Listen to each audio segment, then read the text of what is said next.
Yeah, apparently I just can't spell, Mr. Red. Good morning, Blade Chaval. Lynn Falkenstein, Wandering Doll, Mr. Red, Mizuno. What's up? Let's get out of here. Let's bad run our way out of here. Alright. Yep, okay. We're wrapping up on the end of Act 1 here. Have to check a few things. There's two things I wanted to do before we go down to the deep roads. I remember one of them.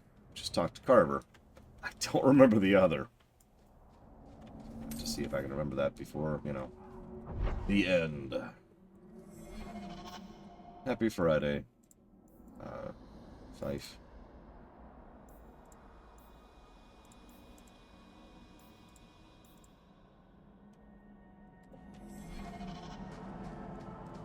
What you playing today, Von Falkenstein? If you don't mind my asking. If you don't mind.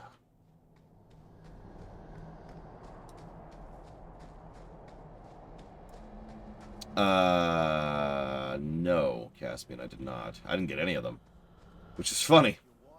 Because I haven't been deliberately skipping it. Like, I've been doing the same thing I did Dragon Age Origins, kind of like a deliberate playthrough. And, you know, as if I was playing this without a walkthrough, which, you know. It doesn't look that Normal approach here.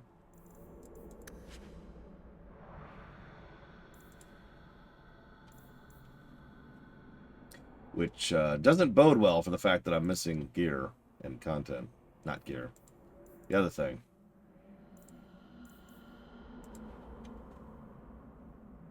Oh, that sounds like fun. Hey, Valerian. No, we haven't gotten Sebastian yet. We should. Honestly, real talk. Couldn't remember if you could get him in Act 1 or not. You want something really pathetic, though? Huh.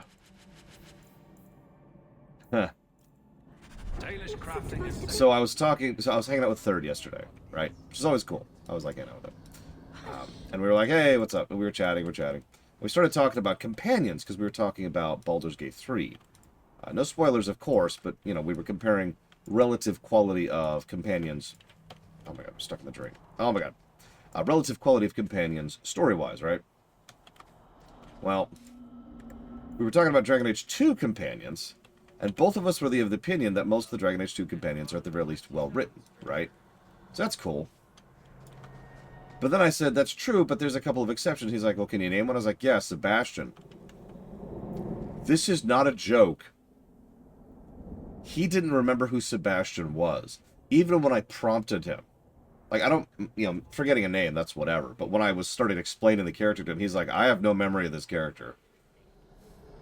And I think that's the best summary of Sebastian I could possibly give. I can't thank you enough for letting me come here. But it hasn't been quite what I thought. Has the Keeper been able to help with your magic? Sadly, his is not a problem we've encountered before. I'm studying our ancient writings, but it is a slow process. His human blood makes it difficult to train him. You know, when I lived in Kirkwall, I felt like everyone could tell by my face I was an elf. Now I understand how easily I passed. It's harder here. Still, we appreciate you bringing him here, friend. We would not see a son of our tribe suffer alone. Please, accept this as our thanks. I actually agree with you completely, Caspian, and if I might be so bold, it is yet another reason why the limited party size thing is so aggravating. I guarantee you I would have, and I'm not the only one on this who qualifies, I would have more of an impact of some of these characters if I always got their banter, if they were always present in cutscenes, right? When I did my canon playthrough and the lore run of Dragon Age 2, I went out of my way, I had a walkthrough, right? To be able to try and make sure I got as much contact and as much dialogue as possible. And from that, I started forming opinions on several of these characters. But on my first playthrough,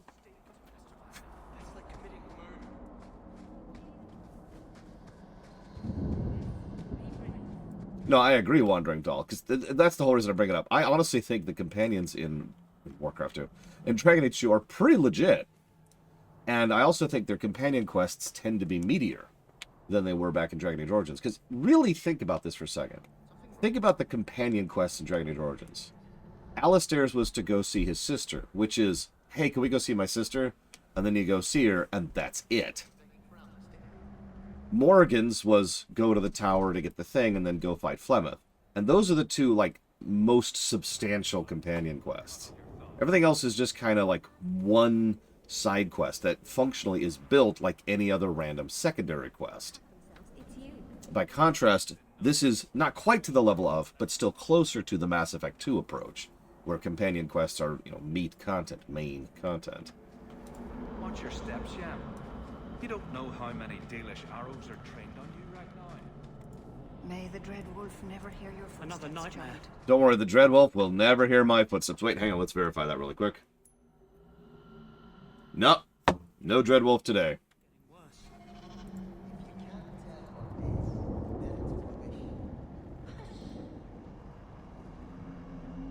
That's true, Wandering Doll. And I agree. I do think they do it better here. It's not that much worse. You weren't here this morning when he threatened to hang Paul upside down. Hang on. Okay. Sorry, before I started going up the mountain, I wanted to make sure that I'm actually supposed to, which I am. But yeah, let's go get Sebastian's opening scene. And I know there's something else I've been meaning to do before we progress through Act 1. The map is... I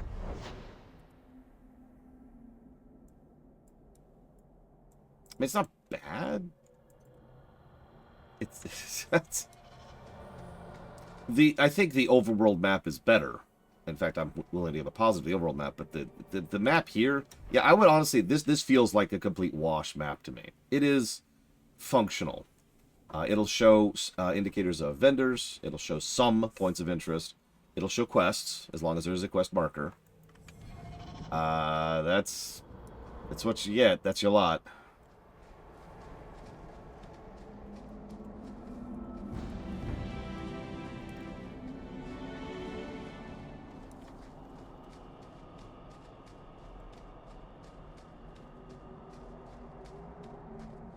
But anyways, that is one of the reasons, Caspian, why I've been going out of my way to use party members I normally wouldn't, just to make sure that people get to see some of their dialogue and their interactions and, blah, blah, blah, blah, blah. Because, be honest, how many of you have ever played with a party of Carver, Fenris, and Anders? Nah, don't lie. Don't lie.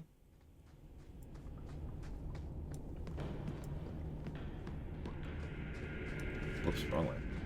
Pay attention, Lauren. No, that was the right way.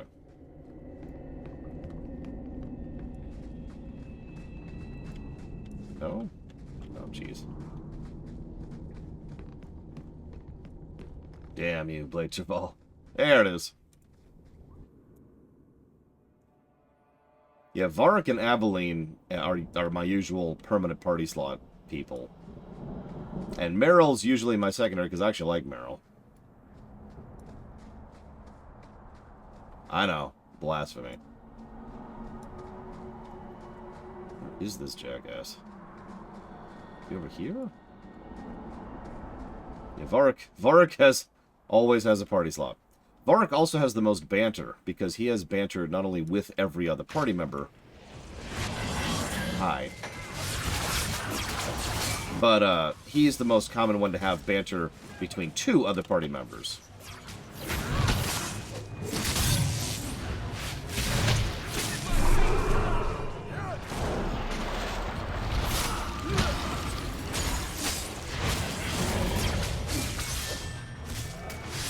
I mean, I know that people disagree with this sentence, Caspian, but I do try to do my job properly. Despite what the commenters in the Baldur's Gate 3 run would have you believe. Third and I were reading some of the comments on the Baldur's Gate 3 VOD just for fun. Oh, speaking of which, those of you watching the VOD, thank you all of you who reached out to me and let me know that you care about, the updates and all that. I will try to start doing those henceforth. Be planning a trip into the deep roads, don't you think? The blight, the dampness, the festering darkness filled with tainted rats. Shut up. You've got a real chip on your shoulder, you know. I've got a big blade on my shoulder, Meiji. Right. Wonder what you're compensating for. No comment. Yeah, healing is pretty much mandatory for Nightmare. You were absolutely correct. On my hard playthrough, it was me, and then either Aveline, Anders, and Varric, or Varric, Anders, and Meryl. Those are the two combinations I would most often use.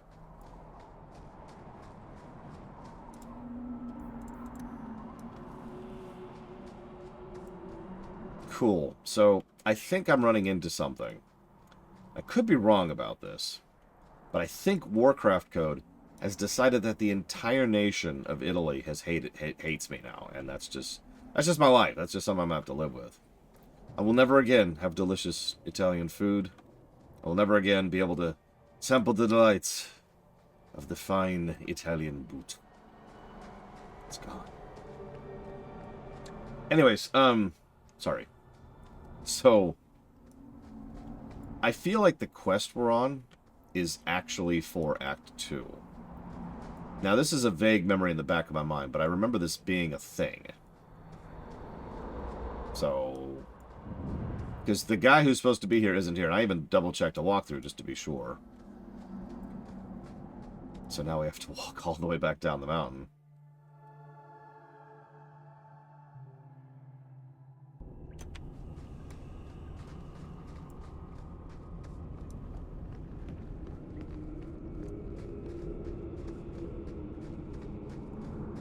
Nice to have like a run button or fast travel from anywhere would be nice, you know, as long as you got a combat. Diablo 3 did it, right? That doesn't count. Okay, yeah, we get the waddle button.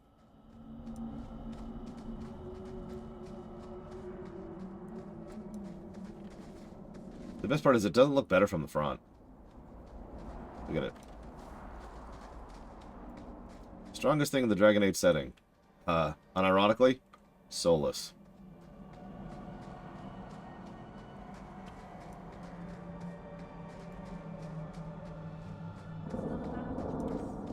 You weren't here this morning when he threatened to hang Paul upside down with an arrow.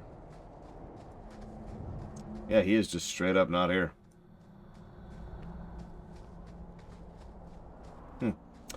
Okay, whatever.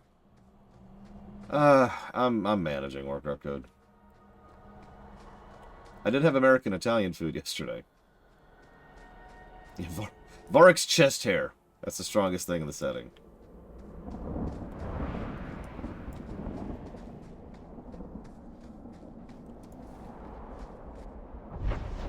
Okay, so that quest is just gonna sit there forever. Oh, it was great. That's a place called Carrabba's, if you ever heard of it. It's a chain.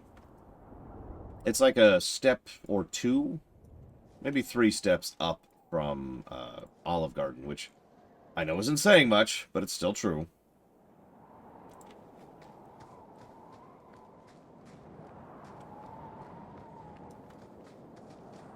No offense to people like Olive Garden. That's perfectly acceptable, but Olive Garden is, you know, Olive Garden.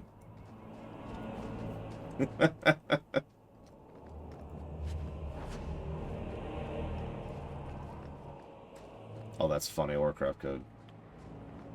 Carrabba's is legit, though. I like Carrabba's. We don't really go there that often because it's like $30 a head. And I don't make that kind of money. But like I said, I really, really owed Third for helping me move. And I wanted to get him something nice. Andraste be my witness, Wilmot. I will have the truth from you now. Hi, Colin. Mercy, sir. Mercy. Were it that easy? Don't hit me. I will know where you're going, and I will know now. I thought Templars only treated mages this badly. Nice to see you're branching out. It's the blasted Knight Captain. Don't. This is Templar business, stranger. You outstruck me the last time, you pathetic human. To me!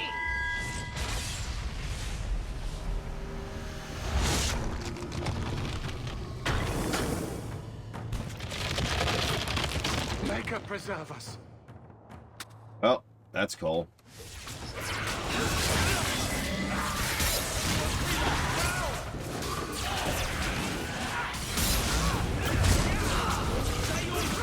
Yeah, he's a straight up Dreadlord. You have found me out.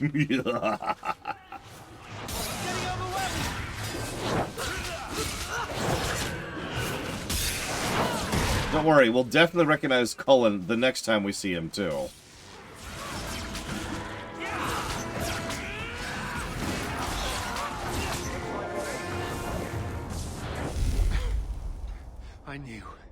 I knew he was involved in something sinister. But this... is it even possible? Do you think he was possessed? Normally, we only worry that mages will fall victim to possession. I have heard of blood mages or demons in solid form who could summon others into unwilling hosts. I'd not thought one of our own would be susceptible. You shouldn't have been out here alone with him. I am Knight Captain Cullen. I thank you for your assistance. I've been conducting an investigation of some of our recruits who have gone missing. Wilmod was the first to return. I had hoped to confront him quietly, out of sight. Don't worry, it's totally Cullen. Wink. If you didn't know he was possessed, why draw your sword on a recruit? He'd only been back a few days when he left again secretly. It set off some warning bells. I meant to scare him into a confession. He had to believe my threats were genuine. Now, the thing is, the Cullen we know, that's a total lie. But the retconned Cullen, the one that'll be in Inquisition, yeah, okay, I believe that. The recruits believed that Meredith was conducting some sort of deadly ritual. What? That's preposterous. Recruits can be worse than a weaving circle with their rumors. There is a vigil before Templars take their arms, but the gravest danger they face is falling asleep. Do you know what happened to Wilmod while he was gone? Obviously more than I had anticipated. Wilmod has never been fully convinced of the Order's rules. Mages cannot be our friends. They must always be watched. I thought Wilmod might be meeting with some old friends who'd escaped the Circle. He literally does have bloodstains on his teeth. That's fantastic. Thank you, Junk Garrosh. Thank you for the sub very, very much. I will jot that down for Star Trek Resurgence, Star Trek Online, The Terran Gambit, and the game that will never come out. I've got friends who are mages. Are you saying they need to always be watched as well? I was at the Circle Tower in Ferelden during the Blight. I saw firsthand how Templars' trust and leniency can be rewarded. Trust and leniency? Is that what you call it? I still have nightmares of Aldred's depravities. Also, I hate to be persnickety. Shouldn't Cullen recognize Anders? Like, I don't mind him not recognizing us or the fact that we were casting magic in the battle we were just in. A lot was going on. He's got some things going on in his life, but that's Anders, who is from the same circle he's from. Now, if this is Villana... I was trying to find another recruit, a friend of Wilmot's. Do you know where Karen is? He also disappeared. They were last seen together at the Blooming Rose. But I had no luck interrogating the, young ladies there. I doubt they know anything of magic or demons. I'd be willing to search there. The Order would truly be in your debt if you helped us with this. No one at the brothel will speak with me for fear I would shut them down for serving our recruits.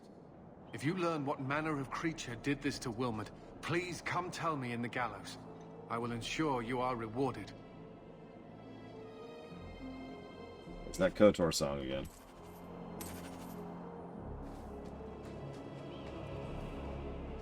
You know what's really funny? A proper remake of Dragon Age Origins would be a lot of work, but almost all of that work would be details, right? Polishing past stuff. Just going over the whole game with a fine-tooth comb and adjusting things here and there. You know, very, very few broad, sweeping changes. It is, Mizuno, very correct. With this game, I feel like a Dragon Age 2 remake, a proper remake, I feel like this might be a situation where we could gut the game a little bit more in order to actually make large-scale sweeping changes. I'm not saying that's necessarily a good thing, because it would depend on how they do it, but I'm saying that's what I would do. Which... yeah. Oh, God, yeah. I've talked about this before. Memory leaks are easy to patch. They're just time-consuming. And so, yeah, going over Dragon Age Origins and finding all the little bits of leaking code, for lack of a better way to phrase that, whoops, wrong way, would be a time-consuming process. It would be something they just have to churn their way through. Why, hello there. Remember me? Really? Really? You still owe me from what you gave to that urchin. Since you've done so well for yourself. You're right.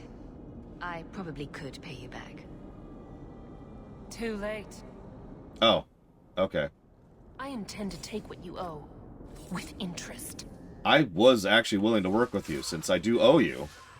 And, you know, no hard feelings. But the game doesn't even let me do that because you're so stupid that you think you can fight me in one-on-one combat. So now that you are dead, do you have anything to add to that? Oh, you've got more troops coming from around the pillars. Okay, that's cool.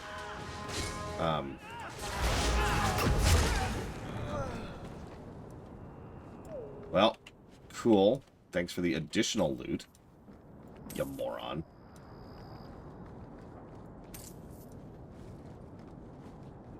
It's fine.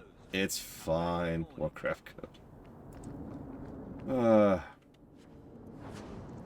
I have not encountered that Euro, but I believe you. Stock music is a thing. I just generally don't notice it. Yeah. Walk up to Shaquille O'Neal. Alright. Looking up at... Alright. And he's just looking down like, what are you doing? What? What are you doing?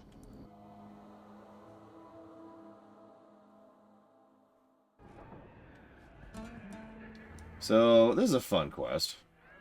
This is actually the quest I thought the earlier quest was. And it's this quest right here. Why can't we wear that outfit in this game? I mean, honestly, I'm joking. Although the fact that that outfit is in this game is questionable in its own right. Negative to story. Do you need something, honey? No, Warcraft code. Anyone making a deal about it is a moron. That's all I have to say about it. A couple of Templar recruits went missing. They were last seen here. You'll have to be more specific. We do a lot of business with the Templars. Perhaps a few coins can loosen your lips. Are you trying to bribe me? You know, not all the girls here are for sale. I'm going to pretend that didn't happen. Okay. The Templars are the ones who want this information. We make a lot of our money off of nervous Templars that expect some privacy. I'll be discreet. Let me look through the books. Wilmot, Karen... Here we go. Wilmot came in here a lot. You sure he had time to be a Templar? The both of them last saw Iduna, the exotic wonder from the east. The what? That's quite the stage name. It sounds better than the tramp from Darktown. That's me. You should hear what some of the others are called. Is there anything else you can tell me? Honey, I could write volumes on the things I know. Unless you want Wilmot's favorite position, I think you have what you need. You didn't hear any of this from me. We clear? Quintus, can't I have just one drink? That was strange. Madam says no. You know, Jalita, that wouldn't surprise me. Dragon Age 2 is... You don't like me, Carver? I don't like you. That's unfortunate. Hating someone just because they're a mage is a shameful thing. I don't hate you because you're a mage. I hate you because you won't shut up about it. Oppression this, Templars that. I'd had enough long before you. Maybe it's time you put some thought into it. Okay, I really don't want to get polemic, so I'm just going to let Carver's comments slide. But I will say that one of the biggest reasons I don't like Anders in this game is because of what Carver just talked about. Anders has no personality in Dragon Age 2. No, he doesn't. I'm sorry. He is a single bullet point. And that bullet point is his particular focus, his zealotry, for lack of a better way to call it. And that's it. And like a true zealot, there is only one thing in his mind. And you are either for it and putting as much as you can into it, or you're his enemy. And there's several dialogues and several back and forths where he makes it pretty clear that unless you are fully throwing yourself into support for his cause, then you are actually against him. And that's Anders. If you can call him that. So, this cutscene is the Dark Prince Revan. Iduna, right? Do you remember entertaining a Templar named Wilmot a few weeks ago? Or Karen? Wilmot. That doesn't sound familiar. Yeah, so, this is actually a really disturbing scene. And I wanted to mention this because Jolito just talked about, you know, this being a KOTOR 2 of Dragon Age, a deconstruction. Considering what this was originally supposed to be, which was a side story, you know, kind of disconnected from Origins itself, fleshing out the world, that tracks for me. It also tracks because, believe it or not, this game has darker than Dragon Age Origins, both for good and for bad. I would say the good is when they start to actually dig into the setting and the consequences of some of the concepts they've introduced. And the bad is when it's edgy for edgy's sake. But if I might be so bold, I like this scene so much that I'm actually going to go ahead and probably give it a positive. Do your clients like this charade? It must get dreadfully tiresome. Whatever do you mean?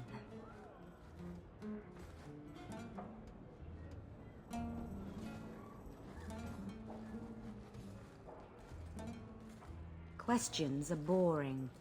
Why don't we have some real fun? She may not know anything. You should listen to your friend. We have to ask her about Karen. What's your problem?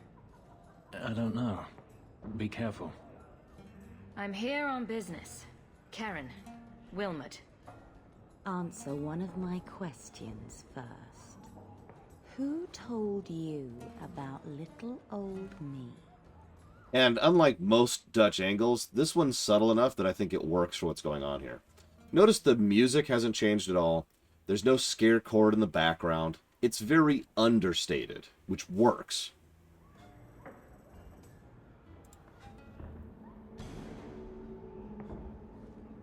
It was Vivica. She showed me her books. That wasn't so hard, was it?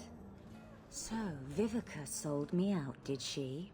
That drab, pathetic little sewer rat. She will be dealt with. Just do one more thing for me. Draw your blade and bring it gently across your throat. I will not be toyed with. How did you... Oh, shit. Spare me, Messere. Yeah, no. You're just too dangerous. You have to die. No. No! And I love that whole sequence. Something they've given lip service to throughout the course of both the previous game and this one was how blood magic can control the mind and affect the mind, but they've never actually shown that. It's never really been on camera. Here, it's a very, very simple statement of exactly why blood magic being used to control the mind is so damn dangerous and why so many people are so afraid of it. I am giving that scene a plus. Because, well, duh, essentially.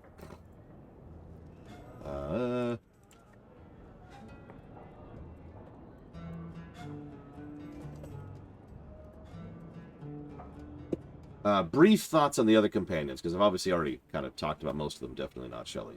By the way, hi. So Fenris is two separate characters, one of which is a fascinating and interesting character who is desperately trying to make some sort of a life for himself after having used nothing but his own bitterness and spite in order to fuel his desire to keep existing. And the other character is someone who hates mages. You might think they're the same character, but no, the writing between the two phases of Fenris's character is pretty distinct. Anders I've already mentioned, so that there's that. Carver, I feel bad for Carver, but Carver he's kind of 2/1 dimensional, because he's just been sitting there in the shadow of us for his entire life. And if we're playing a mage, it's actually worse. Meryl is fascinating because the fact that she is completely in over her head and has no idea what she's doing, and is still the best blood mage like we see in this setting. It just says how absolutely ludicrously stupid everyone else is, that Meryl is the golden standard. Aveline is fantastic. Varric is fantastic. Who am I missing? Isabella. I like Isabella. Isabella is someone who I think a lot of people dismiss for obvious reasons. Yeah, no kidding, Jaluna. But she's probably one of the more fleshed out of the characters who isn't Varric or Aveline. I think that's it. We'll stick with that because I don't want to just sit here and keep talking for forever. Oop. These mages make their lair in the Undercity. Let's root them out.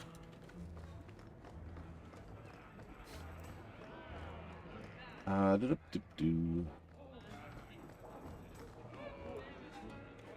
yeah, and then Felicia Day is Felicia Day. Starring Felicia Day.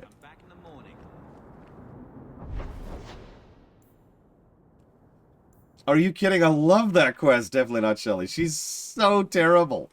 She's so bad at flirting. It's awesome. I'm not joking. I love that quest, very unironically. It's like, no, I just... You know, this is supposed to signify, like, a strong relationship. And meanwhile, Donnic's just like, huh? Speaking of which, when we do that quest, we're going to be bringing Isabella with us, for reasons I don't feel the need to elaborate upon.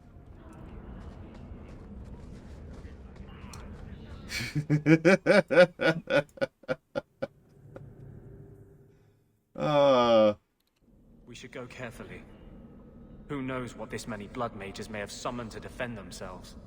Yeah, the problem with Fenris is it's relatively easy to get rivalry with him. As you can see, we're already on our way to it right now. But it's actually pretty hard to max rivalry with him, because he just... You have to be a straight-up dick to him multiple times in order to really max that out. In a way that could almost be considered out of character. I will not be doing, of course.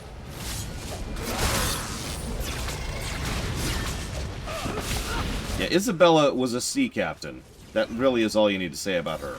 Medieval sea captain. Enough said. Hey, Pika.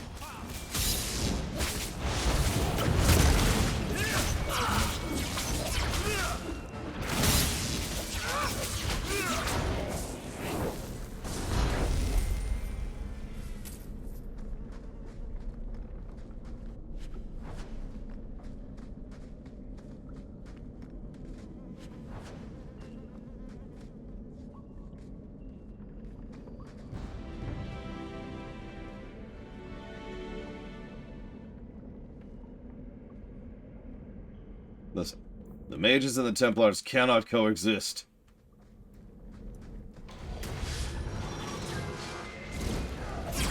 Yeah, Isabella is not the only character whose story essentially stops unless you romance her.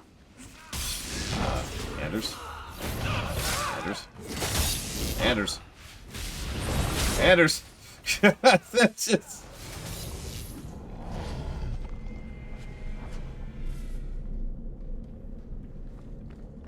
Lol, Dark Prince Revan. Speaking of which, thank you, Dark Prince Revan, very, very much.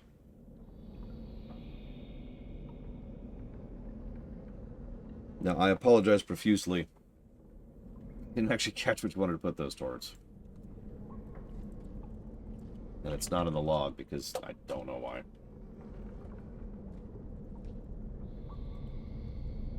Let me see if it's in my chat. Oh, there it is. Hang on. I found it. Batman's Juminations, Dragon's Dogma 1, and Ratchet and Clank HD Collection. Okay. Thank you very much.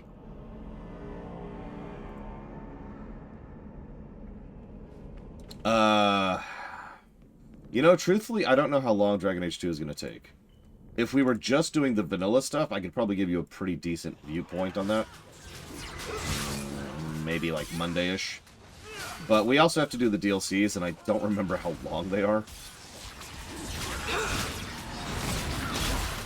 So, I don't know. You know that's true, Blade Javal. In fact, come to that, I probably should have given the negative to Dragon Age Origins for that. I'm going to do that. I'm going to go ahead and retroactively give a negative to Dragon Age Origins for that.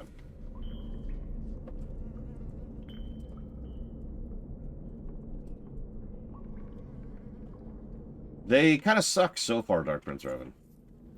I can actually explain why, very simply.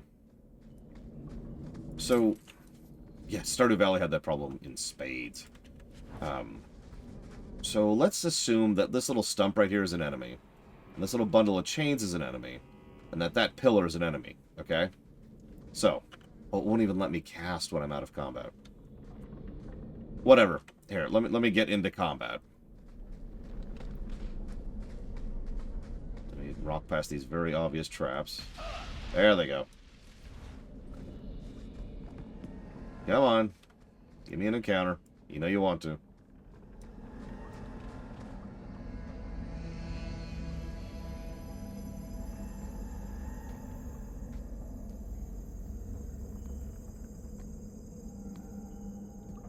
How wonderful. More vessels for our experiments. Where is Karen? Perhaps the demons will find one of you suitable. Always the demon thing. Can't you people say no? I am not some hopeless waif that ran crying to a demon. I sought them out and embraced them. Oh, so you're stupid. Why have you taken the recruits? Demons can inhabit much more than mages and corpses. With assistance, they can control anyone I ask. Any Templar, any noble, any well-meaning meddler. So you're extremely stupid. You do know I cut a path through your abominations, right? Good, good. The demons like spirit. If a few more Templars fall to the demons, we can seed chaos in their ranks. How many abominations can they discover amongst their own before it drives the Knight Commander crazy? Are you... Good to know you're barking mad. That makes things easier. In days of old, the Tevinter Imperium spanned the known world. Demons were their allies, held in check by power and knowledge. With a wave of a hand, I could do more than a Templar can achieve in a lifetime. Yet they command us. Absurd. Are you... We should be ruling them. We should rule you all. Are you done? Kill the vessels only if you must. Okay, so... Here's the problem I have with the AoEs. That's the size of the AoE. Now, yes, I know that eventually a talent makes that bigger. But for a decent chunk of the game, including most of Act 1, this is our AoE size. Which can get those 4, but, like, if I want to get all of them, well, it sucks to be me. And as I pointed out earlier, enemies like to just spawn wherever. And a lot of enemies are ranged, so they stay spread out. So I'm not overly impressed with the AoEs, is what I'm trying to say. Now, if they group up like that, it's great. Let's see. Favorite romances from each game. In Origins, obviously, Morrigan, Alistair, and Zevran are the big ones. I know that's most of them, but it's still true. They're all good. Cast. Cast! That's weird. In Dragon Age 2, Meryl and Isabella. And in Inquisition...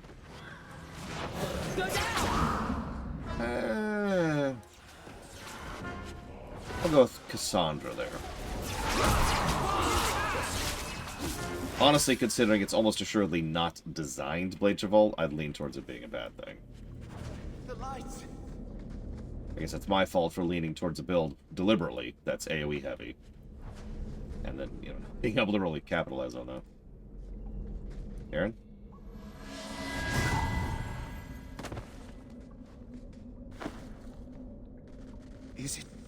Is it over?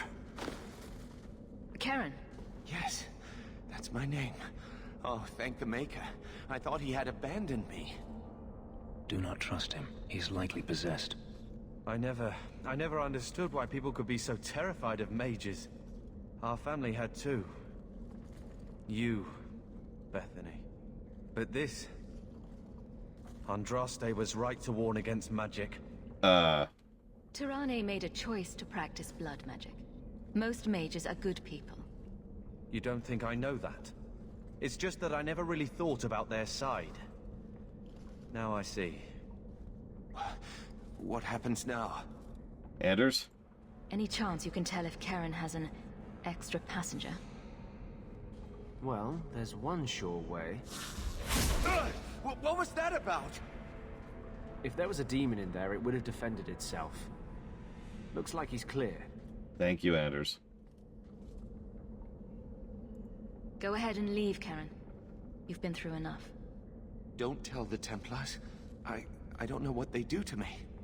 Please, I need to go back. Tell them I'm all right. Tell my sister. I must go. When you talk to Sir Cullen, maybe downplay the blood magic angle. We don't need the Templars cracking down even harder. Oh yeah, and we will probably not be romancing Solas because I don't hate myself. But whether we do or not is actually going to be more dependent on you than me because Solas is a huge racist and will only date elves. So... Where else can we go? No, that's where. Oh yeah, Caspian, do you know where the gifts are? Because I don't, off the top of my head.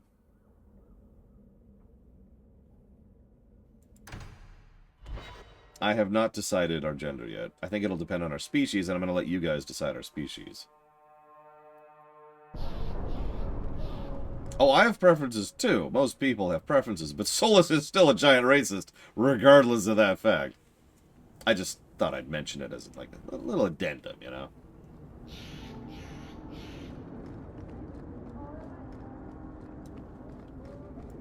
Oh, that's true. We haven't even hit the Dark Emporium. And it's definitely not because I don't remember where it is. If only someone in chat could remind me of where the Dark Emporium is. Gosh. Alas. There is no possibility. C'est impossible. It's at our house! Yes, yes, of course, I knew it! But that's strange, because I swear there was nothing here. Servant. There's a letter. Letter for Carver. Aw. My darling Carver, I miss you so much. When are you coming back to Ferelden? The Blight's over, the Darkspawn are gone, there's nothing to be afraid of. Not that you'd ever been afraid. Bravest man I've ever known. We're not going back to Lothering. I hear the land's poisoned or something. Father's raising money for a new farm in the Bannorn. I don't know when that'll happen, but he's working very hard. We're living with my aunt and dinner. Please send your letters there. Why haven't you been writing, Carver? Did you find another girl in the Free Marches? Remember, no girl will ever do for you what I did behind Barlin's shed that one time. You just think about that. Write me soon. Love you. Peaches. For you on the desk. Hey, Carver. Thinking of life in Hightown? We're still a long way from cowing Templars with our titles, sister. Is there something you would do differently, brother? It's not up to me. We're on pace to recover an old name for an old woman. And when we're done, I don't know, I guess we'll sit around thinking about how great we used to be. We're not Orlesian. Mother didn't even want that life back until we got dumped here. And you only care because we're under Templar scrutiny. Well, no, I care for my mother's sake. You hating everything I do is really losing its charm. Sure, make light. Why take anything seriously? You're the eldest. You lead by default. I don't see you taking the reins. When should I do that? When I'm following you around, or when I'm caring for Mother while you tame mighty Kirkwall? Besides, we both know what happens when someone leaves dear sister's protection. I'm sure Bethany would appreciate that you're keeping good humor.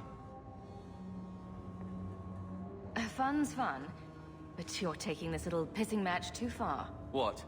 You don't like someone making a joke out of everything you are? I don't see the humor in digging up Bethany so you can hide behind her, too.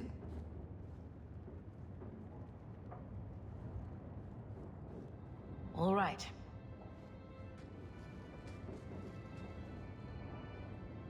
Sister. What? I feel... I don't know.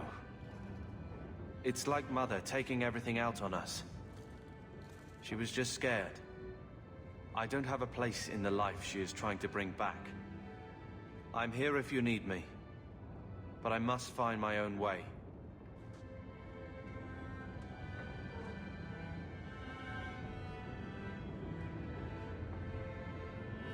And that's for you, Lord Harrowmont, because I know you're not going to be here this morning. Yeah, so...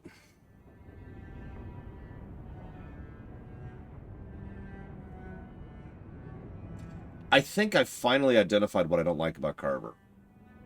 I think this really codifies it. Now, can anyone guess?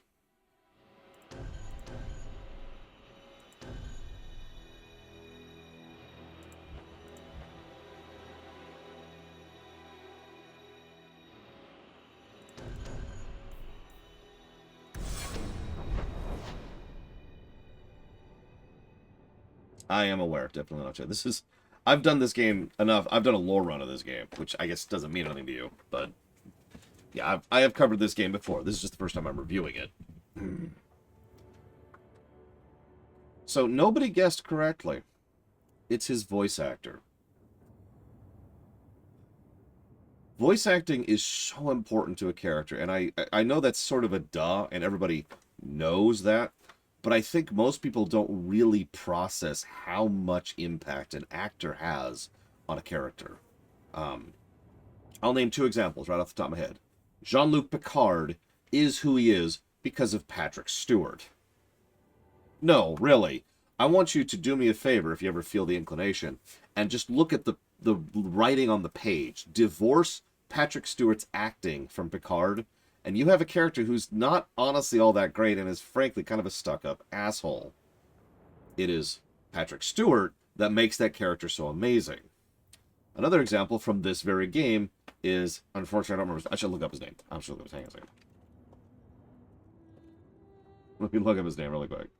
Brian Bloom, who is a great voice actor.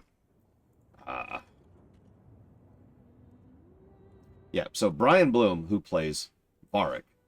Brian Bloom makes Varric.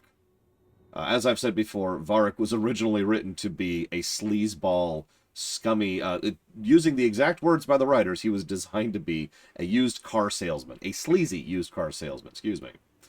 And Varric, that is to say the character, the actor, Brian Bloom, took that character and this is true story, got in the booth and started acting, and everyone was like, holy crap. And they just kind of started adding nuance and depth to the character because of what the kind of production cycle that Dragon Age 2 was under, because of the actor. And yeah, Gul Dukat is another good example of this. But my point is, looking at the words on the page divorcing the actor, I think that Carver's character is legitimately interesting. He's someone who is...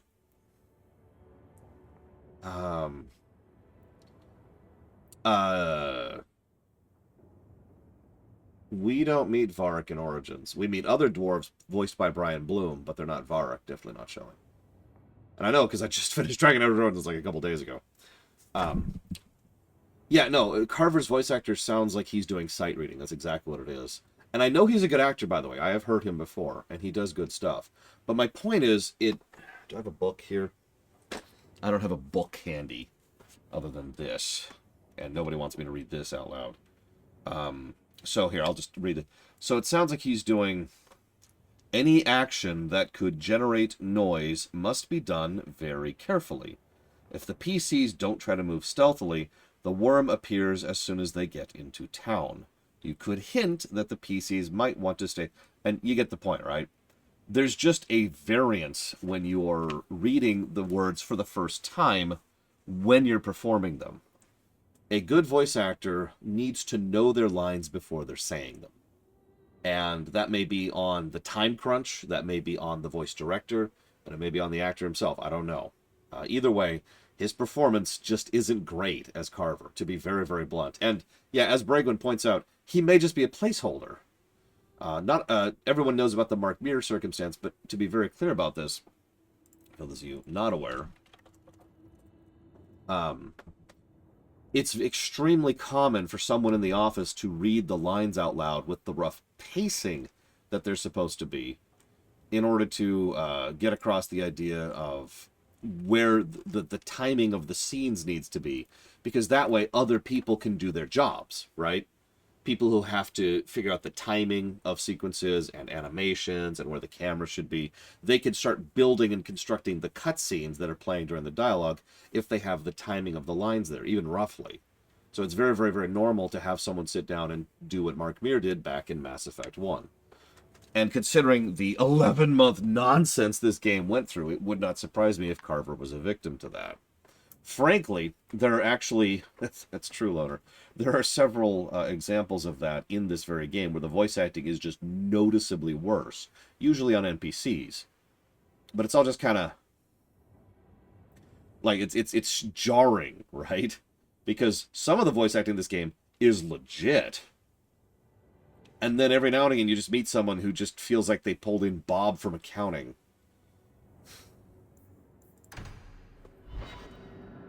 I don't know, but that is my problem with Carver, and that's why I've never liked him as a character. Because the performance does not sell the character to the way that it really deserves.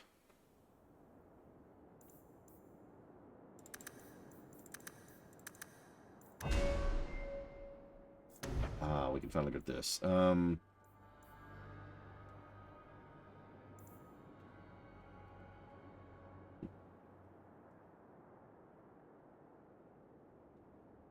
I did notice that. Oh, and to your thing about the Varric and Dragon Age Origins, I actually do know who you're talking about now, the guy in the arena.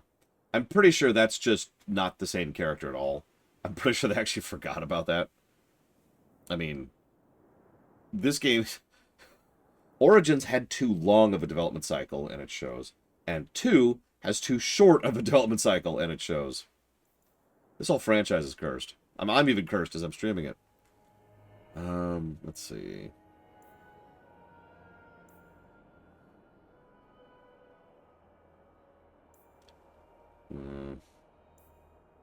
Yeah, Inquisition definitely is gonna be...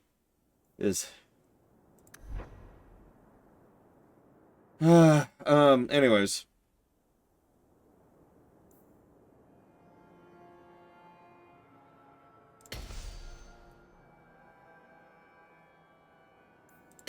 Let's grab both. Let's grab both. Oh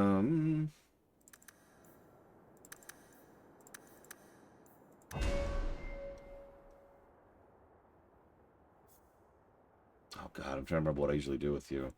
Other than her unique stuff, of course. Which I guess we could just go for. Dragon Age Hinterlands. Ah! Sorry, I'm okay, I'm okay.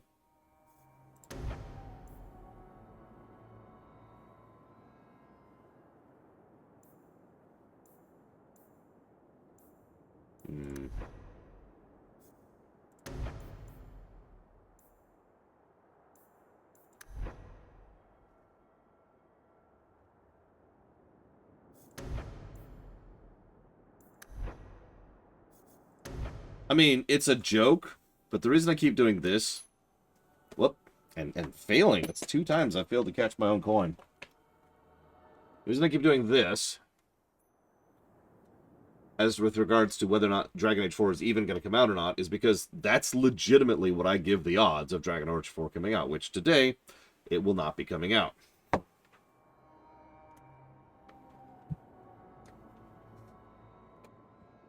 See, that's why they were... I mean, that's why a good voice director is so necessary, Caspian. And why hopefully I do a good job of that.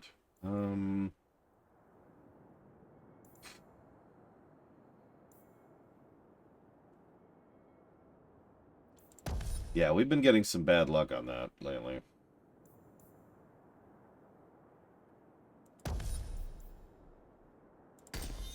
Yeah, let's go with that.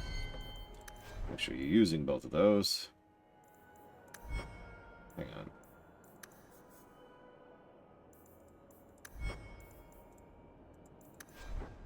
Yep, okay, we're cool. Cool. Oh yeah, let's check our gear really quick. So I haven't done that in a minute.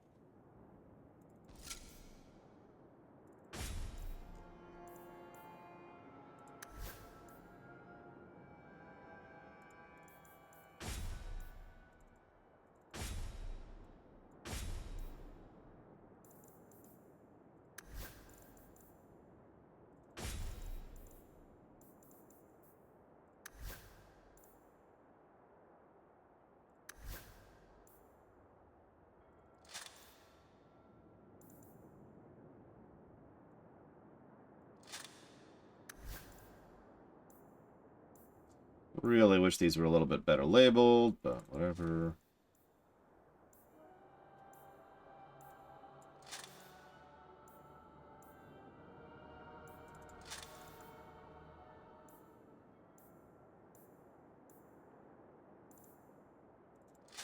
There. No, we haven't brought them yet. So, Isabella, you're a captain. That's right, big girl. What of it? I don't remember your name on any registries. Every ship that docks has to declare. I never docked. And you're no port authority. And you are no merchant. Ooh, scrutiny. Plus, she sort of lost her ship. So yeah, that's relevant. Blood mages have infiltrated your ranks. They've been implanting your recruits with demons. Sweet blood of Andraste. Demons? Did you say something about the recruits and demons? I didn't want to tell you, Masha. They were horrible. Those mages see the rest of us as ants to be crushed. They won't stop until they've destroyed the Chantry and the Templars forever. Not all mages are like that. True, not every mage gives in to temptation, but none are ever free of it. At any time, any mage could become a monster, from the lowest apprentice to the most seasoned enchanters. Mages cannot be treated like people. They are not like you and me. Surely that's a little harsh. Yet also true. They are weapons. They have the power to light a city on fire in a fit of pique. There's fault on both sides. We must find a way to live in peace. Perhaps you're right. Perhaps mages need better education as to why the Chantry functions as it does. Perhaps they would not go against the will of Andraste herself. I will look into it. For now, Karen, unless it is proven you are free of demons, I must strip you of your commission immediately. No, you can't really think that. Karen's fine. He's safe. He is not to blame. But tell that to the victims if it turns out that our suspicions are correct. Please, sir. I tried to resist. I never took anything they offered. I need this position or my sister can't eat. I've been training for 5 years. Yeah, don't worry. We actually proved he's fine. We conducted tests on Karen. He's not possessed. He can stay in the Order. I hesitate to ask what methods you used that you are so certain. Still, you have done much for us by stopping these blood mages. I will heed your request. A wise choice. If he has shown no sign of demonic possession in 10 years' time, Karen will become eligible for full knighthood. Thank you, Sarah. Again. But without a full knighthood, Karen's pay is so small. I do not know if I can reward you as you deserve. I will handle that, miss. You have done the Order a great service. We will not forget it. Yeah, just live on minimum wage for a decade and it'll be fine.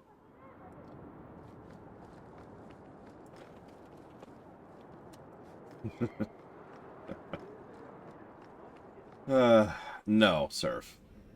You may or may not have noticed, but I keep looking away from the game every time it's a cutscene. This is yours, if I'm not mistaken. Don't wave that around. I mean, thank you for this perfectly normal item. Right. Anyways. I don't understand. Secretly, Geludo is a Templar. Which makes perfect sense if you think about it. Alright, so let's head to High Town. Actually, hang on. Yeah, we are going to go to High Town, but hopefully it's not going to advance, because I don't actually want to advance. Hey, okay, we're good. I understand you're named after a famous knight. Everyone always brings up the name. I've not heard of Sir Aveline. Is she very famous? Really? They don't tell of her glorious downfall in Tevinter? Not to slaves. Pardon me for saying so, but thank the Maker for that.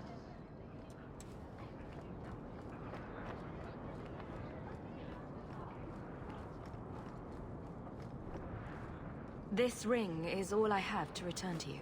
I'm sorry. Ah, Ninette's wedding ring. Yes. Look at the engraving. Forever faithful, forever yours. Oh. Written in happier times. Where did you find it?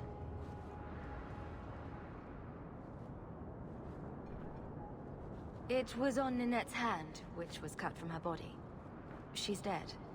On her hand? Huh. I see. Well, maybe you should take this back. I don't want anything that might link me to her death. Especially with her family asking questions. No. They're going to blame me. I just know it. Excuse me, sir. I have arrangements to make. Hey, Franz.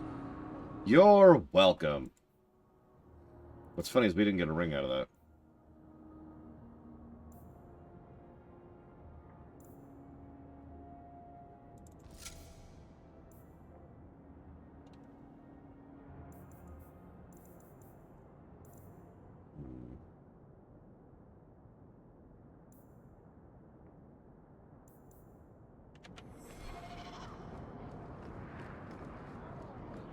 No, I think you're right. Definitely not Shelley. Okay, so that's Bartrand. We don't want Bartrand. We want... there. Look, it's fine, Warcraft Code. It's fine. Wedding rings, you know...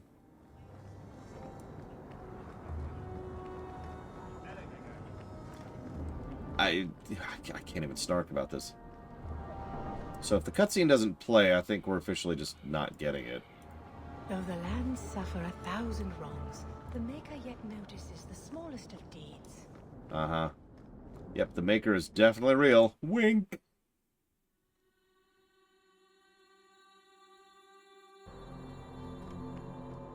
Are you safe, Fenris? No. You know, some guards give people the opportunity to lie if it will keep the peace. You can see what I am. Lie to yourself if you must.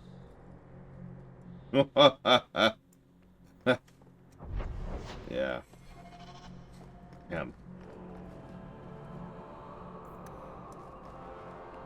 Oh yeah, random weird thing, which is almost assuredly because of the crunch time.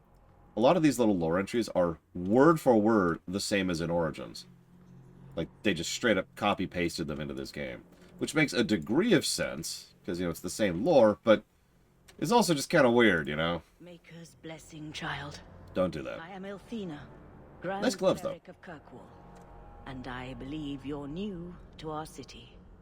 It was a near thing what happened in Ferelden, but in the end, the Maker stepped in. Right, right. That was definitely the Maker, and not freaking me. The hero of Ferelden stopped the Blight. The Maker had nothing to do with it. Sometimes the Maker chooses the most unlikely vessels. Even a mage may be doing... Even a mage. We never know whose hand he may favor. And I like her as a character, but wow, lady. Hang on, I'm gonna need someone with a bit more of a strong arm to help carry all the baggage she just unloaded there. You know, I heard Sister Alima has been dipping into the spirits again. Have you noticed? So it's very simple, Warcraft code. Fashion.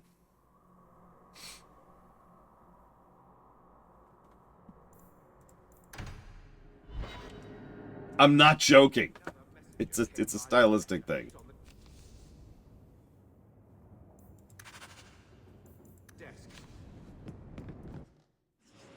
Alright, we're gonna go out alone. Just this once. So we can talk to people. And we need to not flirt with Meryl. It's gonna be very difficult. We have to work on it. It's gonna be difficult, structured. I'm trying not to say hard. We can't flirt with her. This city is amazing. Do you know I saw someone get mugged? Right outside. It was fascinating. Everything happens here all at once. How does anyone keep it all straight? Someone has jumped outside your door, and that's exciting? It must be the alien age greeting.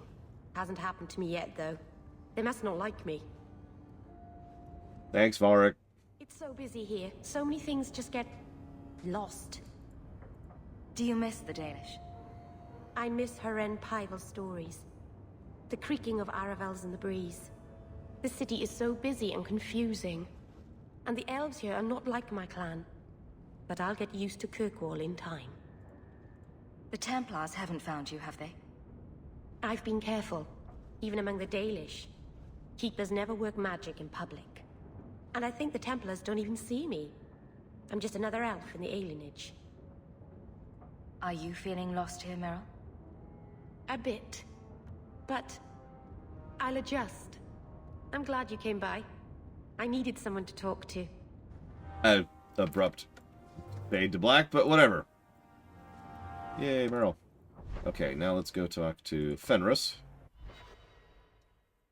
who has a mansion. Can we all just move into Fenris's mansion? Here's the deal. Everyone move into Fenris's mansion. You all have to bring one dish of food a day. You have to do a little bit of the cleanup work, and we'll all just kind of take part in... You've got cobwebs, Fenris. Come on. Egregio Pavali. There are 6 bottles in the cellar. Daenerys used to have me pour it for his guests. My appearance intimidated them, he said, which he enjoyed. Flirt! We're not flirting. You were his servant as well as his bodyguard. I was his slave. I propped up the furniture when he was so inclined.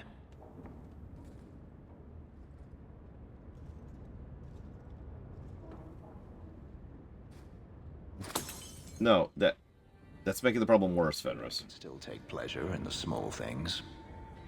And yes, that's Gideon Emery, Darkrai. You've had a difficult life. I'd rather not speak more of it. Are you certain? I'm willing to listen. To my whining? Very charitable of you. I've wanted to leave my past behind me, but it won't stay there.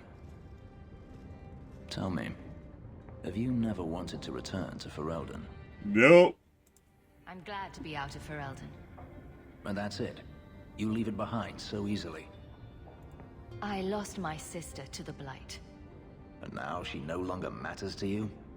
I apologize. Your life is your own. It simply sounds very familiar.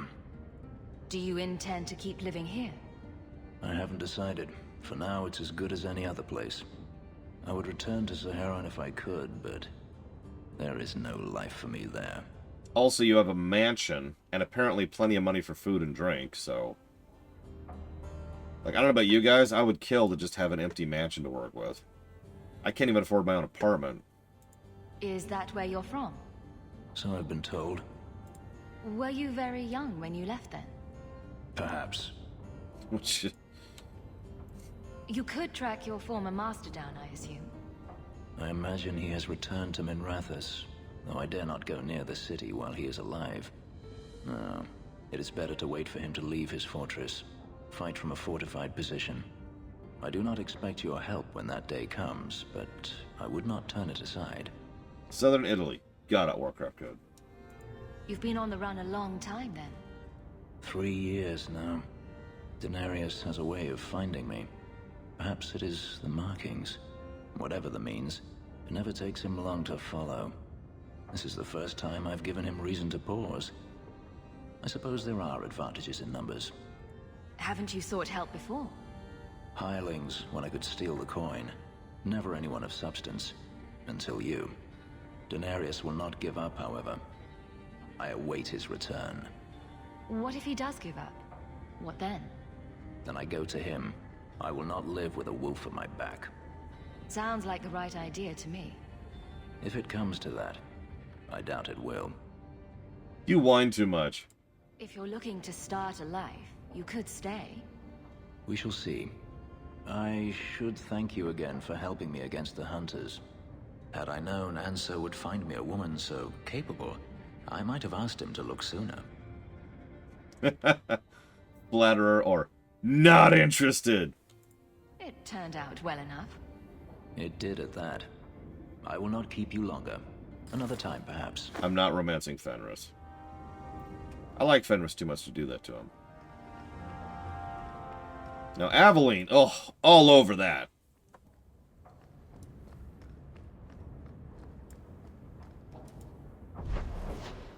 Alright, Nope. That was it. That was it. Let's go talk to whoever this person is.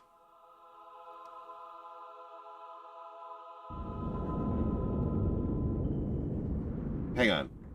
Someone do me a favor and spell Anders backwards in chat, please. I had a friend like you once. Got in all kinds of trouble. Dragged me along. Didn't think I'd be doing that again. I got a bit weighty the last time we talked. Sorry for putting that on you. It's all good. Sredna. This is Sredna. That's his name from now on. I'm gonna make that a thing. We're codifying this. This is now Sredna. You can tell me anything. Anything? Be careful what you offer. I hope I didn't seem too selfish when I told you about justice. I didn't know what would happen. I figured a willing host, a friend. It had to be better than playing the demon and haunting some corpse. You did the right thing, Sredna. We can't always predict the outcome of our actions. We can only make them with a true heart. Kind, wise, and beautiful. You must have made a deal with some demons yourself. I'm sorry, I shouldn't presume. We've hardly met, and I feel like I know you.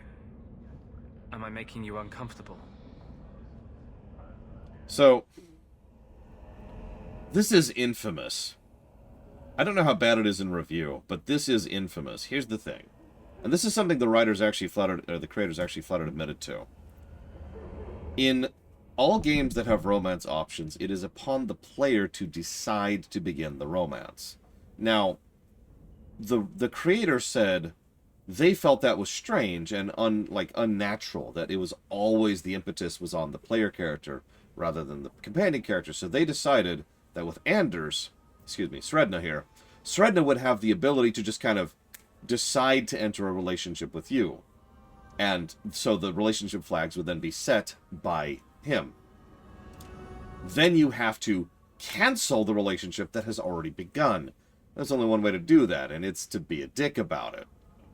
And I bring all this up because it's one of those things that I've noticed a lot of in my life, not just in game design, but just in life, where you think about something and the surface solution is like, oh yeah, that makes sense.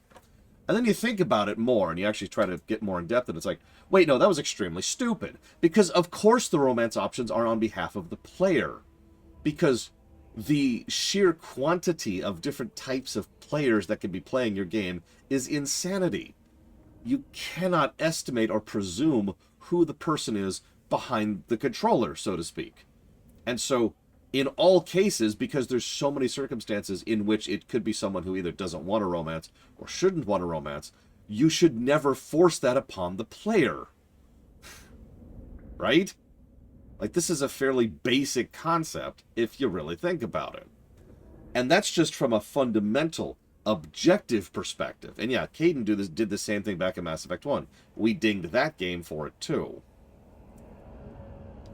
So that's ignoring all the other reasons why something that is, let's be honest with ourselves, a gameplay feature should be something that's at the decision of the person playing the game.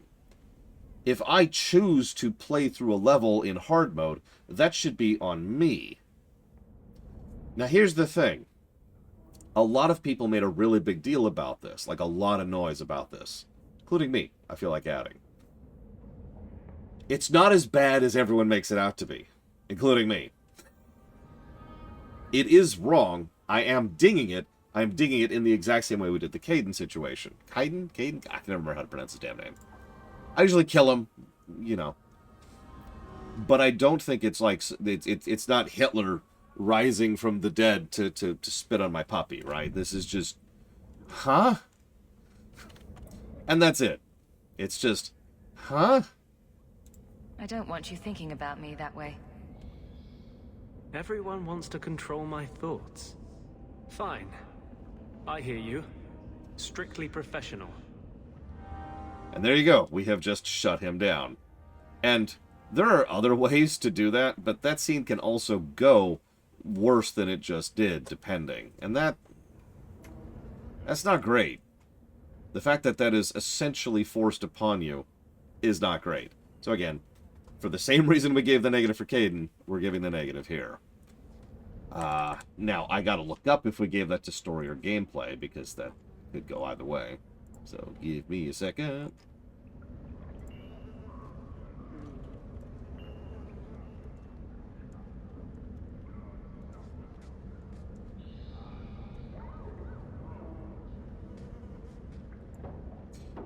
See, that was my thought too, Darkrai. I'm sorry.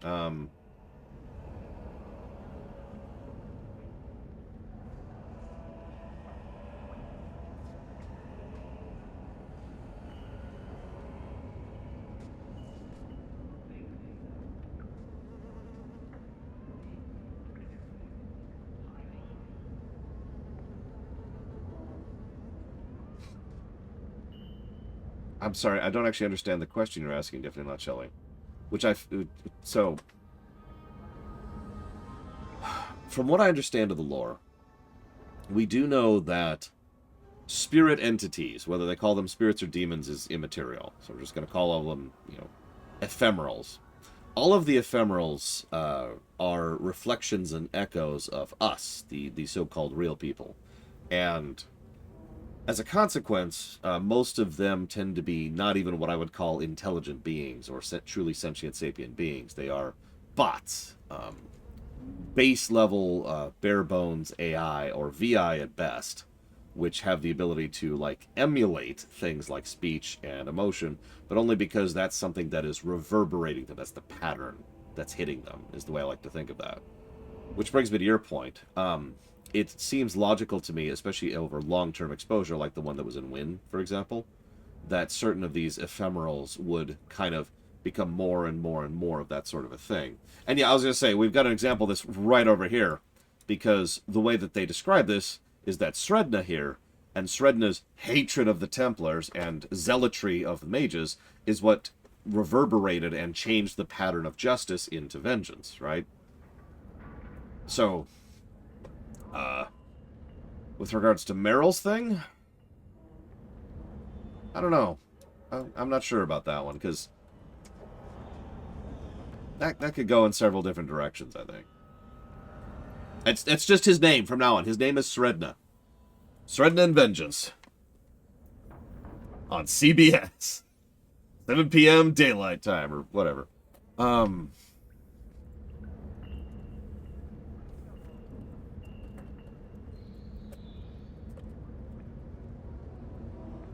It's a buddy cop show. Put the mage down. You'll never get me, Sredna. Oh, yeah? I'm not the one who's going to get you. And then, like, vengeance pops up from behind the perp. I was like,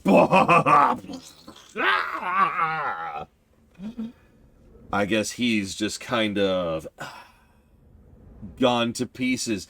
Yeah. And then it cuts to credits.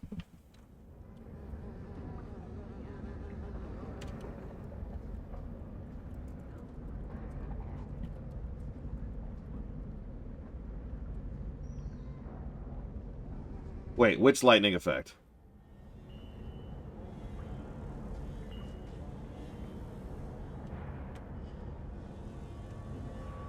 I have so many.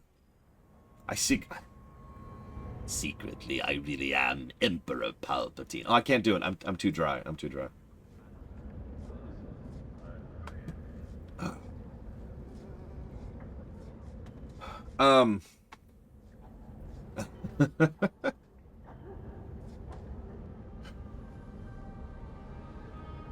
I'd watch the hell out of that show. I'm just saying. Anders kneels down, CSI style. Looks at the crime scene. Yeah. Looks to me like we got a 387. Classic case of mage-on-mage violence. You hate to see it. We're gonna have to go ahead and get the boys down here. Get this analyzed. And then, like, the camera pans over to someone else who's watching around the corner, like, all sketchy, like. And then Anders goes and looks in the direction of the actual criminal, but doesn't see them. Just looks that way, like. Fast forward 40 minutes, and then Anders is like, "It was him." Yeah, CSI Kirkwall featuring not Anders. Anyways,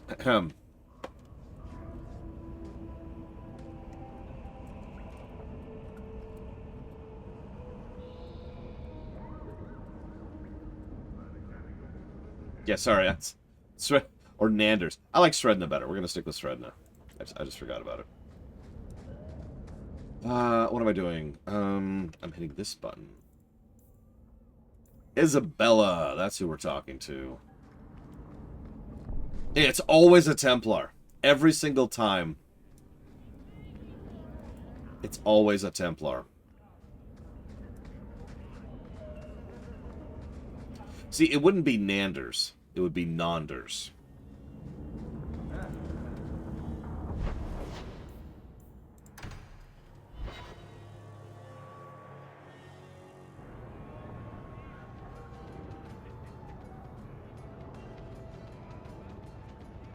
Oh, I get you. Definitely not Shelley. I mean, that does track. Like I said, spirits arguably aren't even sentient sapient beings, and so as a result, just kind of can't do anything other than what we sort of make them do. Also, boobs! This game. Maker. I think he's ignoring me now. Hey! Is my coin not good enough for you? Oh, Hawk. Thanks for helping me with that little problem I had. You going to buy me a drink to celebrate our victory? I don't know if that's wise. Oh, please. Fixating on what's wise makes you forget what's fun. Oh, before I forget, are you still looking for work? Because I have a friend who needs some help. I mean, she's right. I am very wise and very unfun, as we all know. A friend of yours is a friend of mine. What can I do? He didn't say, and I didn't ask, but I'm sure you're up to it. His name's Martin. He has a room right here in the Hanged Man. Tell him I sent you. Now, you going to leave me to my drinking or what? Okay.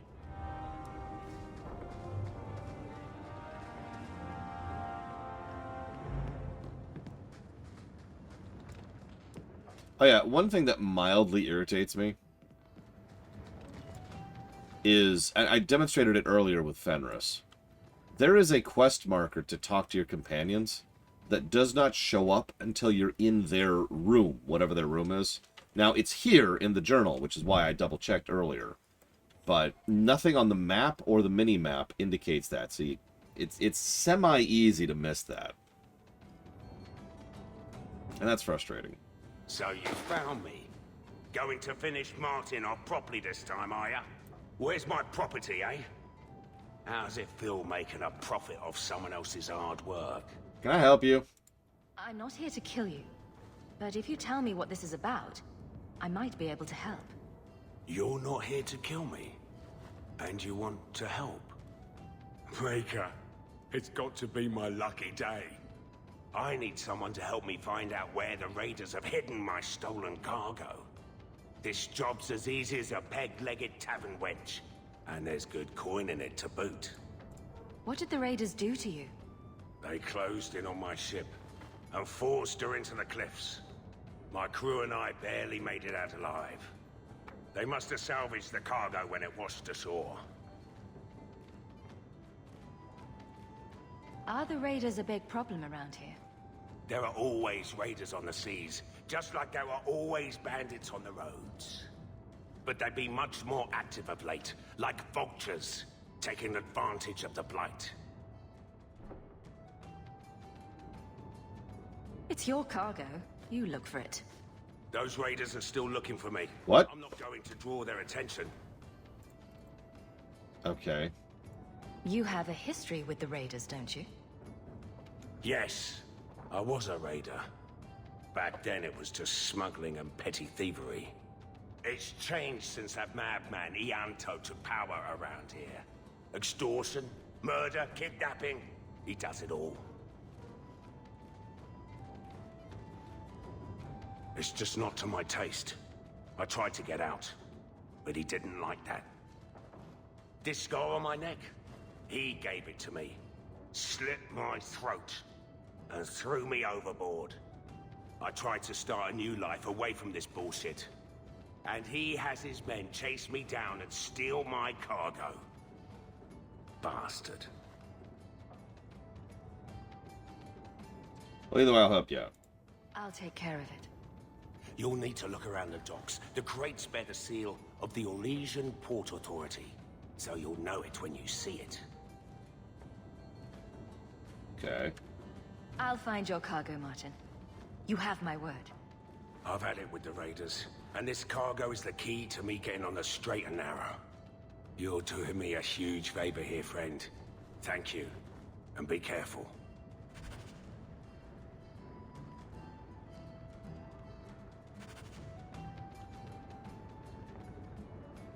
Yeah, Captain Jack Sparrow, thank you very much. My mother used to say that there are... Apparently it is straight up a bug that we can't go to the depth of field. So that's whatever on that front. Welcome to the Hanged Man. What's the word on the street? There's an expedition heading to the deep roads, and every sword and his dog wants in on it. Any other news? You saw the shipwrecked Hunari. There was a man in here who swears he saw the whole thing happen. Apparently, the Dreadnought was fighting another ship before they both crashed on the reef. Any other news? You hear about the Isle of Redcliffe? Some say Andraste herself reached down and cured him so he could unite the land. That's an interesting mutation of what happened. Any other news?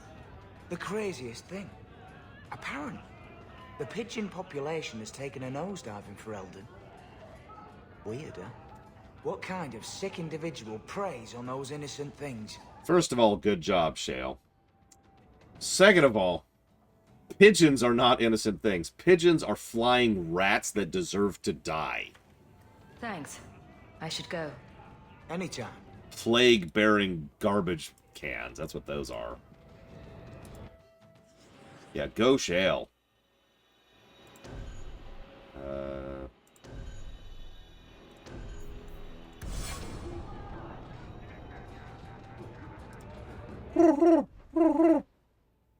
I can do it too. Doesn't mean I don't deserve to live. Wait.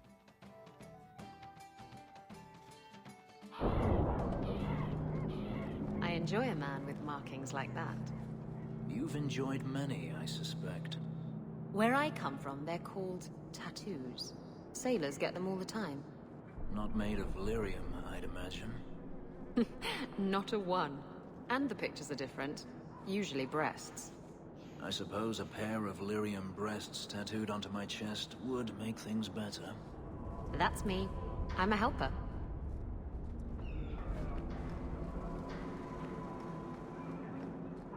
The delivery is what sells it. I think the Canary is spying on us. I'm looking for some cargo. You're in luck. Cargo all around. Take your pick. A laborer with a smart mouth. You hardly ever see those. What do you want? I'm looking for crates sealed by the Orlesian Port Authority. Haven't seen any. Sorry. Talk to the Harbour Master. I'll bet he's got information about your cargo. He's in his office. Hey, if you're done wagging your tongue, can we get those sacks off the docks? Right, come in. You know, that's a good question. I don't know if they thought about it that far. Definitely not Shelley. Something we've talked about as we've been going through this series is they've retconned so many things every single game that it's a little bit hard to codify some things, you know? Shipping manifest. I'm looking for cargo bearing the seal of the Orlesian Port Authority. Ugh. Adam, deal with this. I apologize on Liam's behalf. He is a very, very busy man. I'm Adam, the Harbour Master's assistant. I understand you're looking for Orlesian cargo. I have seen the crates. I can't remember where. Such a shame. I can't imagine what you mean. The clink of gold coin often jogs my memory. They say your life flashes in front of your eyes before you die. You're not going to kill me in broad daylight. No one's that stupid.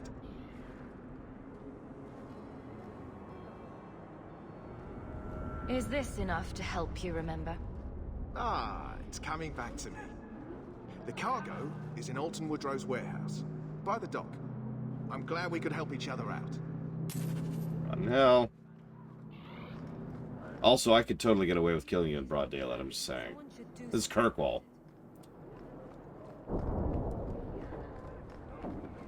Elf this and elf that. I'll elf your mother. Damn it, Warcraft Code. No! No, it's already cursed enough. Someone coming. This is private property. What are you guarding? Imported goods. Who owns this warehouse? Master Woodrow, I suppose. It's rented storage space. Let's see what's behind that door. No visitors allowed. Alright. You're in my way. We're under attack. Look, you're in my way. I don't know what you want from me.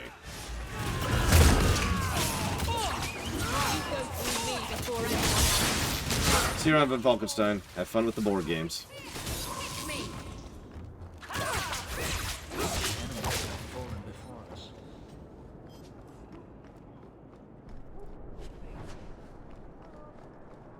Elder Scrolls, by the way, late of all. By a wide margin. Yeah, we just killed someone in broad daylight and got away with it. Huh. Anyways. It's okay, Liberated Phoenix. I still prefer Warrior by a wide margin. Honestly, I feel like I prefer Rogue. Which is funny, because I don't like Rogue. We'll see what I think when I start to get higher level.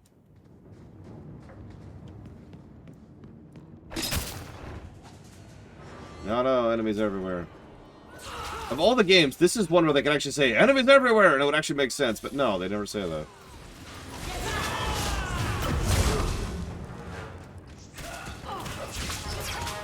Oh, it's terrible, Darkrai. I mean, it's a BioWare running animation, so what do you want? The only thing's worse than BioWare run animations is BioWare dance animations.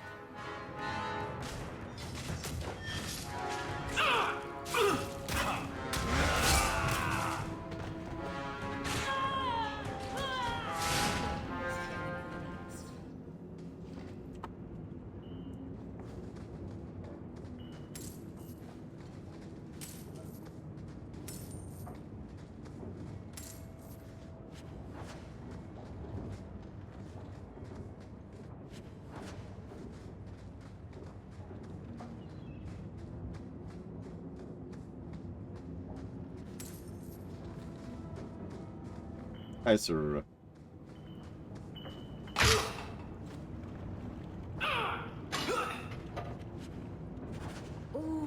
Black Hand. A blend of 27 toxic plant essences with a healthy dollop of cobra venom for that extra kick. That poison will kill a man in 2 breaths. Can I have it? No.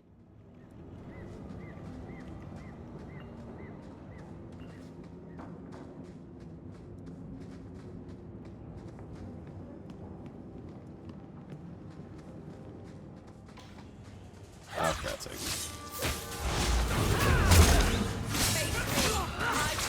Yeah, don't let your enemies breathe twice. Commit to that. Yep, it's time to romance Solas. Dear Solas. I adore your bald, stupid, ugly, dumb, worthless, terrible, ugly, no good, very bad. Sorry.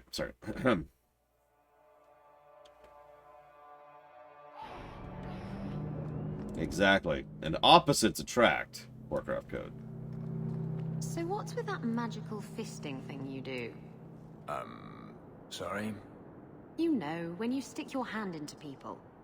Oh, that. Yes, it's, talent. You could make so much coin with that.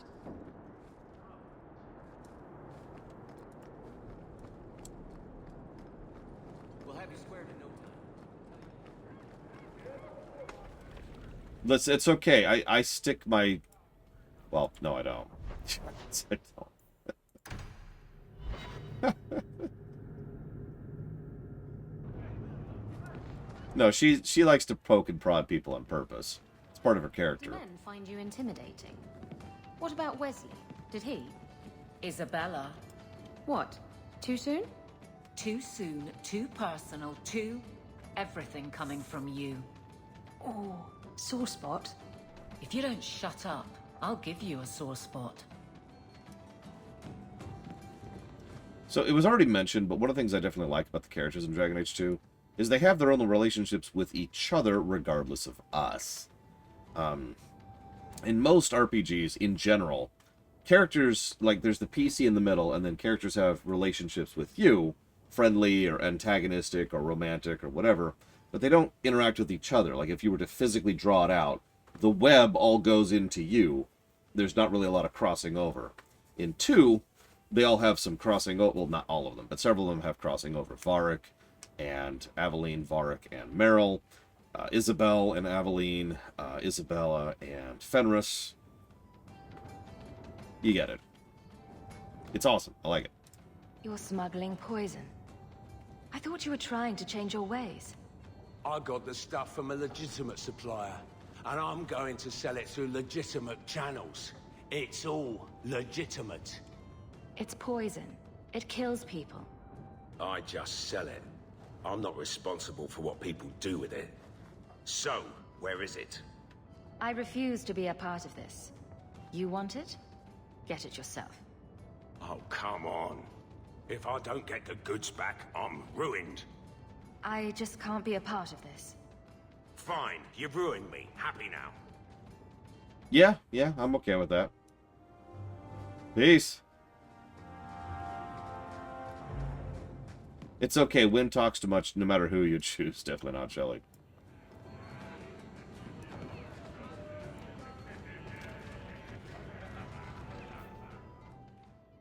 Let's see. That should be everything. Oh, nope. I'm wrong. One last thing.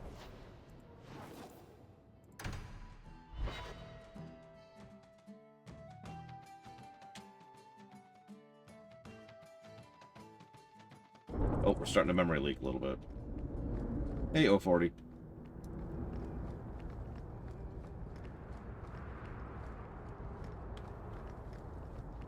Oh, she climbed down my throat about Liliana. Definitely not Shelly. Well, well. Now it's beginning to all make sense. Do I know you? Not yet, but I wager you'll be glad we met. The name's Dougal Gavorn, and you're Bartrand's new business partner. That remains to be seen. And that's what I need to talk to you about. Bartrand turned aside my offer of help, even though I had the coin to spare. Thing is, I still think it's a promising venture. The fool won't let me invest, but if someone like you invested on my behalf. Bartrand was pretty desperate for help. He must have had a good reason to turn you down. You did. We had a disagreement. You've met Bartrand, yes? Someone would need the patience of a Bronto not to want to kill him. But what's done is done. Now his pride won't let him take my coin, even if it ruins him.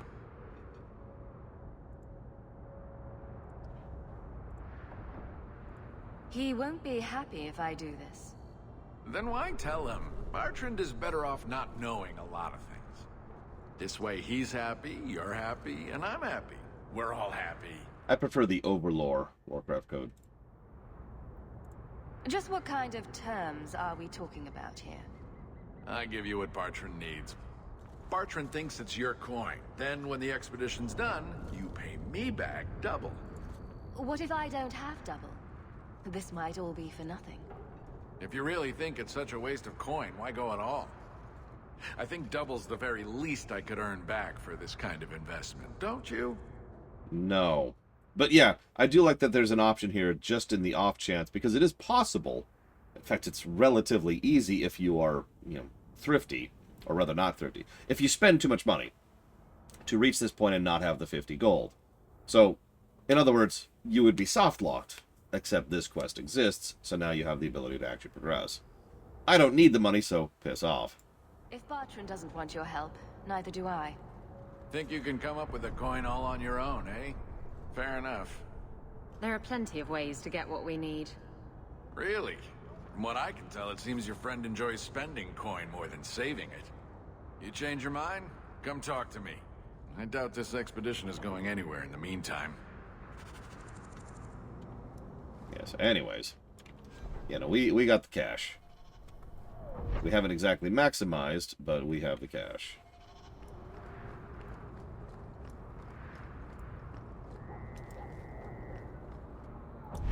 And I believe that is everything.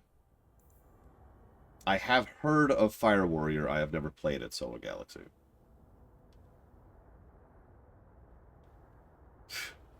Lol, Lord Harriman. Oh yeah, we're totally taking Carver.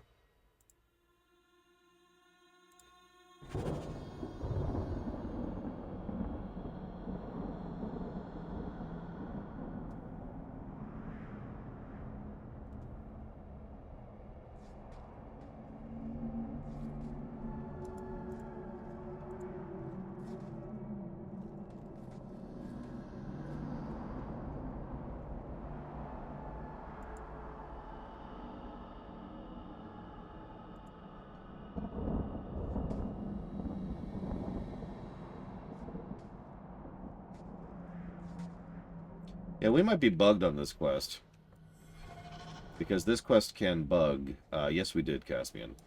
If we don't turn in each item individually. So... I mean, you can always accept him, Valvedrix. Even if you say no, like I did, the quest still sits there, so you're not actually soft-locked. You do have the ability to progress.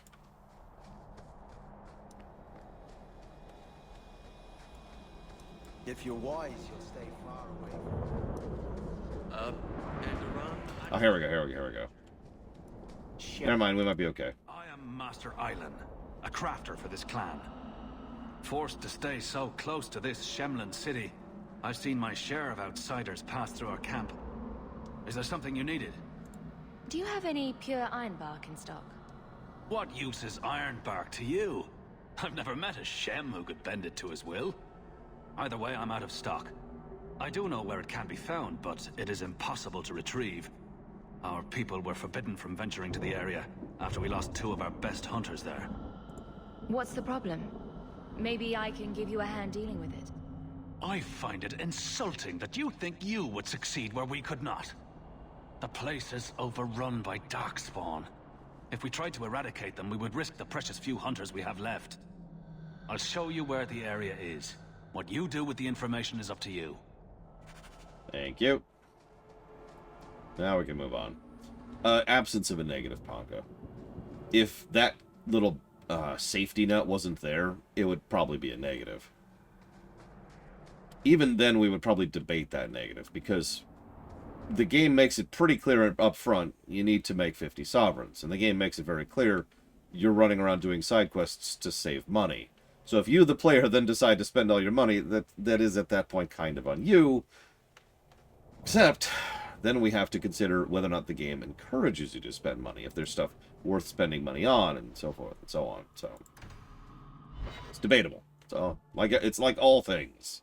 It's debatable. Oh, speaking of which, Coast. I need to up the warehouse counter as well.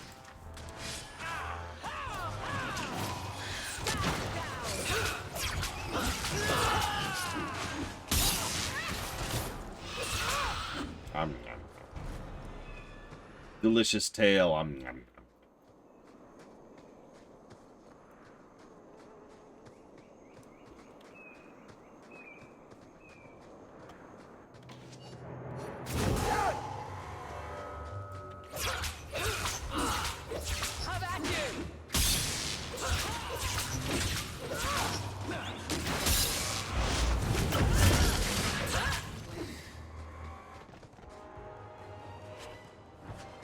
You know, BioWare games tend to have a lot of species-based prejudice in their games.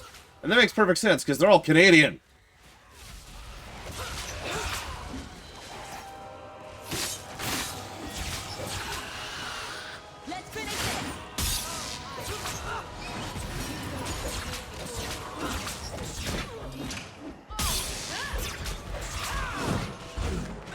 Oh god, they're even worse! They're French Canadians.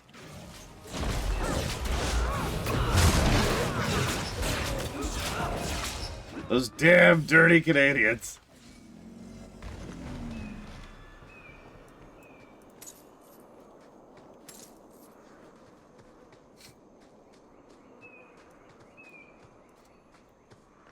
One of the things that I was commenting on when we were going through Mass Effect 1 last year was a lot of people don't really talk about how everybody's racist, or speciesist, I guess, in Mass Effect 1 specifically.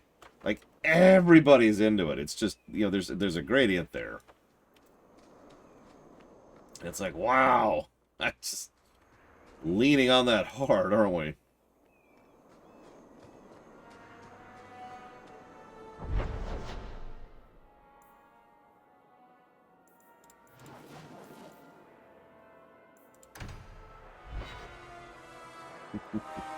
Damn dirty Canadians! You are known, Fenris. What? I'm going through Jevon's neglected reports. Some involve you and requests about you. By whom? I don't know. They're old, poorly kept. But you should be on your best behavior. Thank you for getting rid of them. I didn't. And yes, I actually know quite a few Canadians at this point in my life. Hell, I'm close friends with at least 2. But that was the joke, was that... Really? Everything on the list. I'll get to work immediately. And of course, here is the reward I promised.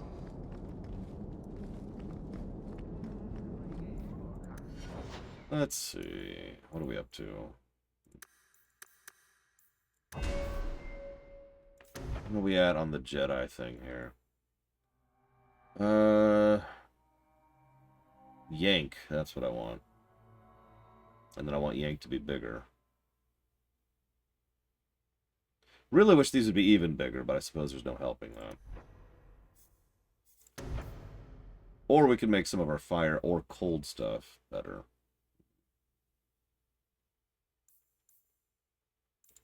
Let's keep going down the Jedi tree for now.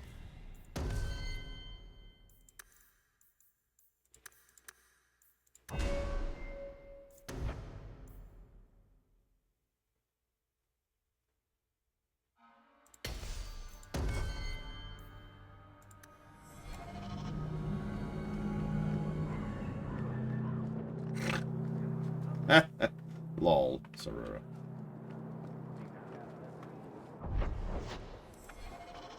But no,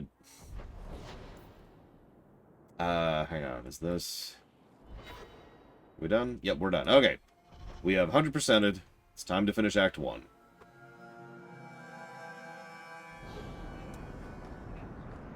Well, Captain.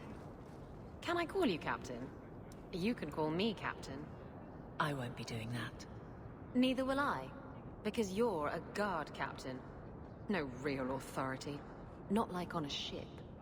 Well, you would know about having a large number of men under you.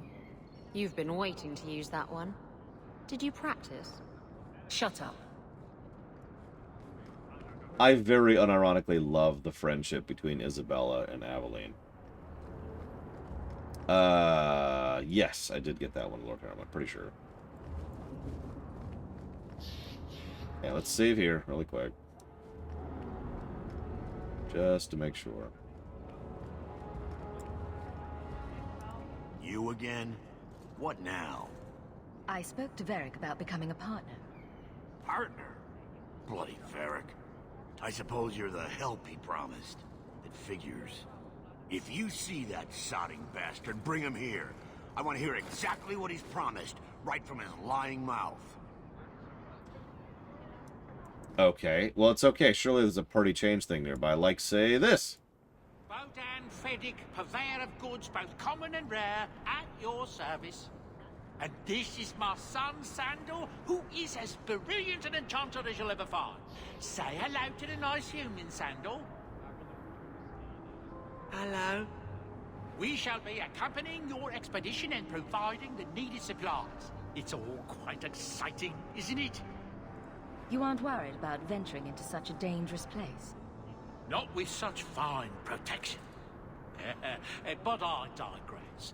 Do you wish to peruse my wares, or perhaps make use of Sandal's unique talents? Enchantment? Just so. I thought all enchanters were mages. Not at all. The fabled dwarven resistance to magic has allowed enchantment of crafts for countless ages. Granted, most dwarven smiths must work for many, many years to learn the skill, but my boy is a natural, a savant beyond compare. I like enchantment. He enjoys his work. What more could one ask? You two don't seem the sort to hire onto this sort of expedition. My son and I have never played it safe. Never captured a tried and true rose. In fact, we have just returned from adventures while accompanying the hero of Ferelden, legendary Grey Warden and Vanquisher of the Blight. You knew Loretta? So you helped to defeat the Blight? In our small way, perhaps. We did not fight at the Grey Warden's side, of course. The hero of Ferelden is a fine woman. After all her accomplishments, may she find even greater success. But surely my past is hardly of interest to the likes of you. Let's see what you have. Right. By all means, feel free to peruse my wares whenever you wish.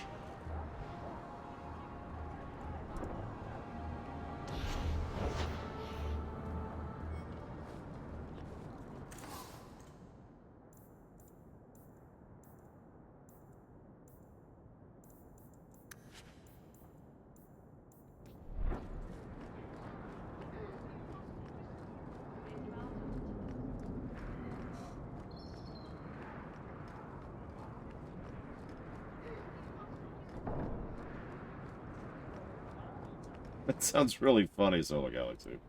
And yeah, I remember on hard difficulty, which is as high as I've ever gone, some of the enemies just get tons and tons of health. To the point where it's just like, yep, okay. Let's make sure one thing really quick. I'm with you, sister. For now. Uh-huh. Okay, so, let's go ahead and get our Dark Roads team going here. That sounds like a good setup right there. Yep, that's the perfect combo. Varric, because he has to be here. Anders, Set Shredna, because he has to be here. And, of course, Carver.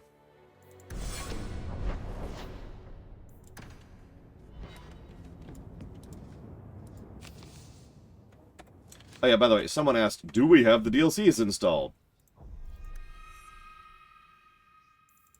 As you can see, it's all right here and all installed. Oh, I should restart the game, actually, because we're having a bit of a memory leak. So let's go ahead and do that really quick. Yeah, we have covered as much as I have to cover. I'm pretty sure we actually did miss a couple of things. We're close to 100%. It's as close as we're getting. Yeah, exactly, Solo Galax. Yeah, the encounter design, if you could call it that, is there's a bunch of little enemies, and then there's one enemy that has a bajillion health.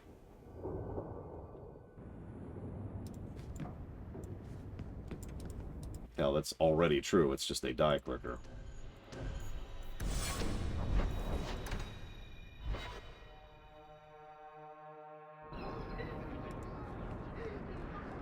What?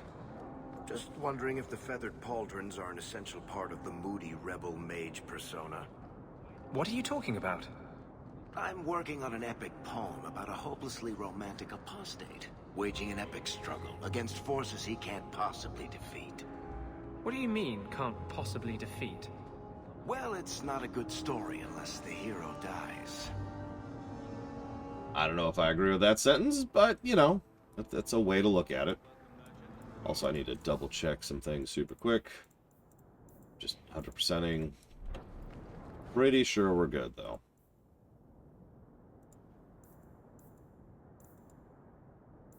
What's that? Well, let's toss all this stuff over here. Quality armor. The best outside of us.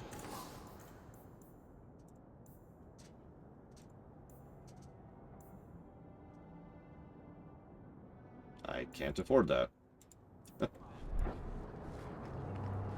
Yeah, no, what I need to do is do a run-through.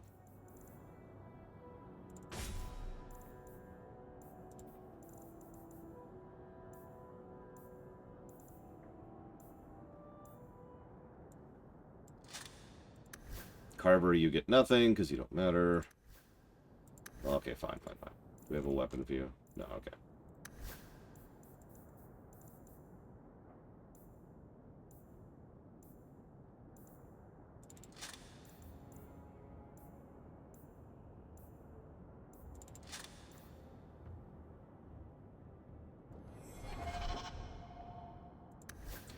I mean, that's the trade-off, isn't it, Blow of Alex? Like, a proper killing off a character is awesome when done properly, but that's like the 2% range? That's the risk that you as a writer take. Because if you fail at it, well, people aren't going to like it, and some people aren't going to like it no matter what. 1, 2, 3. 2,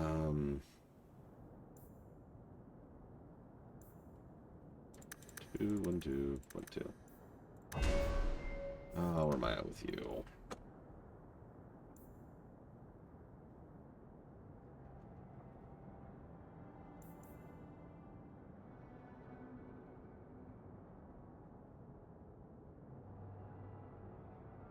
I was going to say, you'll notice I'm not giving any examples of where I consider to be a well-done, killed-off character. Because it's kind of impossible to even mention that without spoiling the crap out of it.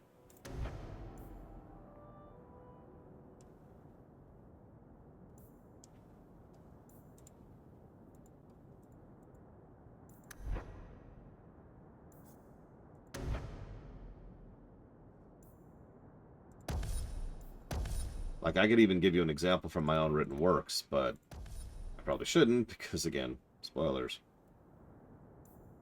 Yeah, AKA don't do... Yeah.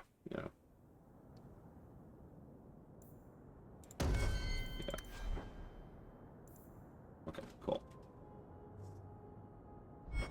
Yep.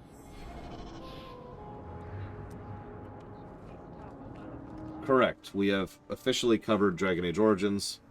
So we could spoil the fact that the hero of Ferelden can die. In fact, everybody can die except for Morrigan.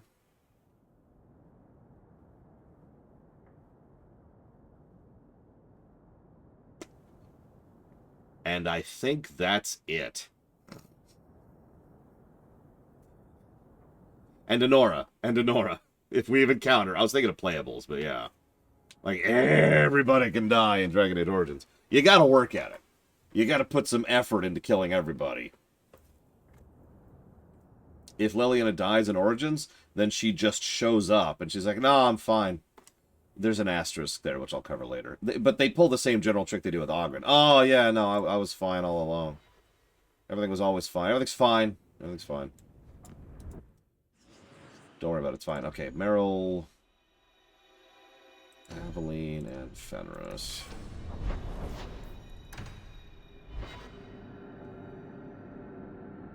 Yeah, it's that's why I hesitated, because I know you can't get Barkspawn killed unless you don't recruit him, in which case he died before you got him. Similarly, Sten cannot be killed, to my knowledge, but, you know, if you don't recruit him, then he dies. Leliana can be killed, Wynne can be killed, Oghren can be killed. You gotta work at it for that, as I've already mentioned. Let's do that then.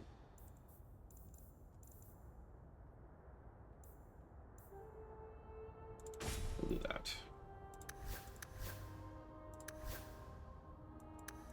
To my knowledge, no, Caspian, although correct me if I'm wrong, because you can kill a lot of characters in Origins. Like, you can really do it. You can suggest definitely not Shelley, but, like, time is a thing, you know what I mean? I don't even play games off camera anymore because I just don't have time to.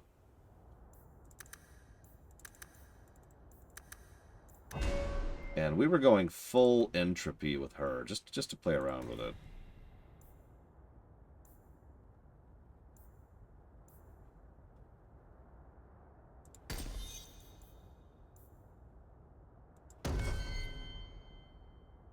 I don't... Let me look that up really quick. Either way, the point is, even if you can kill Sten and Haven, which I don't know about, you could kill everybody in Origins. That's the only point I'm trying to mention. You really, really, really can kill everybody. Except for Barkspawn if you recruit him. And that's sort of the point. Do I have... Yes, I do. Perfect.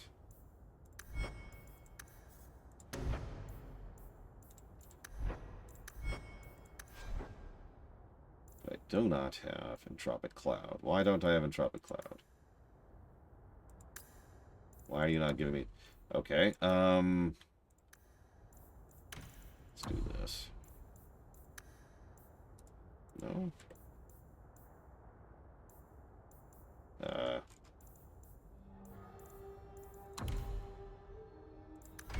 Hold on.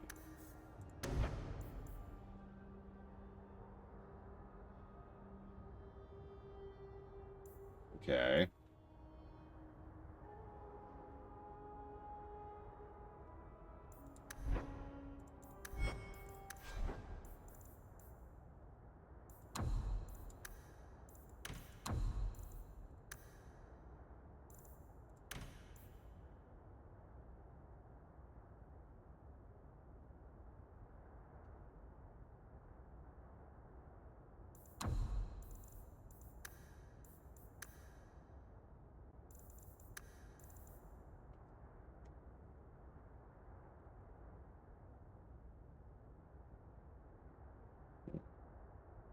What's it called? Definitely not Shelley.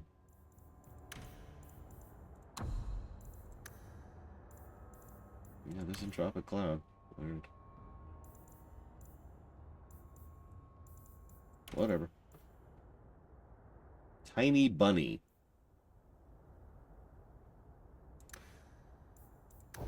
Well, Dragon Age 2 has healing, Umbral Magnus.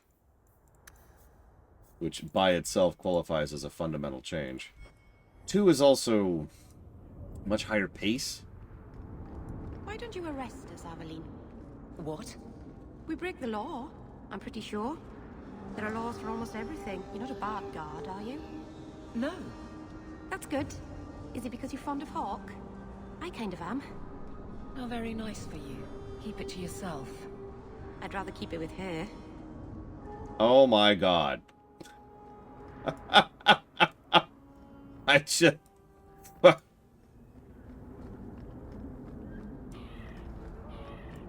Fun fact. So talk about this a bit more in a minute, but there's a boss fight coming up pretty soon. And on my first playthrough, which is my hard playthrough, that boss fight beat the brakes off of me. I was not ready for that fight. Oh, shoot, I forgot to... Is there a place to change party members here? No, of course not. Back here.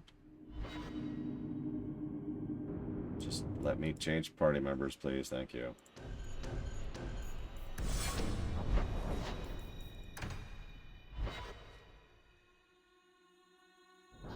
Congrats, definitely not Shelly. Stop looking at me. What's your issue now, Little Hawk? Don't call... Just don't, alright? You're looking for fodder for your stories. Do you think you're that interesting?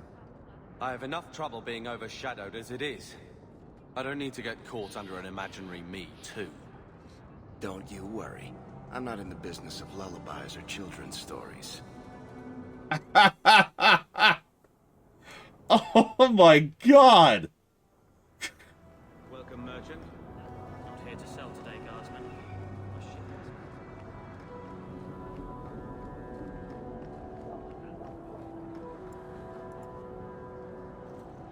You.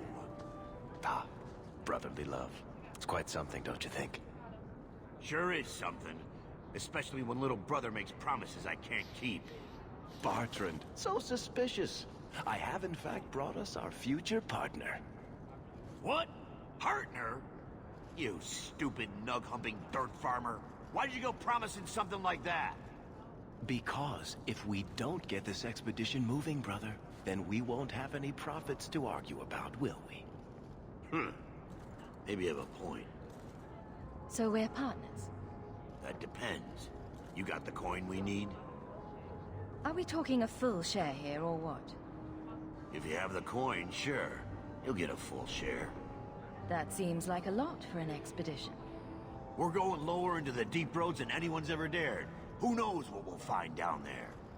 Well, that means food and equipment and hirelings. None of that comes bloody cheap. I do have your coin, in fact. You're joking.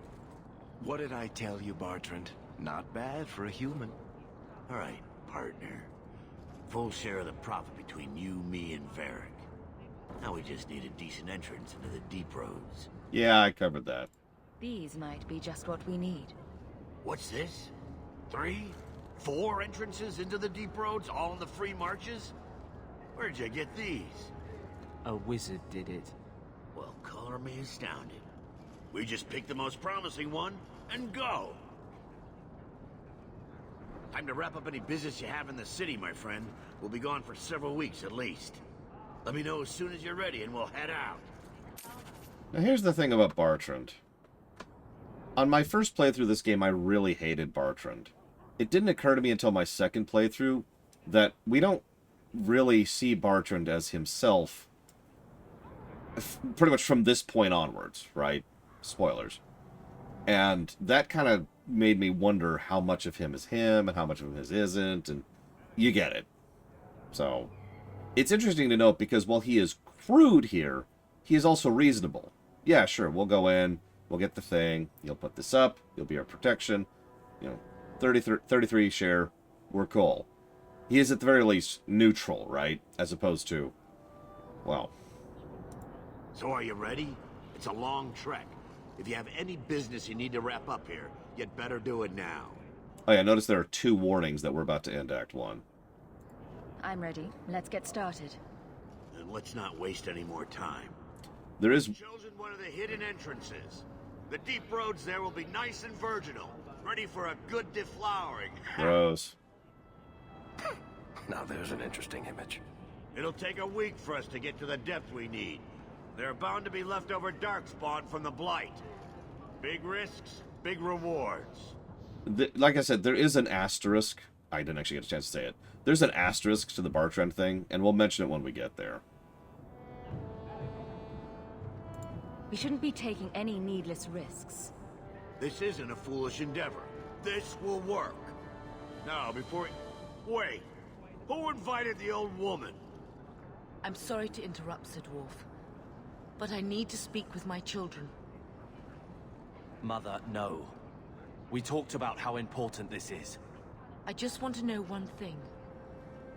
Are you planning on taking Carver with you? Yeah. I can't leave Carver behind. I need him. I'm going. It'll be fine. It's not fine. You can't both go. What if something would happen to you? It'll be I fine. understand wanting to do this. But leave your brother here, I beg you. I said I'm going. Besides, if we're so bloody afraid of Templars, I should go and she should hide. Well, you're not going to be able to take everyone anyhow. You'll need to decide. Yeah, so we have to bring Varric. We're bringing Anders. We're bringing Carver. Let's go. Carver, I beg you. Don't go. Don't do this. Don't worry about me, so. I can take care of myself. You'll see.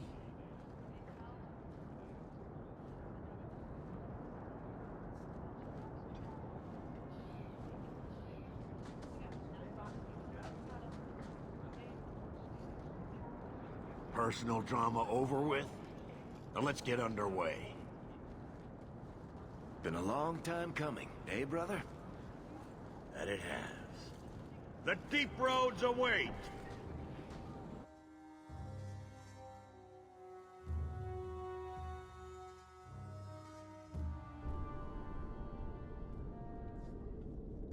No, this can't be right. The champion was an apostate who came to Kirkwall to spread subversion against the Chantry. But you claim this wasn't the case. The champion just happened to have dealings with the Qunari, joined forces with a known raider, a blood mage, a rebel warden, and for what? Coin?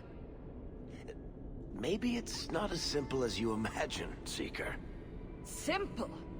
Do I need to remind you what your friend did?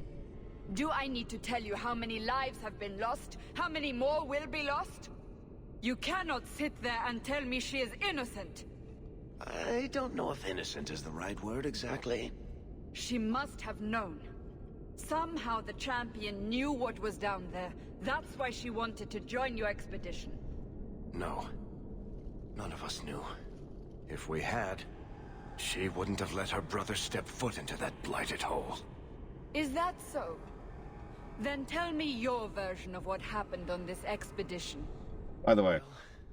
We entered the deep roads as planned, but we didn't get very far. That's only the third time the framing device has shown up in the whole game, by the way.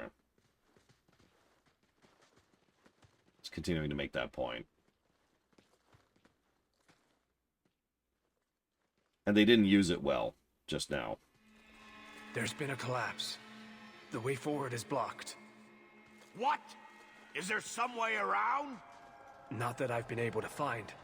The side passages are too dangerous.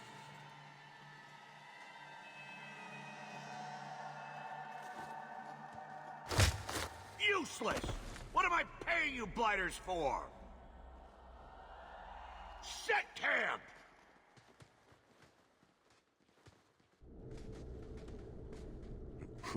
Problems, brother? Sodding deep roads. Who knows how long it'll take to clear the path? Shall we not try to find a way around instead? Seems like the logical choice. You think I'm an idiot, Varric? The scouts say the side passages are too dangerous. See? This is why you bring someone like me along. We'll take a look. If we come running back, screaming, you'll know staying put was the right decision. Fine, fine! Find a way around. Just do it quickly. This is why I left the Wardens. I hate the blighted deep roads. I hate to add to your burdens, my friends, but I fear I must. I fear my boy Sandal wandered off. He's somewhere in those passages right now. I beg you, keep an eye out for him. He just doesn't understand danger like he should. One man out there alone. What are his chances? My boy is sturdier than you think. If he has one of his enchantments with him, he'll survive. He's burned down a house twice by accident. I'm more worried about him getting lost. Oh, my poor boy. When did you last see him? Not a half hour ago, I turned my back to hand out rations and it was gone. It gets so easily distracted. Oh, I should have been harsher with my warnings. We need to search the side passages. We'll bring him back if we can. Poor Sandal. I can't believe he's done this. Let's move quickly then. Now, I don't mean to overstate this point. Oh, thank God, Ross. Okay, my day just got a lot better. You could do an entire module, whether video game or tabletop, just based on an expedition to the Deep Roads. Really think about this. There's tons of stuff down here in terms of traps, or just terrain difficulties, or enemies, and there are lots of things down here other than Darkspawn. And then there's the Darkspawn, which any encounter with is dangerous because even if you kill them, simply being wounded by a Darkspawn could lead to you being infected with the taint. So that's a problem. You know, getting set up for it, what kind of equipment you bring down. There's no resupply down here. Whatever you bring down with you, that's it. Like, if I was running this kind of campaign, normally I'm really, really loose about inventory management when it comes to D&D stuff.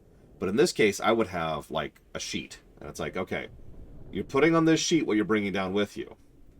The more you carry, the more garbage you're going to, the more of it's going to be a problem. You're going to have mules or backpacks or carrying capacity or wagons or something. But the more stuff you have, the more likely you are to deal with situations. And there's this kind of a back and forth, stuff like that, right? I think there's several things you can do with that to make that interesting. Meanwhile, yeah, I would actually apply encumbrance, which, again, I pretty much never do. But yeah, resources, resupply, dangers, enemies, threat, terrain. I mean, just a collapsed tunnel is a huge problem down here. But then you encounter Darkspawn, and it's like, oh crap. And there's all sorts of unique stuff you could put down here too, like we had in Golems of Amgarok, or the thing we're about to do. I'll be right back.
No, I was not, Yura. Although I was asked to do some ruminations on some unusual stuff.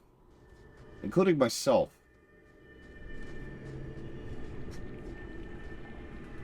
That one's empty. But I got a second one.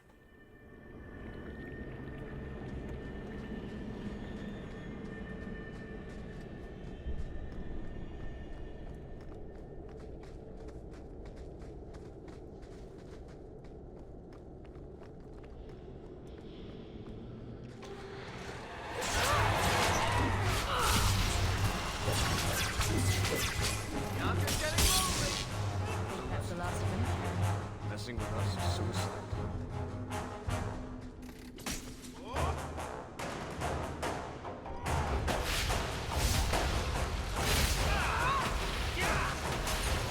One less to worry about.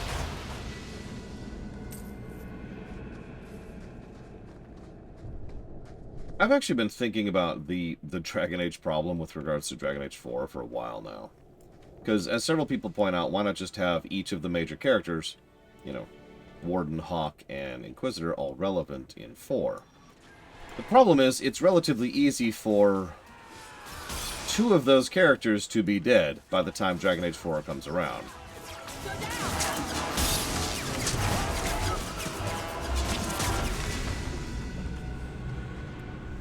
So,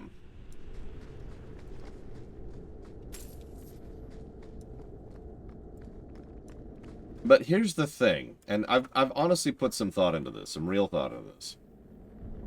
I feel like trying to, like, okay, remember yesterday we were talking about the concept of good enough, and how every now and again you can't have everything. You can't succeed at everything.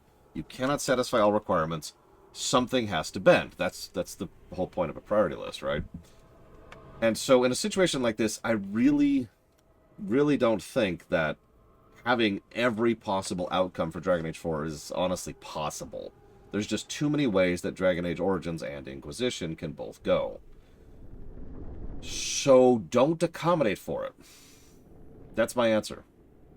I know this is a good enough answer. This is a compromise. But what I would do is I would sit down and say, the Warden's alive. Nope. The Warden's alive, and you can either import them or make a new one when you start Dragon Age 4. Hawk's alive. Import or make. Inquisitor's alive. Import or make. And all 3 characters are relevant for 4. And just kind of lay that down. It's not like they haven't already done this, because they've already done this at least twice that I can think of off the top of my head, with Oghren and Liliana. They decided they wanted those characters, and so they made it work. Shrug.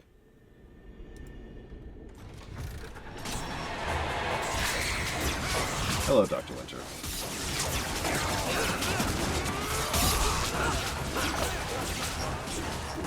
Yeah, somehow, Palpa Warden has returned, you know?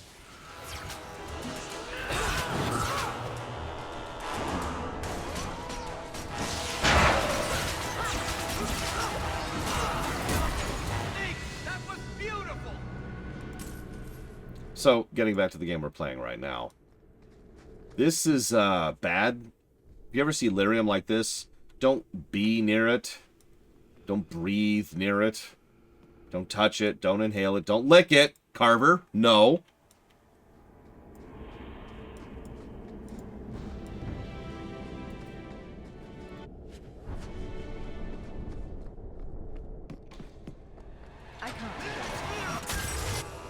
Oh no, it's, dogs.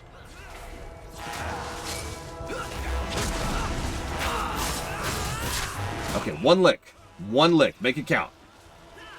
Make it count.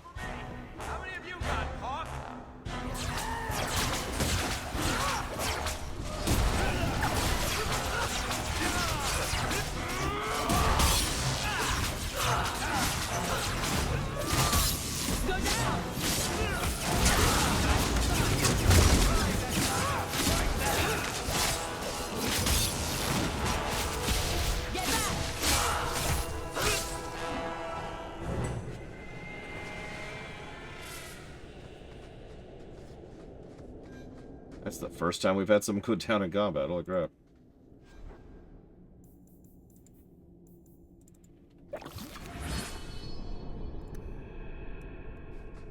Oh, it's great, isn't it, Bladeful? And yeah, there's no, So, okay, you see that? Wonderful stuff right there? That's what we call foreshadowing. Visual foreshadowing, no less. There's some over here, too. Don't worry, that'll become a little bit more relevant in the next game.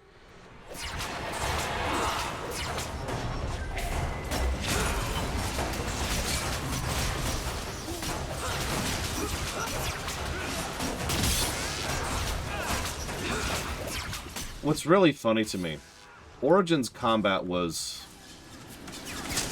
let's say, deliberately paced, to be nice about it. It was a little slow. It was a little slow. But the reason that's relevant is because in direct reaction to that, they decided to punch up Dragon Age 2's combat, increase the pace and speed of it. Which then led to Dragon Age Inquisition, where they slowed it back down, as a reaction to 2's combat. Well, I'll be a Nug's uncle. Isn't that Bodan's boy?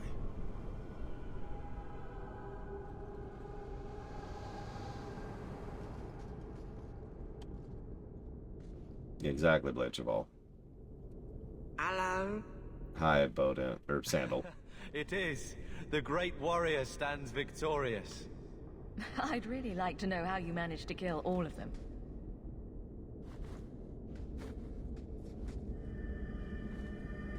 Boom. And how did you do that? Not enchantment. Smart boy. Come on. We still need to find a way past that collapse.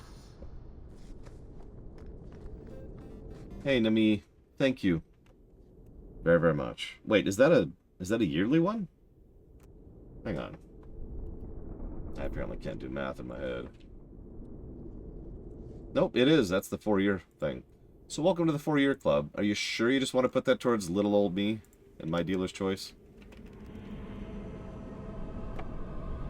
Alright. Well, thank you very, very much, Nimi. 4 years of support.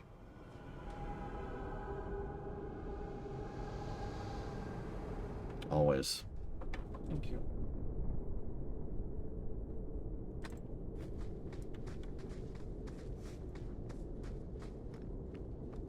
I mean, it does sound like the best possible option for him, Shadow Machine.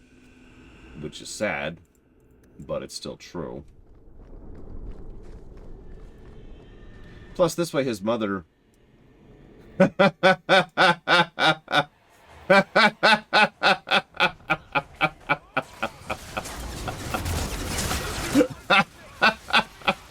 God. Okay, I'm not going to say what I was going to say just now, but that's probably one of the most evil things I've thought recently.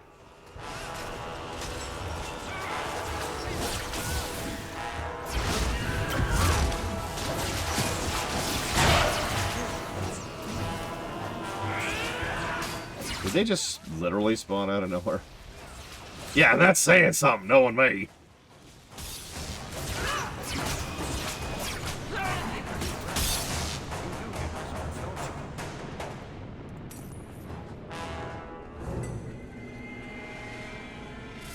I actually want that over there. No. We'll get there. We'll get there. Anyways. No, Eternus, no, why? Why would you do this to me? Merci, sir.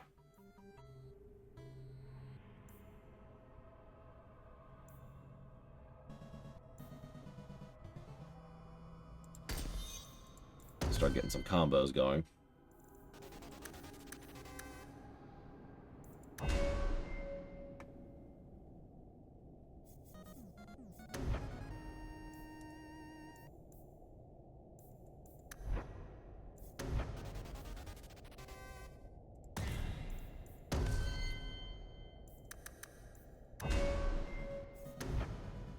I am sad, though. I'm going to lose one of my my Reavers here. I don't even care what you take. Sure, I'll take that. Nobody cares. Nobody cares.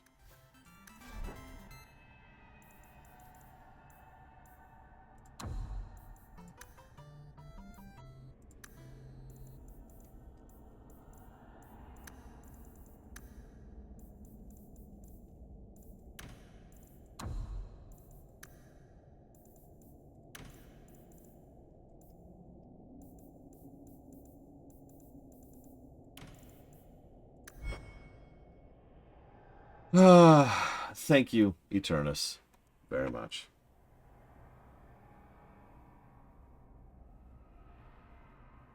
Especially now. I appreciate it, thank you. I suppose you know the question.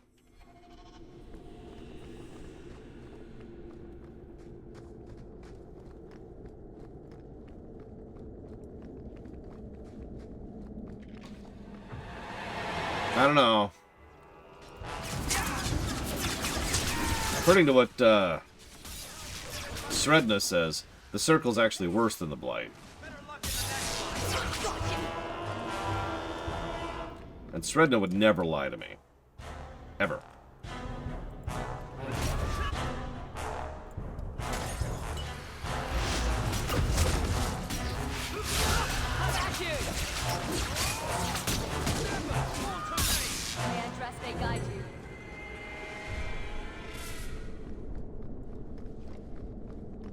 This is a lot of lyrium in here. This, yeah, you see this right here? If you turn to left and see a nice open area leading to that vein, then you are probably already dead. It may take 10 years to get there, but that much irradiation, and let's be clear, lyrium poisoning is very, very similar to radiation poisoning. That's not great.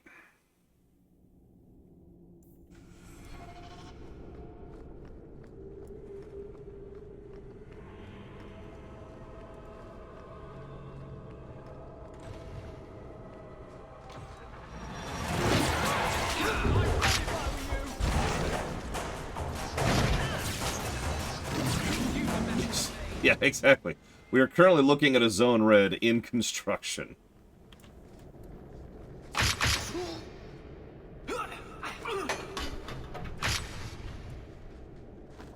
Could you not? Thanks.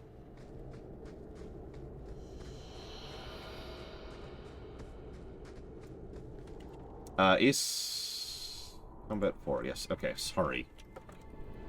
All the Ace Combats blur for me, so I'm like, it's funded! Wait, no it isn't. Just got added, like last week. Technically yesterday, because we had a glitch.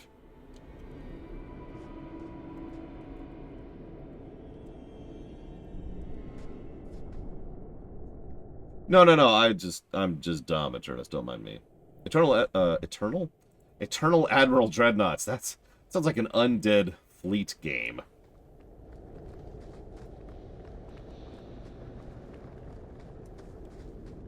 This looks like a fun place to be.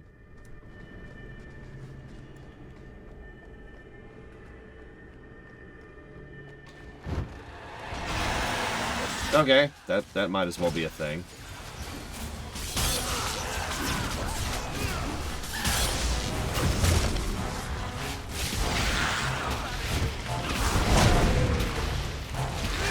Oh yeah, the ship is the phylactery. So you're ultra invested to keep the thing alive, because, you know, if you don't...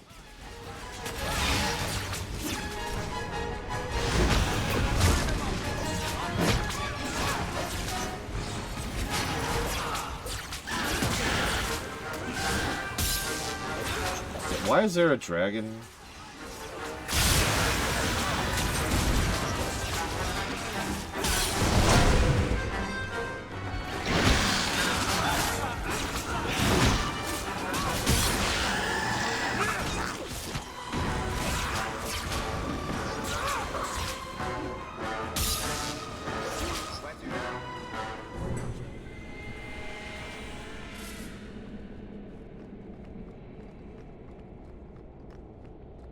Yes, Dragon... You know, the funny thing is I absolutely believe some executive somewhere was like, hang on, this is Dragon Age. We gotta add more dragons. And everyone's just like...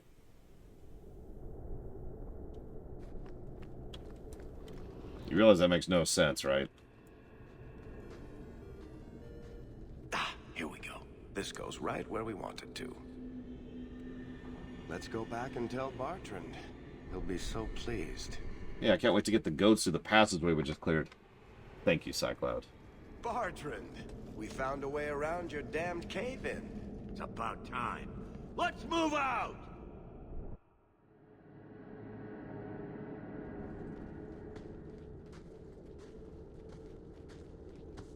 Holy shit.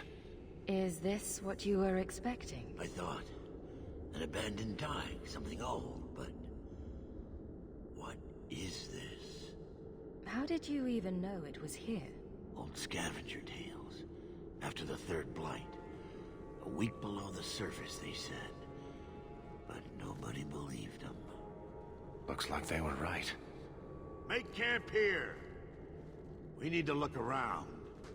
And notice there is a lot of red lyrium around here.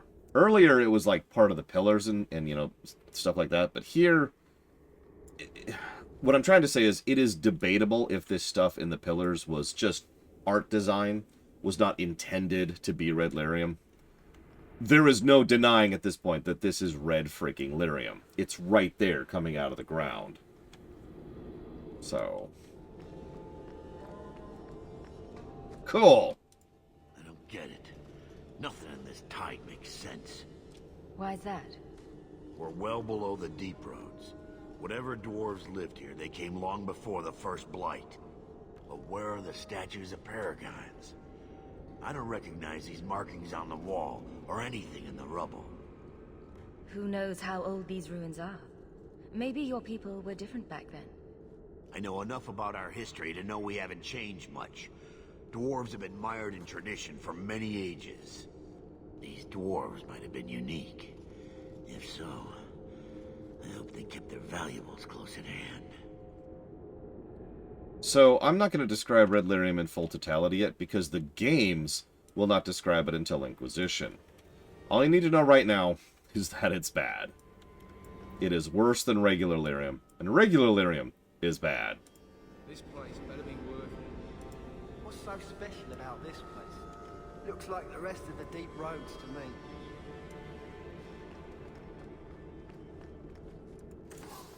Oh, hey, there's a vendor, like, right here.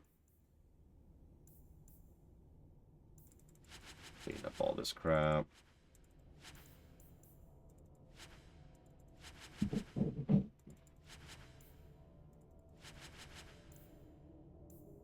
Oh yeah, hang, there's my robes. I think.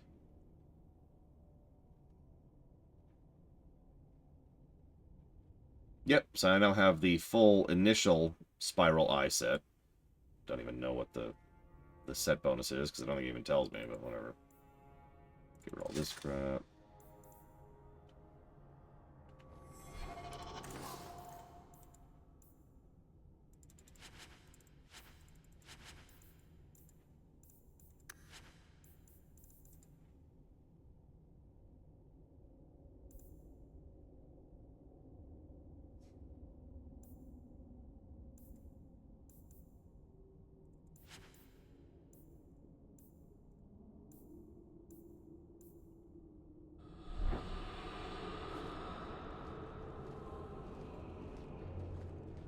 You found him! I can't believe it! You found him!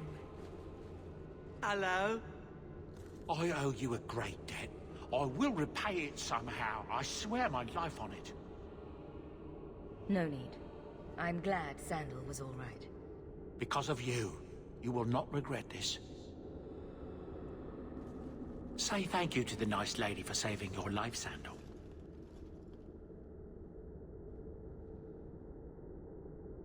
Thank you. Okay, that was extremely creepy. We're just gonna move on here. Yeah, just breathe deep. Breathe all that in. Yeah.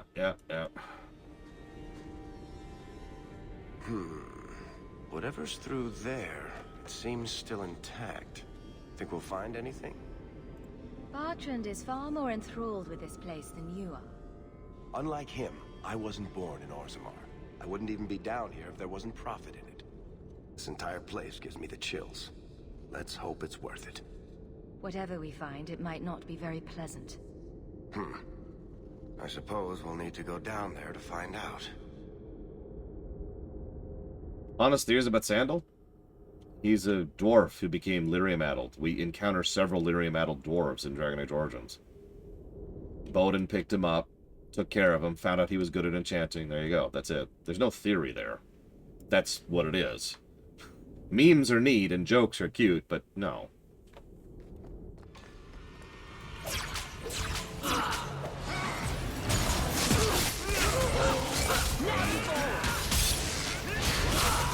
You know, I sometimes wonder if the MacGuffin that affects the mind became popularized by the One Ring. And then I remember that going back into mythos and older fiction, that's been a trope for a few thousand years. So never mind.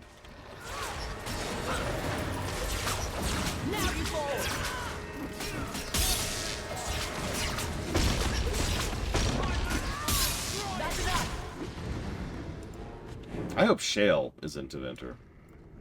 You know, in the Dragon Age 4, that's not coming out. No, exactly, Jessamore. Like, it's a really old trope for a reason. Ignoring the obvious values of, like, warning people about the dangers of meddling with things you don't understand, there's just the narrative concept of being out of control. It's the very reason mind control is such a thing, right? We'll put that on you, I think.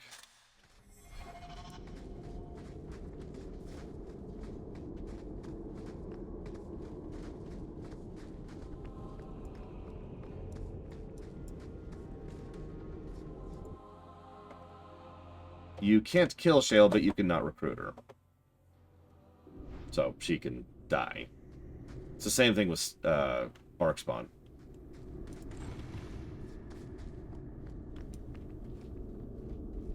Nice place.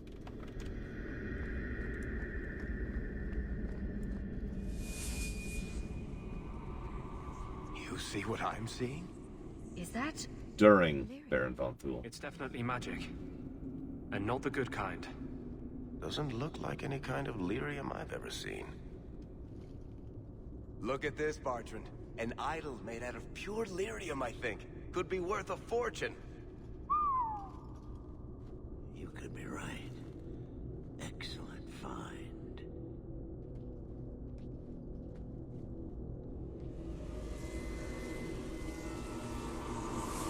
Thing's ugly as sin, too. That's the worst part. Not bad.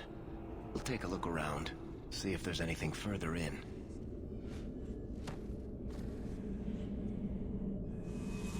You do that. The door!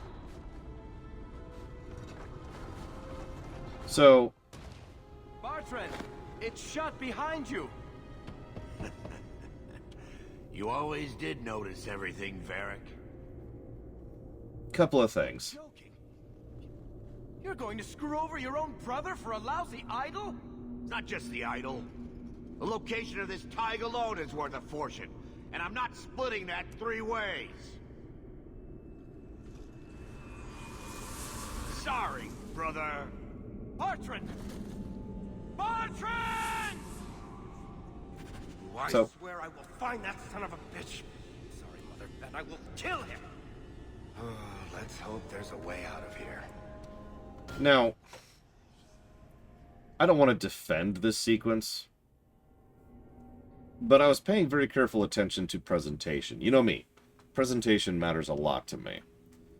Did you notice that, so obviously the idol sparking is the overt thing. The moment he picked it up, it was like, then he seals this behind seconds later, but then they pull a Dutch angle every time we talk to him. Every time the camera bounces out to Bartrand, there's a little bit of a Dutch angle there, just showing, you know, that he's not quite in his right mind.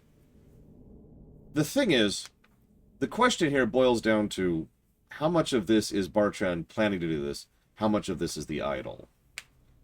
Here's what I think. Of course, naturally, I think it's both. But what I think is that Bartrand was looking for a chance to screw us over, and when he saw the idol, that was the trigger, right? Let me phrase this differently. If we found a gold idol, I don't think he would have pulled the trigger right there, personally. I think he would recognize that that's not the time to do that, and there's other better ways to do that. So, he probably would have taken the gold out and been like, yeah, okay, cool. And then maybe looked for his next opportunity to screw us over. He might not have even done it until we got back to the surface. Who knows? But the red idol pushed just that little push, right?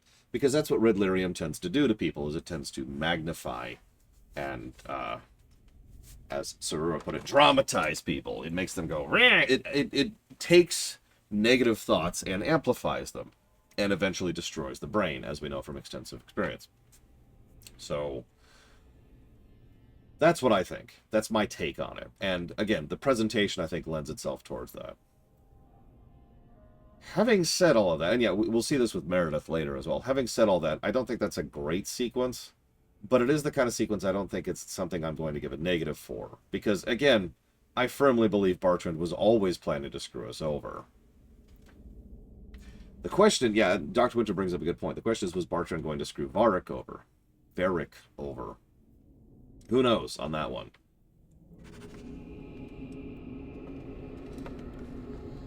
Yeah, that's another thing. Like, the red lyrium is kind of a perfect storm thing.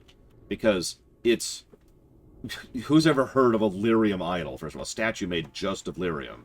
That's already extremely valuable, because lyrium's already extremely valuable. And then there's the thing that's holy crap, that's super valuable.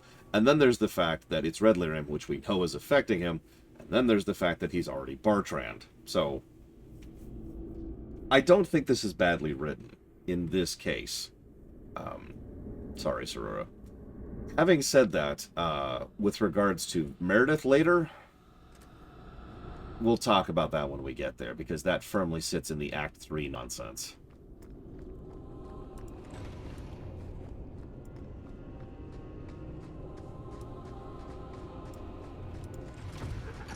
Oh yeah, there's another thing. Red lyrium in general causes the problems I just talked about. We'll see this in Inquisition. I know, right, Lord Aramont?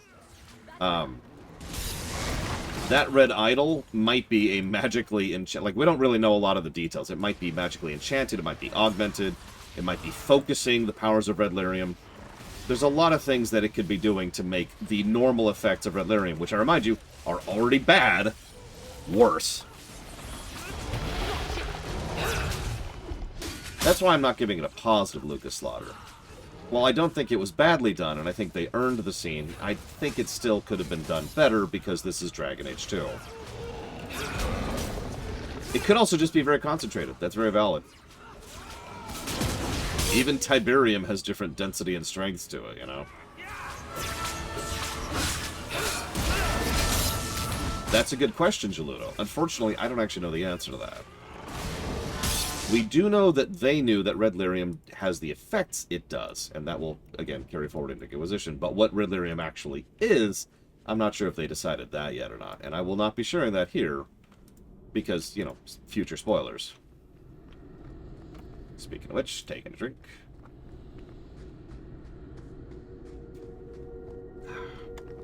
Thank you for reminding me.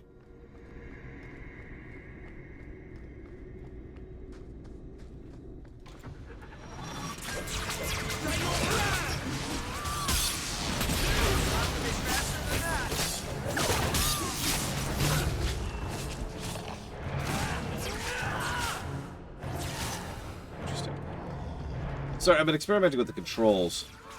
Some games will have a thing where you could, like, either double-tap the ability or, like, double-tap the right-click or whatever in order to automatically drop an AoE on your target. World of Warcraft does this, for example. But it looks like I actually have to then manually drop an AoE in this game. If anybody knows elsewise, please feel free to tell me. I'm kind of curious.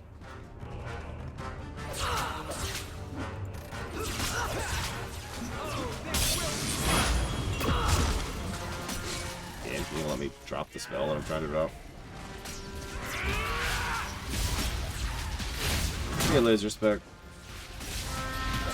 Absolutely, Bluff Alex. If there's something I've learned, I'm not going to read the rest of your question. If there's something I've learned in my life, Flames, what were those things? it's that games, in general, anything review-wise, can have both positives and negatives, even for the same thing. Yeah, profanes are mean. Yes, I will be doing it after. This might be our first day where we don't have a cursed stream for Dragon Age. I don't want to say that, because I just jinxed myself.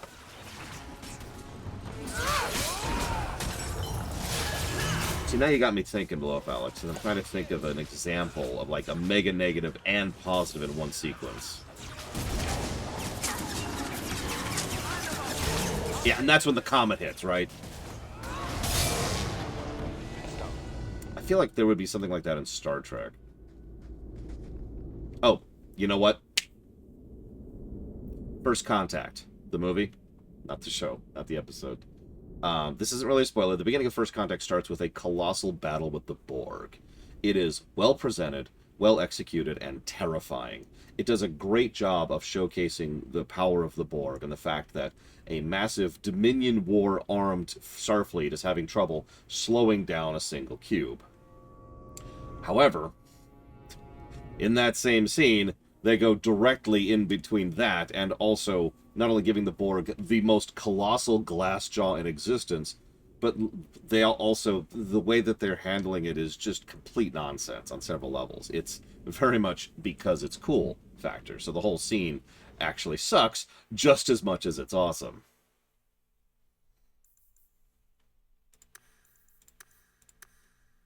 So there you go. That's my answer to that as far as a specific example. Hey, look, we have the hawk tree now. Oh, that's our set bonus. Yeah. I was wondering why it looked different. Let's go ahead and grab... Ooh. It's fine, Sarura. It's fine. We're going to ram the ship, and it'll do absolutely nothing. Which Worf would know. Come on, Worf. Think about this for 5 seconds.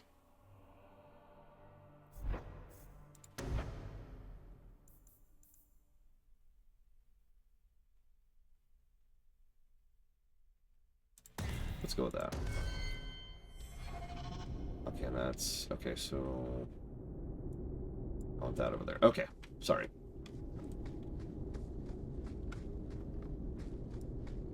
Oh, yeah, that's another thing. How many times have you seen a scene where someone's like... Ugh, and the hero's been beaten, and they've just been getting the snot beaten out of them by the villain. But then, they get right back up. And then they beat the villain, even though, like, they're weaker and lower on health and just doing worse, right?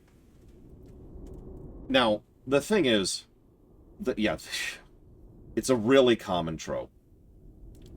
The thing is, I have seen that scene done well. I have seen several movies, shows, and games which do the second wind trope well. But I've also seen a few hundred where it is not. So... kind of once again, it kind of comes down to execution.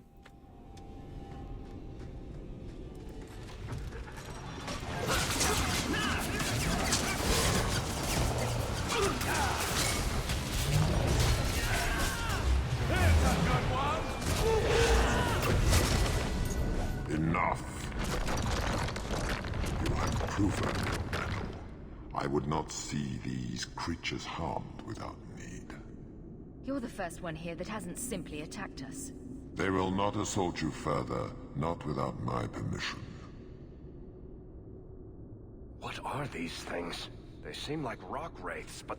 They hunger. The profane have lingered in this place for ages, beyond memory, feeding on the magic stones until the need is all they know. Delirium? That's what sustains them. I am not as they are. I am a visitor. It seems mostly interested in their hunger. It's a demon come to feed. I would not see my feast end. I sense your desire.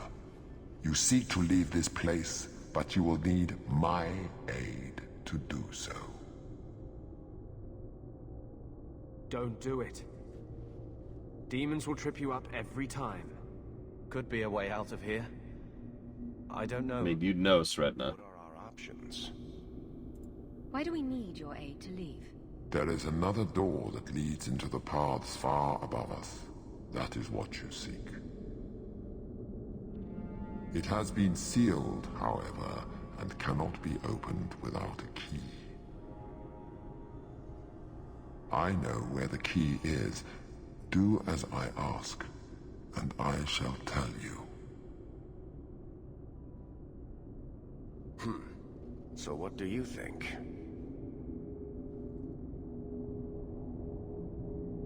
Yeah, I was gonna say, obviously this is a video game, and we'll find some other way elsewise, but yeah, going back to that campaign module idea, if I'm running this module and I offer this, you know, lifeline to my players, I would expect them to realize, you know, even though it's metagaming, that I, the GM, am offering them a lifeline.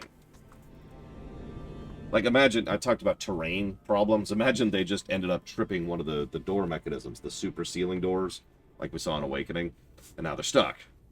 And I'm like, shoot, okay. Hang on. Pull a little get out of jail free card here. Let's kind of slide it over on the table.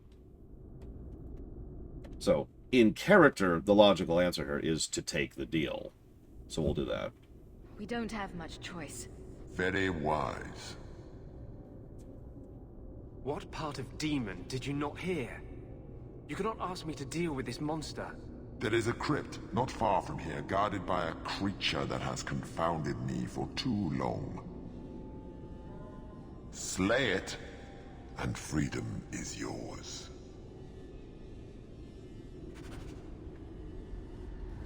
Yay, Hander's rivalry. Tastes like self-righteousness. And cinnamon.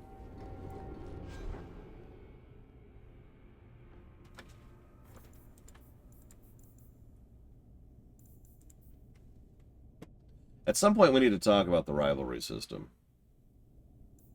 But not today. This day we fight! Shut up. You know, I don't actually know, Svatoslav. Does anybody know? Can we do both? Can we get the key and then kill it?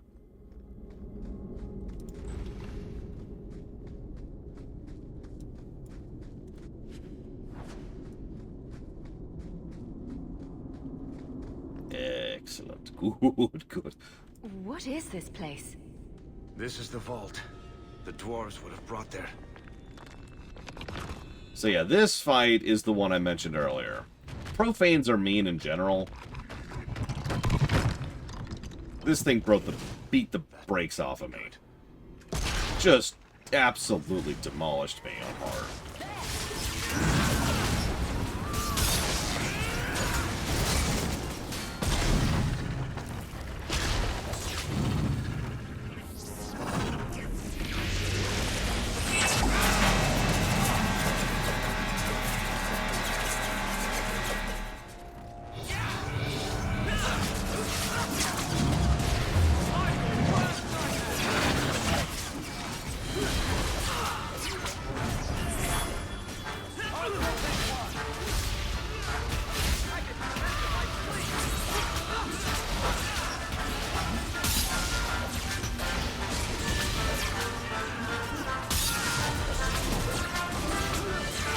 Not that I'm aware of off the top of my head, Arbol Magnus.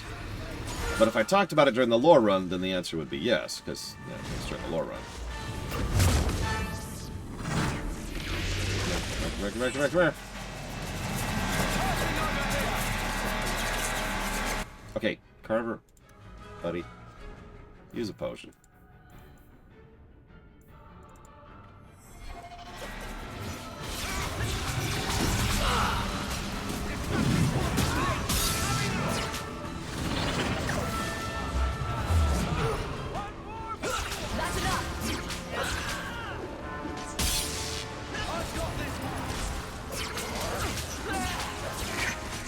I don't think it's the exact same sound effect, no.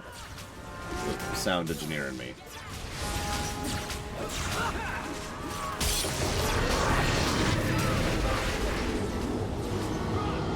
Carver, no! My brother, whom I care about a great deal.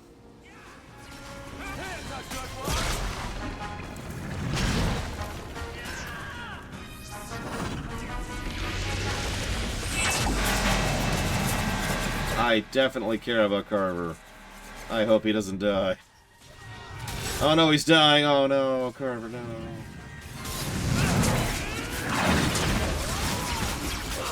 Yeah, they're just resisting everything today, aren't they? Yeah, as the meme goes, oh no! Anyway. Did you, like, die? Jesus.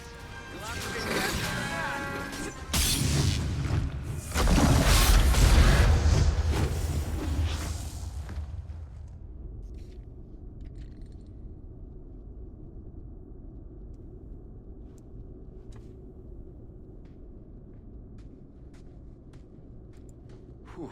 The rock wraiths are supposed to be dwarven legends. They're not even supposed to be real. Looked pretty real to me. I suppose it doesn't matter. Look at what it was guarding. That is not yours. The key you require is in the chest. Leave all else, for it is mine. Yep.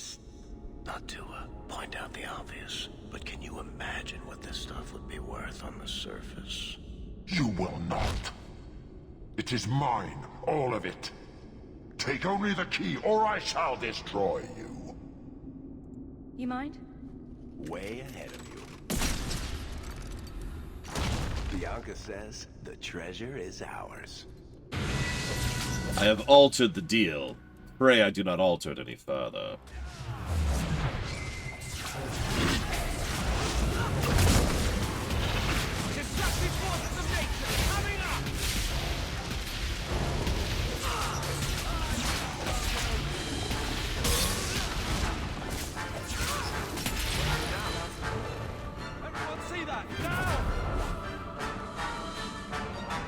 I mean, it is a little different from, you know, betraying our brother Let's for go an idol. Pieces we can carry out of here and then go. Yep, everyone, fill your bags. Fill your bags. No, seriously. I want those bags full.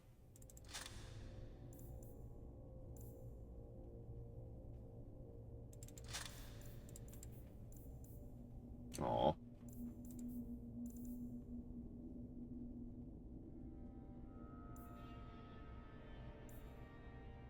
Yeah, Carver, I need your bag. No reason. No reason. Wait, you know what? Let's level Carver. I think that's the most important thing to do right now. Let's make him even stronger. He's going to need that. He's going to need that where he's going. And let's make him a warmonger. Yeah, there we go. There we go. Let's get out of here.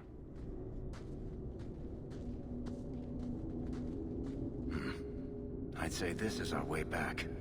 How long to get back? If we're unlucky, maybe a week. And if we're lucky? We stumble over Bartrand's corpse on the way.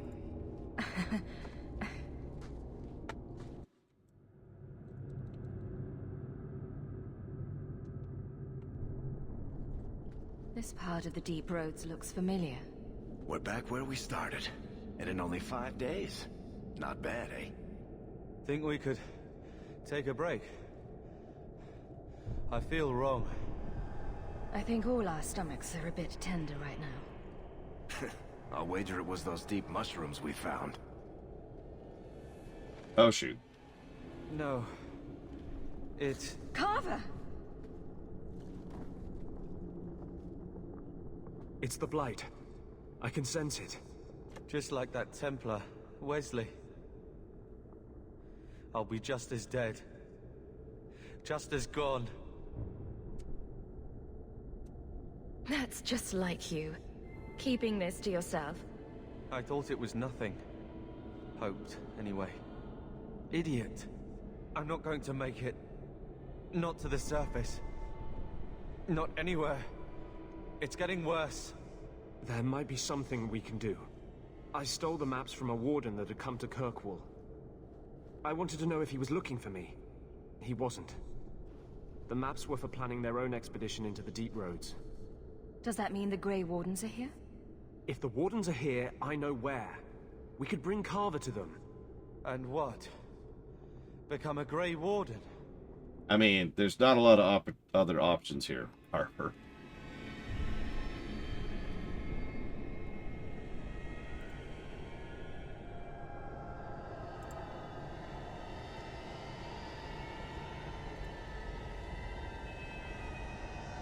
Also, I'm not sure what you're on about, Svatoslav. Like, he can't join the Circle.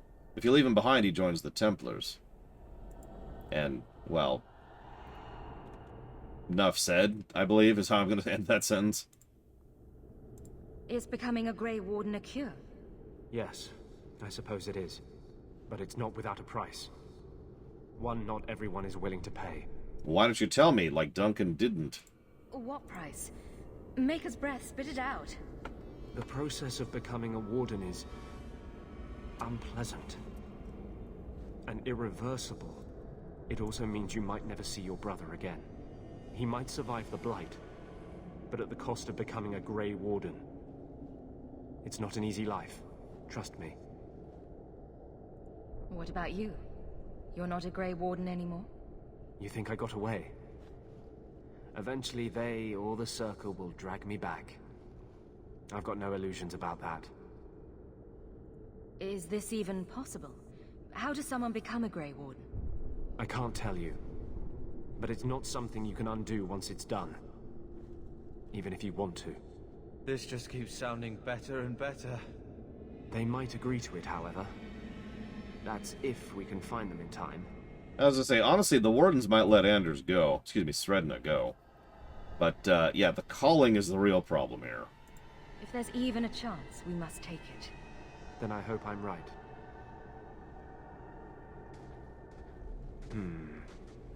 What's wrong? I think they're nearby. Or it could be Darkspawn. I mean, they do canonically feel identical, so that tracks.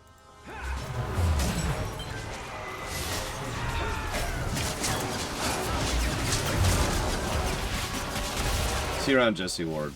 Take care of yourself.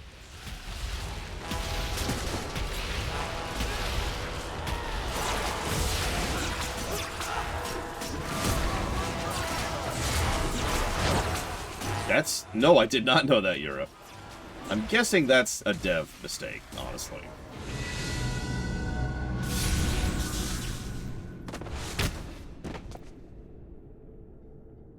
Anders. Who? Fancy meeting you here, Stroud. I could say the same. I thought you were through fighting Darkspawn. I'm not here to fight Darkspawn. I came looking for you.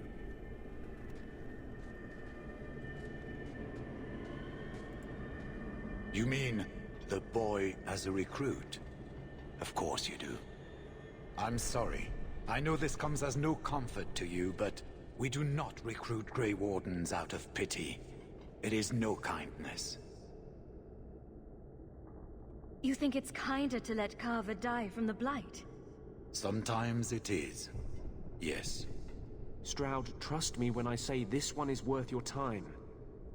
With the Blight over, you Wardens don't have recruits lining up. This is no simple thing, Anders. This may be as much a death sentence as the sickness, and you know it. He'll die anyway. Take him and try. I'm asking you. If the boy comes, he comes now, and you may not see him again. Being a Grey Warden is not a cure. It is a calling. Are you sure about this? I wish it hadn't worked out this way. We must move quickly if we are to make the surface in time. Then... I guess this is it. Take care of Mother.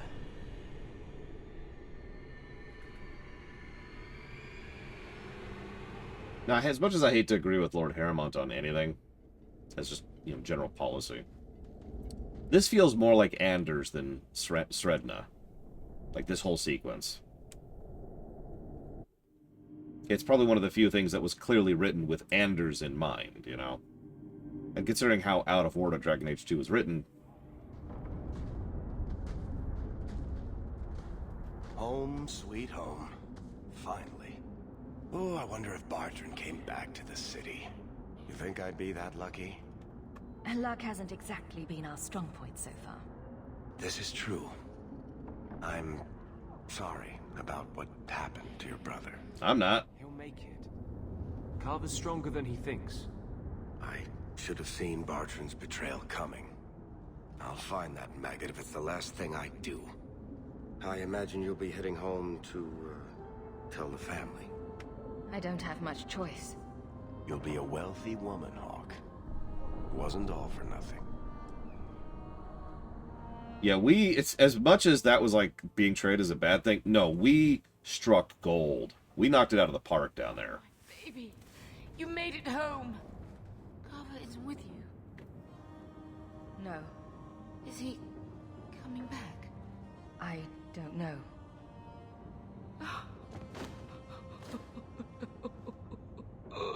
It's okay. She's with the Circle. I mean. So the champion's brother was a Grey Warden. Yes, but that's not the connection you're looking for. Isn't it? The involvement of the Grey Wardens makes perfect sense. And the champion's companions? Merrill, Aveline, Isabella? That Warden Anders? Don't remind me. I introduced them. We thought they all came from Ferelden together, but now it makes sense. Motive and opportunity. It's still not what you think. Then I need to hear more. Unless you've already decided. I can always go if you don't need me anymore. Tell me what came next. I guess we'll play Act 2.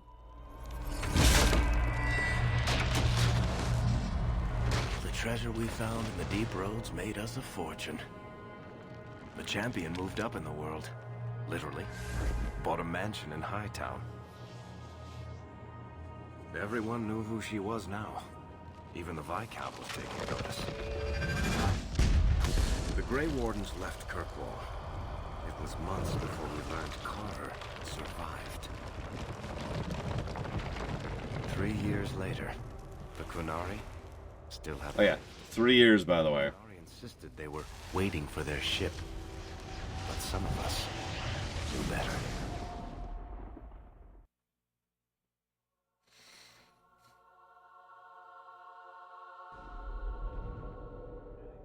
I want you to imagine what was going on in your life in 2020. And then, bam, you're here.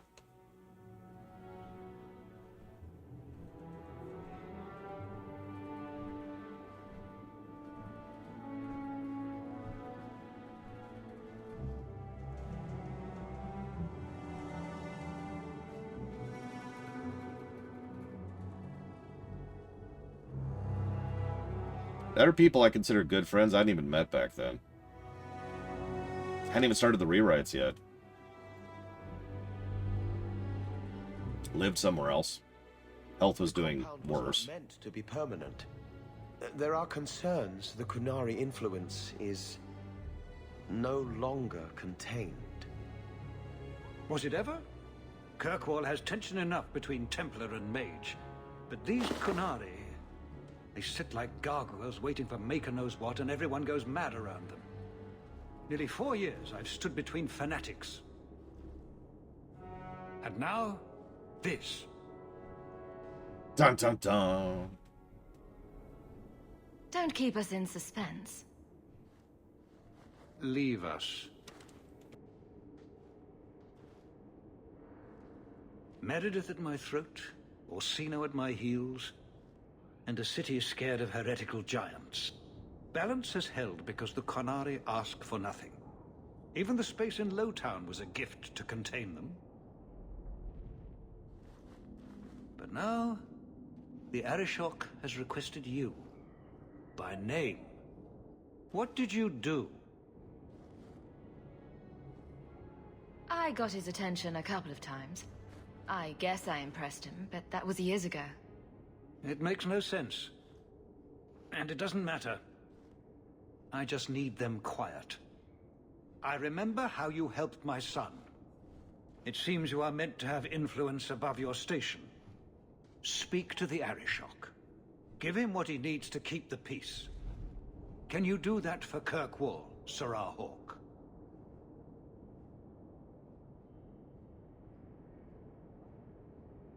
I've seen hate for them, but I haven't heard anything major in years. Zealots are bravest where their lies can't be argued, behind closed doors. Chantry leaders see Qunari beliefs as a challenge, not an attack. But the message gets muddled among casual adherents. I'm certainly not equipped to argue the fine points of faith. Have the years been kind to Seamus? He is his own man. But your actions tempered him somewhat. He's not so angry at the world. I thank you for that. I may not agree with him on many things, but I am proud of what he is becoming. The Qunari usually arrive as conquerors. Odd that this has gone on so long. Very, and I have no interest in antagonizing them. That is partially why I suffer being a messenger today. A treaty exists, and it has been honored. Although... You have doubts? They claim they're waiting for a second ship. But it has been 3 years. They want something else.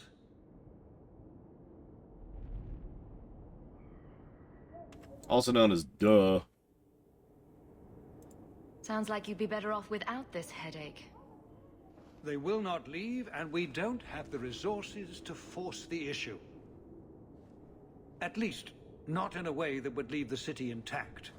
If they had come to conquer, I suspect they would have done so. Any idea what I can expect? None. Honestly, I don't think I've heard two direct words from the Arishok. Other than his rather deliberate phrasing of begone. If you think his asking me to notify you of this is strange, well, you would be right. I'm always willing to assist. Well, that is an attitude this city has lacked for a long time. Appease the Arishok. Take his demand and let him return to dormancy. As awkward as this has been, it is better than the alternative. I should spend more time with my boy. This life is too short. Foreshadowing. Look at her hat. Look at her hat. We look so dumb. All right. We're fine. We're fine. Everything's cool. Everything's cool. That's true. That's true. So, I actually know exactly what I would do, Lord Harriman. Although it's worth noting, I know the setting better than the Viscount does. I'm out of character knowledge. Here's the deal.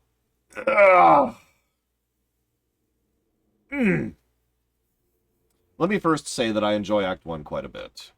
In fact, if you look at the score, I know it's not very clear because of how I tend to take notes on these large-scale games like this, but that's a pretty solidly net positive score. Cool.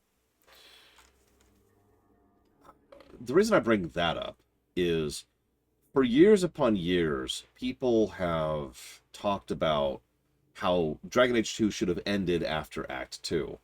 Not just because Act 3 sucks, but because Act 3 kind of doesn't fit. Act 1 is a fairly solid and cohesive build-up, side quest, get money, introduce, establish, expedition, success, victory. Act 2 slowly builds up to the conflict with the Qunari. Spoilers. I mean, it starts with that. I don't think this is a spoiler. That's clearly the focus now. We're going to focus more on the religious side of things, the zealotry side of things, the cultural side of things, and the political side of things. Cool. And we're going to build up and build up and build up, and we have a big boss fight at the end of Act 2. And then there's Act 3. And that's the problem. But something I've heard a few times, and I'm curious of your guys' thoughts, is if you think the game should have ended after Act 1. I asked myself this question when I was driving back from hanging out with Third yesterday. Because Act 1 is pretty solid. It certainly has its issues, but if I'm being completely honest, I don't think those issues overweigh the goods. And if I'm being 100% honest, I imagine Dragon Age 2, if it was just Act 1, would score better than if we score it at the end of Act 2, which we are going to do. And I stand by that. I know that several people said it's going to be too short. Personally, don't agree. I have played too many RPGs that are actually shorter than that to really agree with that opinion. I can't, right? I cannot agree that it's too short. I do think it would take a little bit of rejiggering, but tying it into a big conclusory thing with the expedition, and then having like probably a playable epilogue where we get to see the results of this. All of the stuff that we're about to have implied to us actually being on camera, and chung, we're done. You know, there you go. I think that would have worked. Because Act 2, kind of, Blade Jamal, but for all intents and purposes, Act 2 has nothing really to do with Act 1. Other than the fact that the Arishok happens to exist, and the Qunari happen to exist, and, you know, Sister Patrice happens to exist. But other than introducing characters, it's another story set in the... I have a term for this. I call this an indirect sequel. So Act 2 is an indirect sequel to Act 1. If you severed the two, you wouldn't really suffer anything for it. Again, I'm not sure I 100% agree that that would be the right call, but it was something that just kind of got me thinking. Because, well, I'm going to be very blunt about this. I think Dragon Age 2 would be a better game. Let me walk this back a little bit. I think that if the two options, and there were only two options for Act 1, and then we're done, or the whole game, I think Act 1 and done would be a better game than the whole game. Now, we'll see how Act 2 fares as we go through it.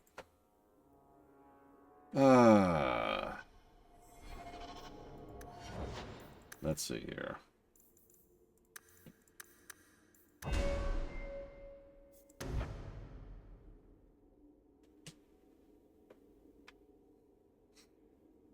Well, it's... Someone said... Sarura said it's kind of episodic, and that's true.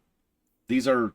It's not even an insult. These are just episodes within the life of Hawke, which may or may not have anything to do with the rest of the episodes of the Hawke adventures.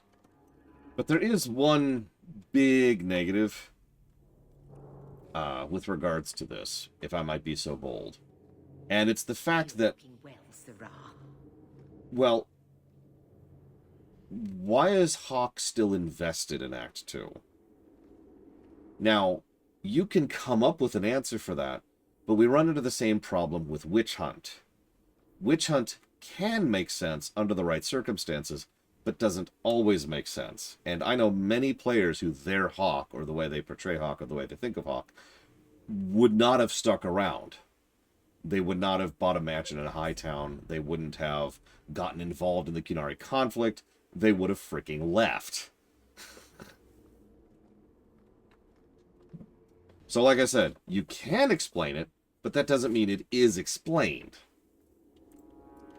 And the problem is, as we'll go through Act 2, the whole city's just going to kind of get worse and worse and worse and worse and worse and worse. And the whole time we're just like, we gotta save Kirkwall.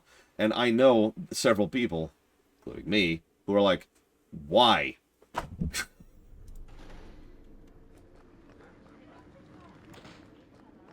I suppose that's true, Lord Harrowmont, but to be honest, that just brings up the mind of, you know, me turning to the GM and saying, no. At a certain point, this just stops being interesting. If I have to just kind of completely act out of character just to have the adventure happening, then my GM is not doing his job properly, to be very blunt. And yeah, then we get to Act 3. Why are we doing any of the crap tonight? I'm leaving that aside because Act 3 is just a dumpster fire. I'm trying to, like, chop Act 3 away from everything else and just focusing on Act 1 and 2 here. Seamus, wasn't it? The Viscount's boy? You're here rather often, Sirrah Hawke. A good influence, I think. Even by not taking sides, you helped start something. I still accept no blame for defending Qunari, and I don't miss the kinship of the people who oppose what I believe.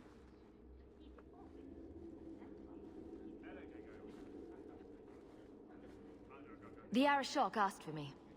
I think they're a headache, but so are many people. And you've already treated them with more grace than most. Mere existence should not be an offense, no matter how they challenge the Chantry. Not when some of their ideas are so compelling. Another time, when things are better. I mean, y'all can make fun of me as much as you want, but the problem is, the more I look at this situation, the more I think that Kirkwall should just be abandoned. I think the city's beyond salvation. And most of that opinion is because of Act 2, specifically. And being forced to stay here, that makes sense. Nobody wants to live underneath the Midgar plate, right? But we are of means. We have a fairly large amount of money to ourselves. Even if we decided to abandon our mother here, which admittedly is kind of an asterisk, she would be fine. She's got a mansion and she's got resources and she's part of the nobility. New money, but still. So she can just kind of do whatever she wants to and live her life. We can get the hell out of Dodge. If we're staying for her,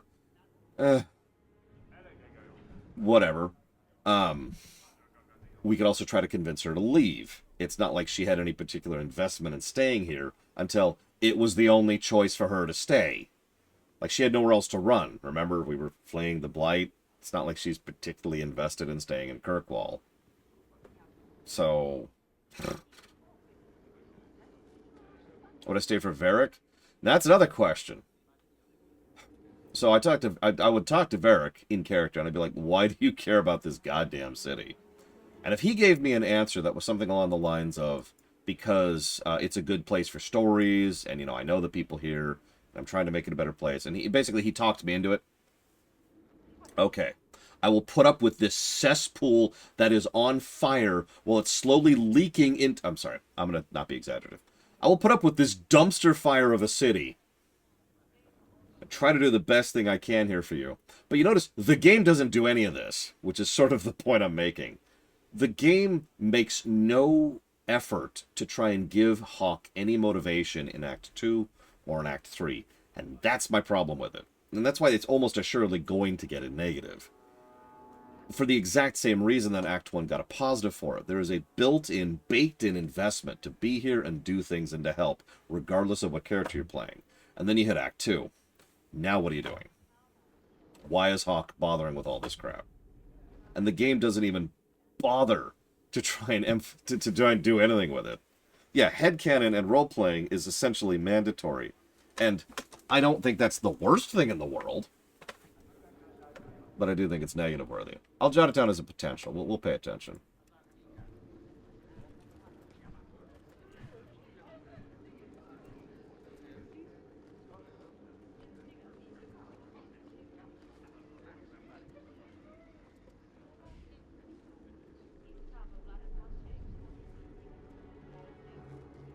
I think you're right, Lord Aramont.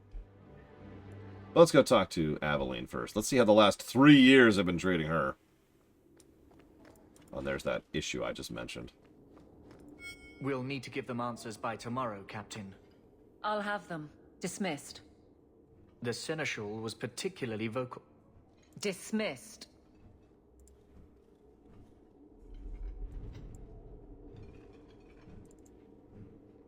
You'd think the Captain of the Guard could requisition a Templar or two, but no, that would be demeaning. Can't have them working for the people when eternity needs a nanny.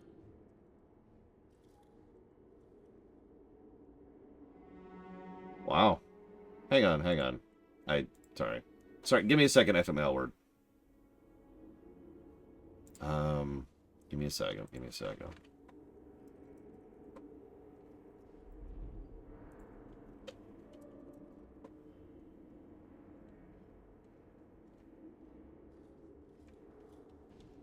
That's what I thought.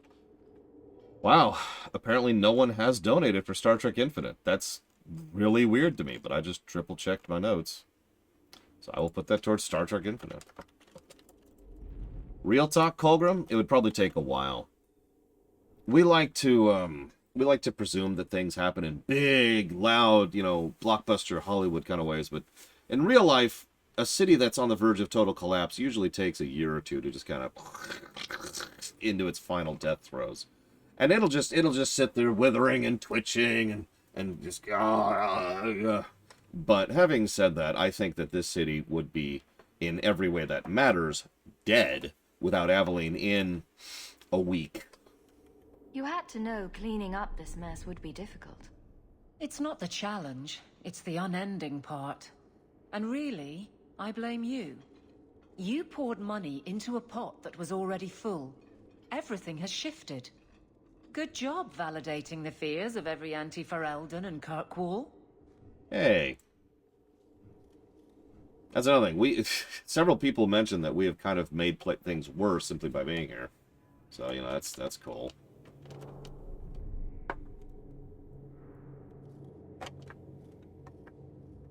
I don't know, it's debatable, Lord Aramont. I didn't realize I was making it worse by getting ahead. I'm just harassing you. Although you are a bit like the center of a hurricane. You've changed fortunes for many people, not always for the better.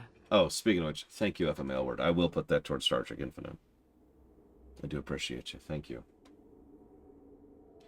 That's right. Death to the status quo. And wait. Sounds like you're spreading yourself pretty thin. There are a lot of people in my charge.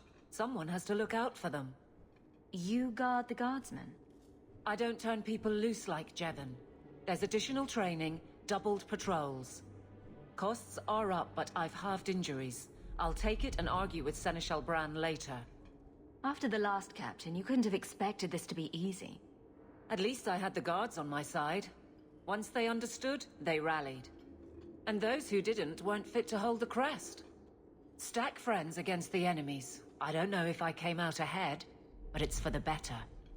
Grouse all you want. But the Aveline I know doesn't regret a second as captain. They'd have to drag me out of here. And I'm sure some are lining up to try. You among them, I bet. Haven't had much time to follow you around. Not that I need to. I can trust that you at least try to do right. I'm with you if you need me, Hawke. Just say the word. I don't know. I think I'd rather take a bullet to the head than live in frickin' Kirkwall. I'm sorry, this place is just so terrible. Maybe it's because the game goes out of its way to just throw terrible quests to you over and over and over, but by God, this place is just awful. Oh, there you are. I've been looking everywhere for you, Messiah. If only you humans didn't all look the same.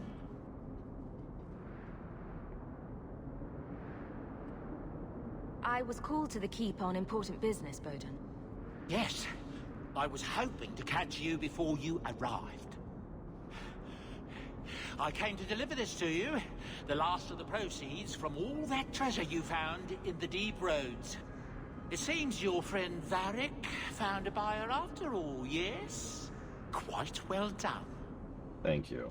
I can put this to good use. Of course. Always happy to help.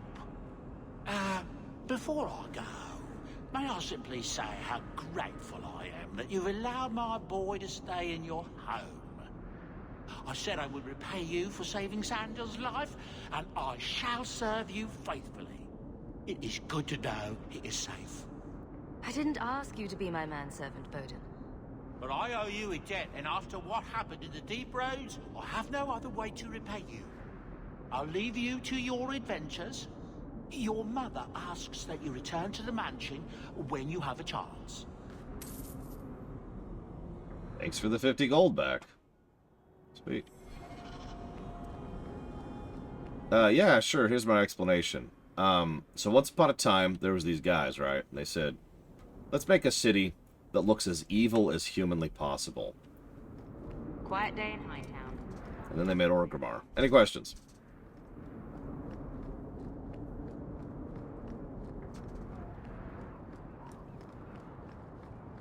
If I had to choose between Denerim or Kirkwall, I'd choose Denerim 10 times out of 10. Like, that's a no-brainer to me. I hope the Qunari... Now, if I had to choose between Velen and Kirkwall, I'd take Kirkwall over that one.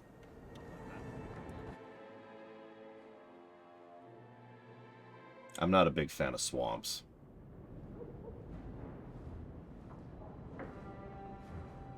Orzammar? Ugh. I'll take Kirkwall over Orzammar. Assuming I'm not a mage. If I'm a mage, that does change a lot of things. The short answer is Garrosh, Mr. Red.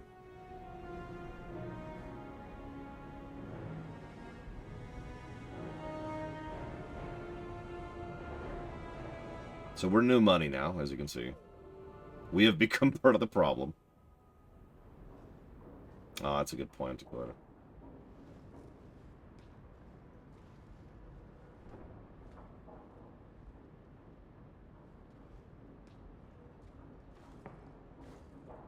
You've settled in nicely. It's been hard work to get here. Indeed. Still, more coin never hurts, right? Say, if someone wanted to pass some work your way... I'm listening, Aveline. What's the trouble?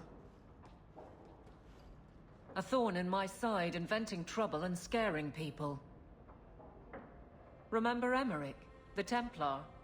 He wants your help, and some sort of official sanction. Official sanction? For his investigation. He's convinced that every random murder in the past few years is connected, and he won't be quiet. You don't think it's worth investigating? I have.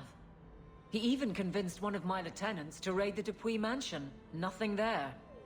You wouldn't believe how much ass I had to kiss after that. Bloody hobbyist constable. Why can't he spend his declining years building a boat or something? Seems like it should be easy to prove if there are bodies. Kirkwall isn't the safest place. That doesn't mean everything terrible is related. There's no sense to that. Can't be. Right. I seem to recall he had some good leads. Then you won't mind chasing his threads. If it leads somewhere, I'll pick it up. Right now, he's just distracting my men. He's in the gallows. Do what you can. Thanks, Hawke. I'll try not to make a habit of this.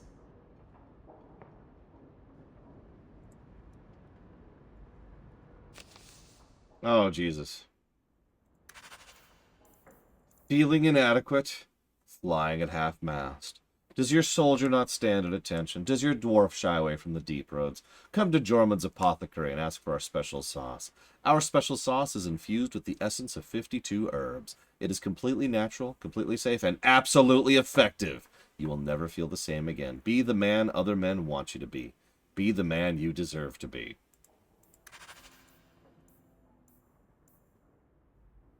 Aw. Oh, yeah, I should write this down.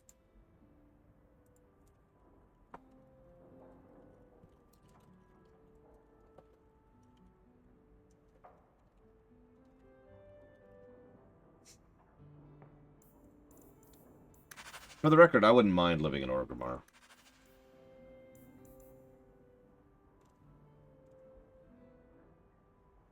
Please send me the details of an open bank account in Kirkwall and arrange the funds are transferred to you. My king will then contact you to receive a fortune, leaving you with a hefty reward. Jesus Christ.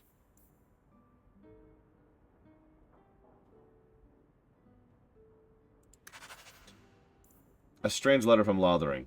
Dear Hawke, heard you got up to the Free Marches. Don't know why you'd bother, but I suppose it's better than Orlais. They got spiders up there, big ones. Couldn't swing a dead cat around here without hitting a giant spider, but the blight drove them off. Dark days ahead, mark my words. Man can't even cover his blighted lands with poisonous traps.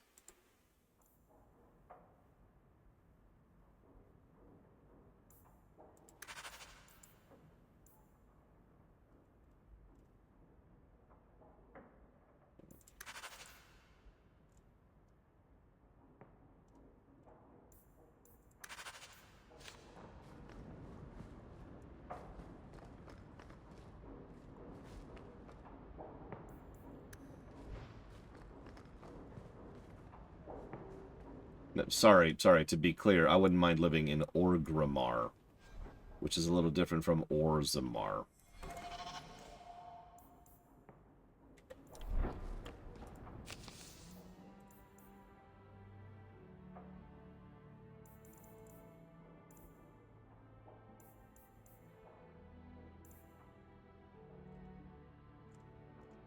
Oh, sorry. Yes, this is the... Dear Laura... That's us. How are you? Hope all is well. Things are good here, I suppose. Grey Warden legends do fail to mention a few things, though. I've yet to do anything remotely glorious or honorable since arriving. In fact, most of it is painful, dirty, often horrific work. Thanks a lot. In case you forgot it's your fault, I'm here. The positive is I'm alive and part of something greater. I have a chance to prove myself. Maybe I'll even step out of your big fat shadow. Thing is, Ferelden already has a hero that stopped the blight. Big deal, right?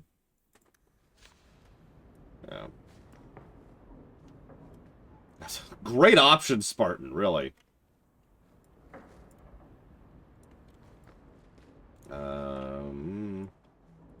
It's strange living here again. My childhood home. Now owned by my child. You're welcome. It's not something I could have imagined when I was a little girl staring out this window. I'm still grateful you used your money from the expedition to buy back the estate. I feel like an Amel again. Right, so I'm leaving Kirkwall, just as a heads up. I'm going to make the name Hawke one to be proud of in this city. I don't doubt it. Your father would have said that, with that exact look too. I'm going. I just wish we could all be together as a family one more time. But I can't spend the rest of my life mourning Bethany and Carver. They're gone, and I can't bring them back. I guess I just need to start picking you out a suitable husband. Oh my god. I am out of this city right now. You've returned. A letter arrived for you. It's on the desk. That's where I'll put messages which come while you're out. Thanks. Yeah, you know what? I'll take the dog smell. See, part of the problem here... First of all, obviously Kirkwall is just a mess. But honestly, every city's a mess, right? The thing that makes me dislike Kirkwall more is because the fact that it's literally cursed. They still have the giant slave statues and chains all over the place. What the crap? And don't give me that it's historical bullcrap.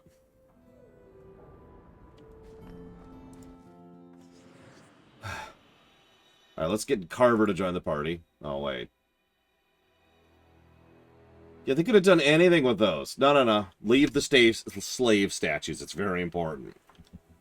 You know what? I've got an idea. Let's put the circle in the frickin' gallows. It's a great idea.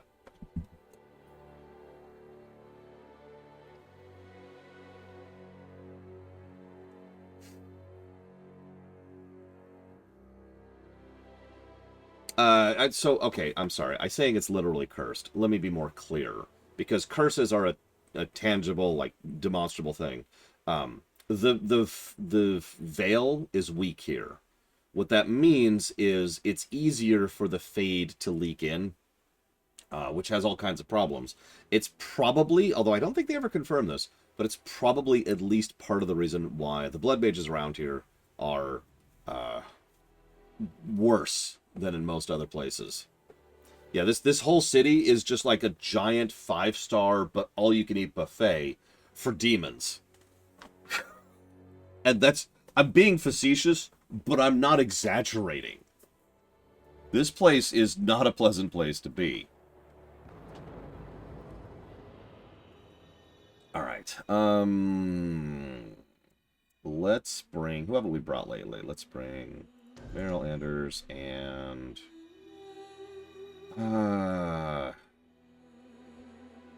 Isabella, I think.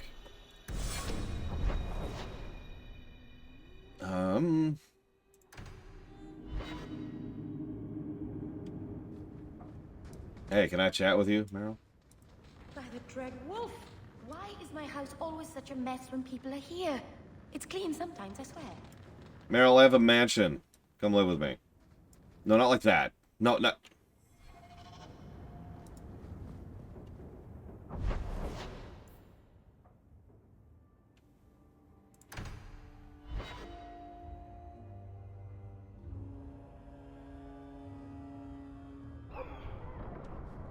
What makes this relic of yours so valuable?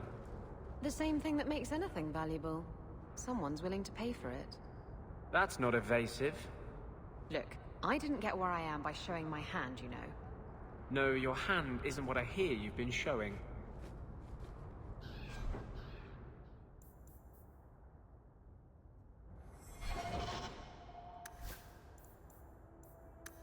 Yeah, about that relic. Can we follow through on that? No? Okay.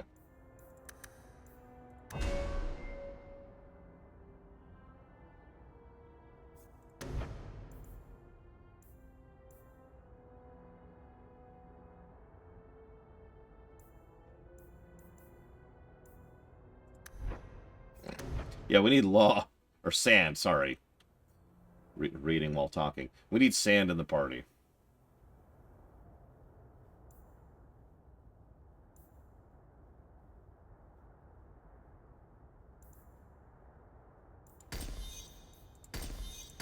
Just max all that out.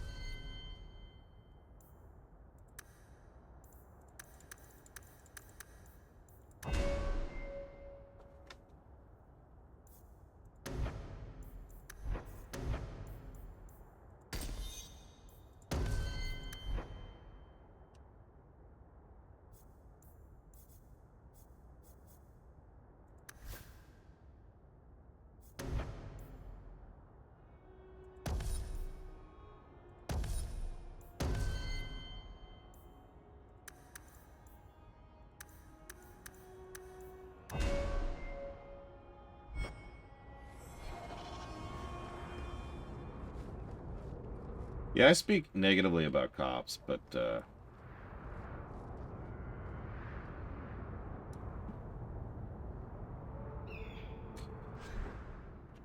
prosecutors are worse, is what I was trying to say. Yeah, we're, like, smack dab in the middle, which is weird. I brought a pretty consistent party for all of Act 2. Or Act 1, excuse me. I just couldn't push one in any given direction. Oh, speaking of which, I need to figure out if I can access that stupid Emporium now. I was hoping you'd come. You did so much for my Fenrir already, but I visited him among the people, but he turned me away. I know the demons still plague him, and now they've taken him. 2 days ago, Fenrir went into a nightmare and hasn't returned. He can't be woken up? The Keeper says he is near death. His lips still fog a mirror, but that is all. Surely there are mages who can pursue him in the Fade. I have contacted Keeper Marathari. The Dalish have an ancient ritual that might help, but it requires someone Fenrir trusts to enter the Fade to free him. I have braved the Fade before. Perhaps I can aid him. You have been so kind to us. Fenrir thinks of you as a true friend. Marathari is coming to perform the ritual that will bring Fenrir back. His childhood things here will help anchor him. Frolic through dreams? Sounds like an experience. I'm game. I've already called for the Keeper. We need to begin the ritual as quickly as possible. Would you like to stay here or return when she arrives? No, I didn't send him to the circle. This is too urgent to delay. You have been far kinder than I had any right to expect.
I came quickly, Ariane. I did not wish to tell you by letter how grave your son's situation is. The magic he possesses makes him what the Tevinters called Somniari, a dreamer.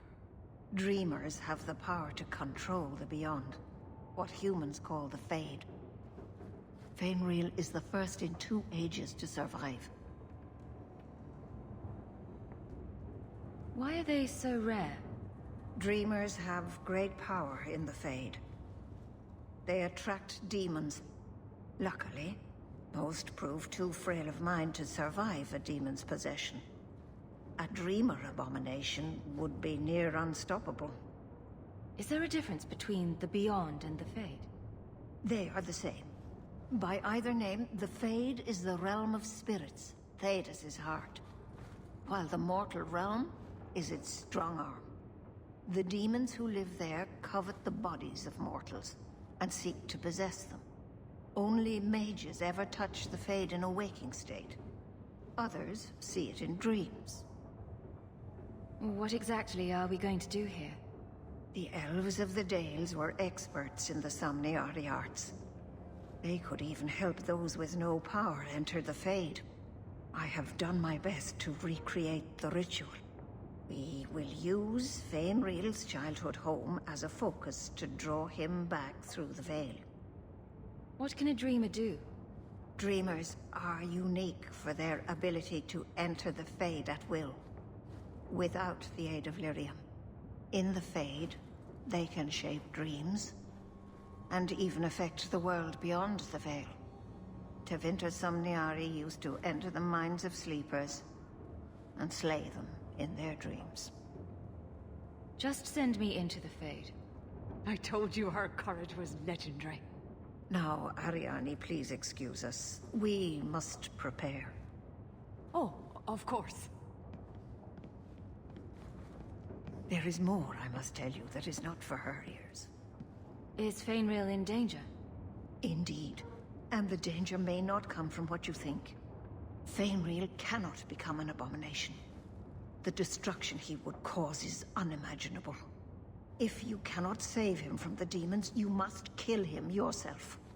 A death in the Fade will make him what your circle calls tranquil. He will be no threat after. Well, that's horrible. I will not let him become a danger.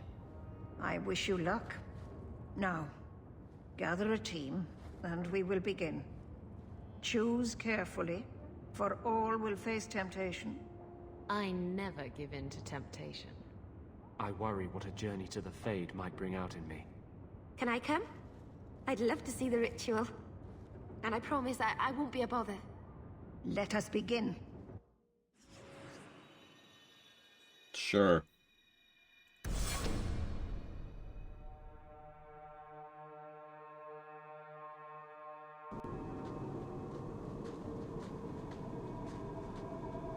I had not thought to return in such a way. It is good to feel the breath of the Fade again, not the empty air of your world. We're just here for a visit, so don't get too homesick. I am Justice. Anders has told you of me. Yeah. Come.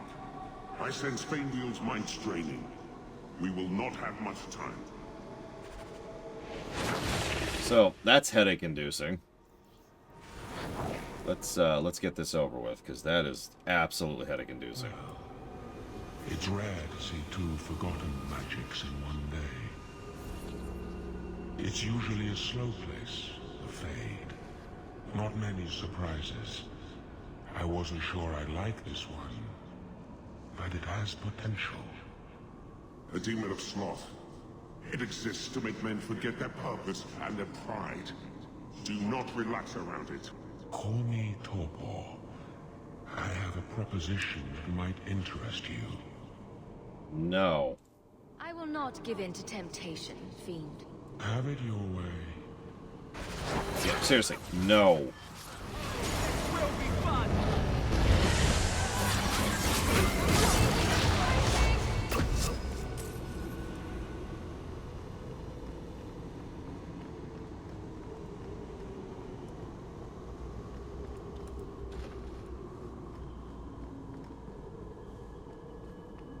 Yeah, we can't actually turn this crap off this time. So that's cool. And we're dead.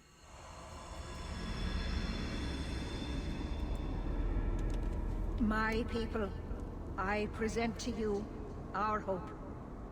His features may mark him as human, but in his heart beats the blood of the Dales. He came to us to learn his heritage, to release the power from a lineage as ancient as our race. I don't know what to say. That's not the Keeper, Fainreal. Demons can take on other forms. He lies. The first enchanter is a pawn of the Templars. No. Silence, demon! Weren't you? Keeper Marathari warned me of this.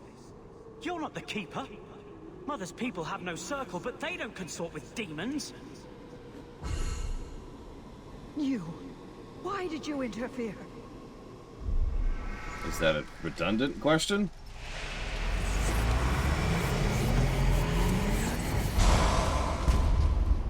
With my power joined to his, Fainreal would have changed the world.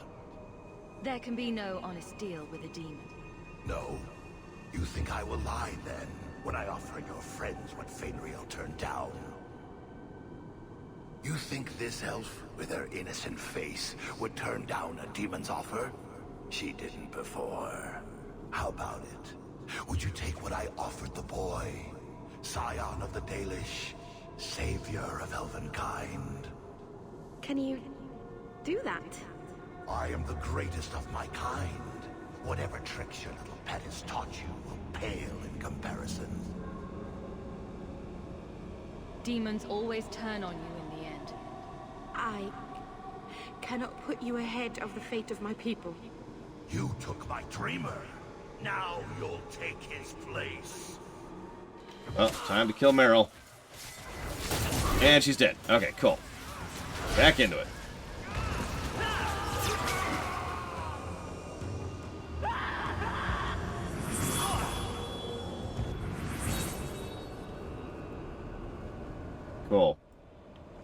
that worked out well. Alright, so Meryl's dead.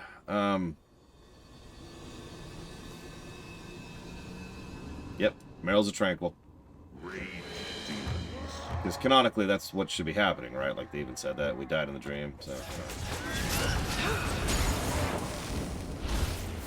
Yeah, I'm reminded of a quote Meryl says to Anders, actually, where Anders is trying to defend his decision to merge with the demon, and she's the one who says, like, I know that... Like, she says it wonderfully. She's like, all demons are bad.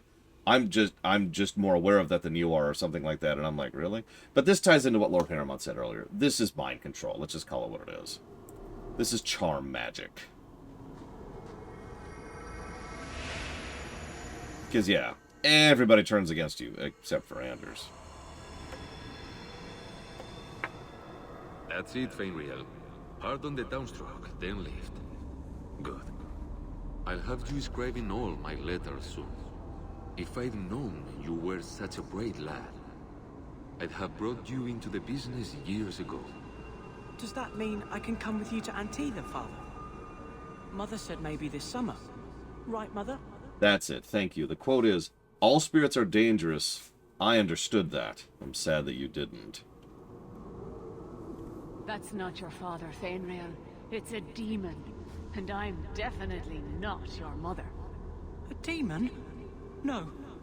No, I want this. Then remember this is Hutaku Only thing you ever wanted. Well, I'm glad to see they're still the same. You turned him against me. Although their chest is actually smaller in Dragon Age 2, which is hysterical. Complete accident. I was trying to help, honest. Take away my pets, and I'll take away yours. How loyal are these friends you drag into the Fade? Would your pirate queen stay if the open water beckoned? What do you say, sweetheart? A two-mast brigantine, square main topsail, 100 well-built lads to answer your every whim. I know you've been looking for a stiff masthead. Oh my god. Isabella? Isabella. This is a demon, Isabella. Don't let it tempt you. Well, if it wasn't a demon, I wouldn't think it could grant wishes. The Silence Call 2 awaits in Kirkwall Harbor. I will be under the firs in the captain's quarters. I like big boats. I cannot lie. Well, okay. Time to kill her. I'm sorry, Isabella, but no, you're not here for your combat prowess. So you're gonna die on fire, just so you know.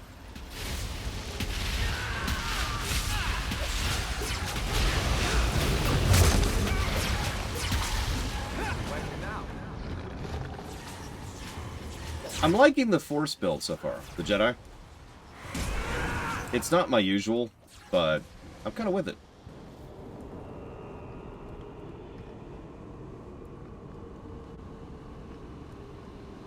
I mean, I like big boats too. The Star Destroyer is still one of my favorite ships in all of fiction. Spend another moment in this place. The screaming. Everywhere, all I hear are the nightmares of people dying, fleeing, gnawing their own arms off to escape. This is a world of monsters. And they all want me. Please, help me escape. Help me die. Nah. If I kill you here, I only destroy your mind. You will become a tranquil. I was afraid of that for so long. I can't even remember why. To live. To sleep without dreaming. To never hear a demon's whisper. It is a blessing as great as standing at the Maker's side. Do it. Put the knife in my heart. I feel like I already said no to this boy. You can master this talent, Fenrir. You don't have to let it destroy you. The Dalish do not have what I need. Perhaps Tevinter. If these powers can be trained, it will be there. Wait, hang on. I take it back. Stab! I can do this.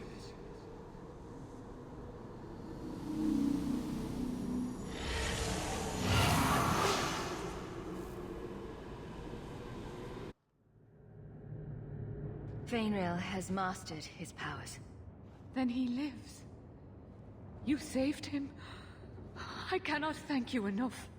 Keeper Marathari, may I return with you to the Sunderlands? I would like to ask for my son's forgiveness.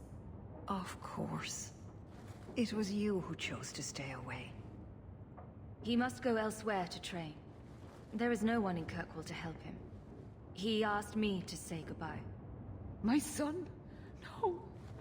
I must find him before he goes. It is wise for him to seek guidance. Kirkwall cannot provide what he needs. I truly did not think what you did was possible. You are a rare human indeed. You have my apologies.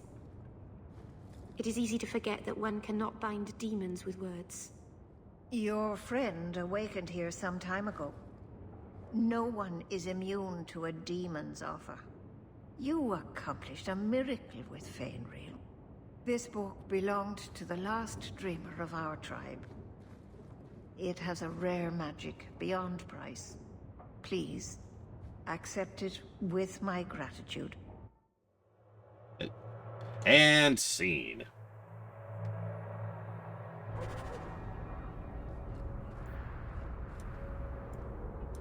Looking for a ditch to lay face down in?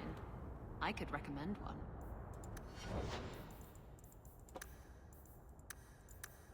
Sure.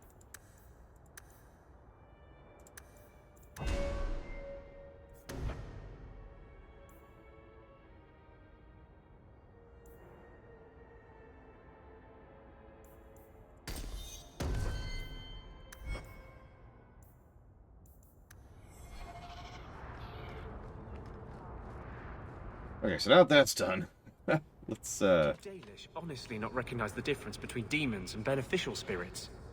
We've never thought of the Fade as the home of our gods. It is another realm, another people's home, no different or more foreign than, say, Orzammar.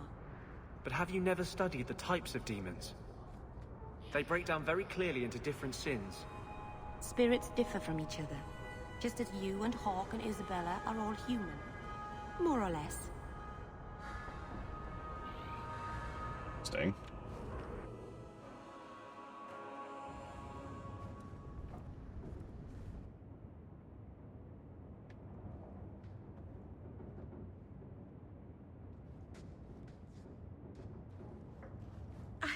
I can't believe I turned on you.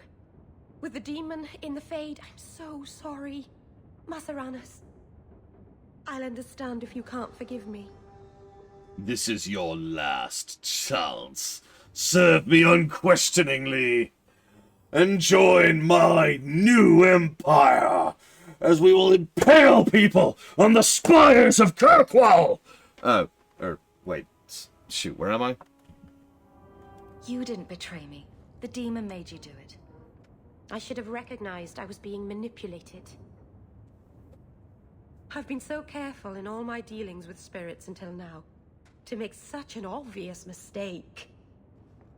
It frightens me. It takes so little for a mage to fall. Listen, would having tons of sex help you out? What do you do to protect yourself from demons? The Keeper taught me. In the Fade, you must believe nothing but yourself. Everything there is a lie, or a trick, or a trap. I knew not to trust, and I don't know why I did. What made you give in?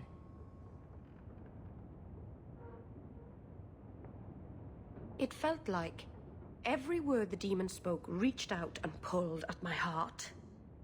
I didn't want to believe it, but I just had to. So you know the demon thing is crazy, and you do it anyway? Just as long as you're worried about it. All magic is dangerous. It always attracts attention. All mages know this. Thank the creators you were there. It won't happen again. I'll make sure of that. We got rivalry with Meryl. That actually kind of sucks, because we were going up the friendship chain. So now... Oh, wow, we're pretty rivaled with her. We're nowhere with Isabella. Oh, my God. No, I know what you meant, Lord Harriman. I was just... So, what I did very deliberately is I've been choosing the top options in Act 1 so that we get, like, the peaceful-leaning Hawke. So now I'm going to pick all the purple options.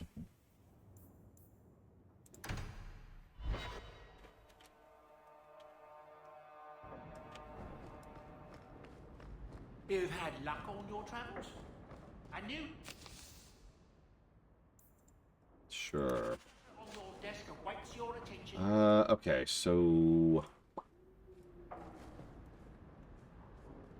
And then all red in Act 3. I like it.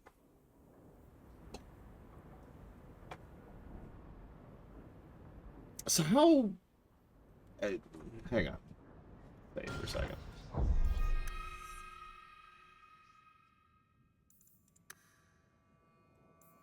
Black Emporium. There it is. How do...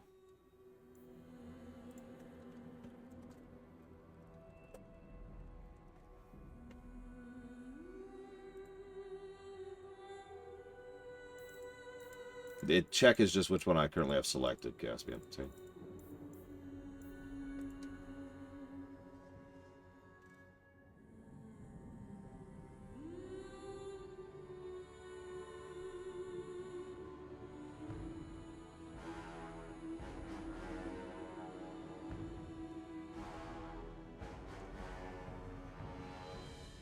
Yeah, it's what I thought. We can access it in Act 1.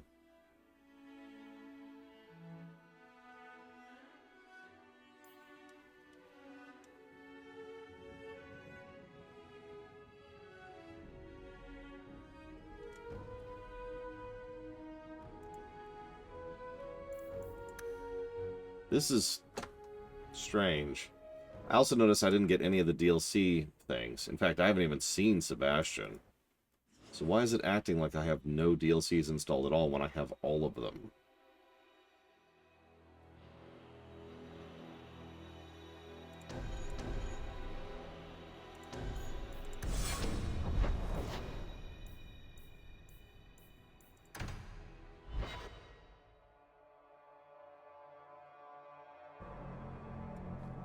We're here to serve the maker.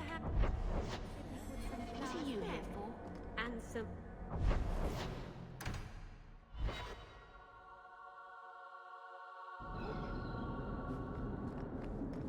What was Lemerin like? I've never heard of a Dalish who's been there. I don't imagine your people travel between islands much. Not really, no. I wouldn't start waterproofing your wagons then. I don't think Lemerin is ready for the Dalish. What do you mean? Would we upset the people there? It's not the kind of place where one turns down a tumble. Even refuse a fortune teller and they'd run your lot out of town.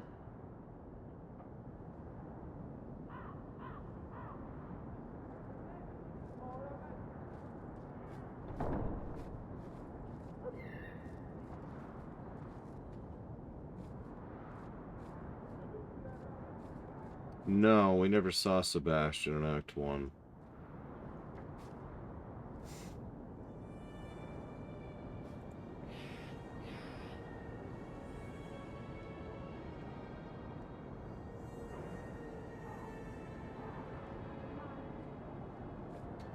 By the way, this is apparently a fairly common bug. It's been happening ever since they switched over to the EA thing, where you have to launch the Dragon Age games through EA, even if you own them on Steam. So that's cool.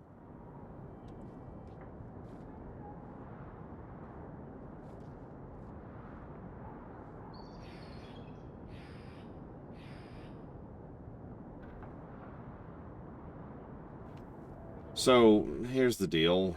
I own all the DLCs, obviously, but apparently there's an extra step which is required to decrypt the DLCs.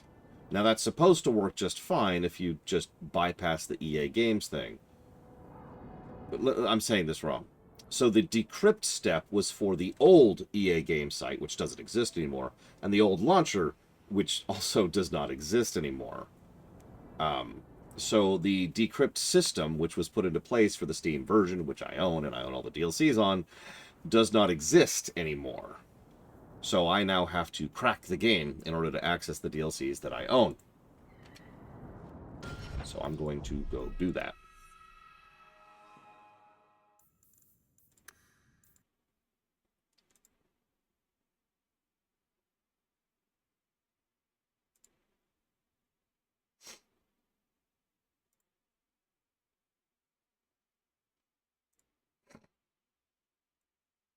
That's,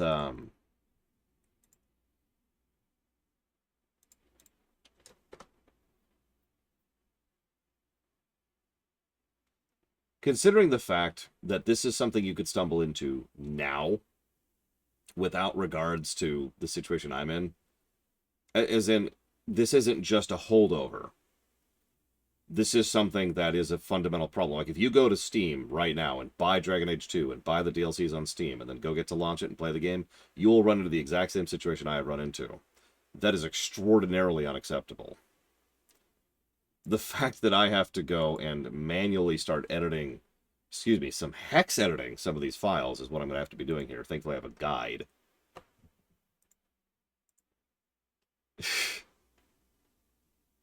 This is extraordinarily unacceptable. This is triple negative right out of the gate.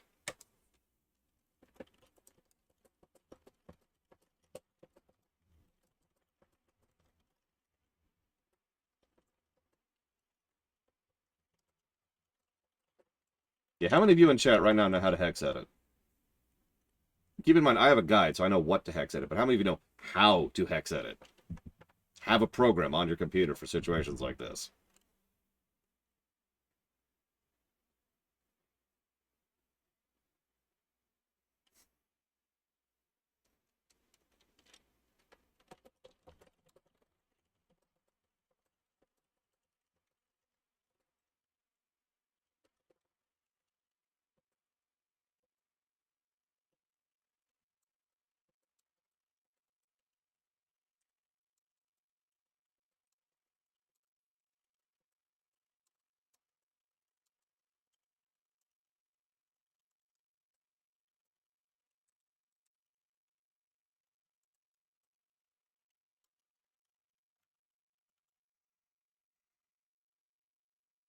This might take me a minute. So have some soothing, calming music to relax to while I'm doing this.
Blackwing Lair, Caspian. I have no idea.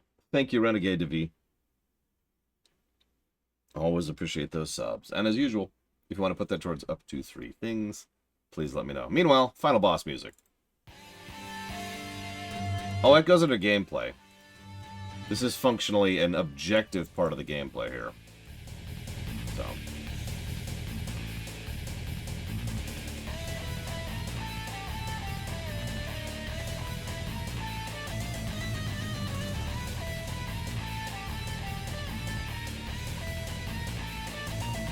Ugh. I have to parse 7 gigs of this crap. This might take a minute. Ah, never mind. It's going pretty fast. Might take a minute total.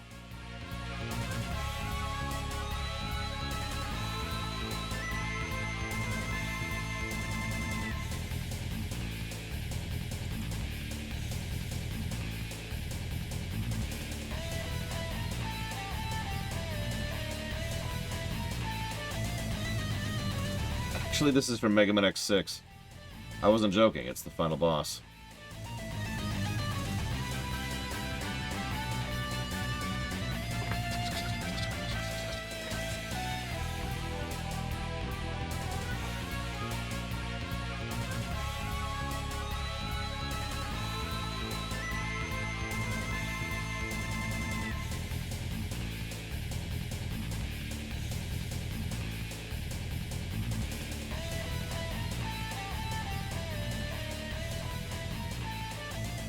Got to be kidding me.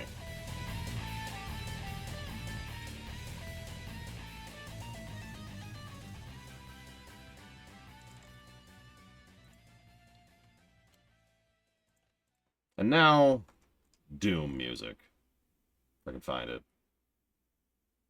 There it is.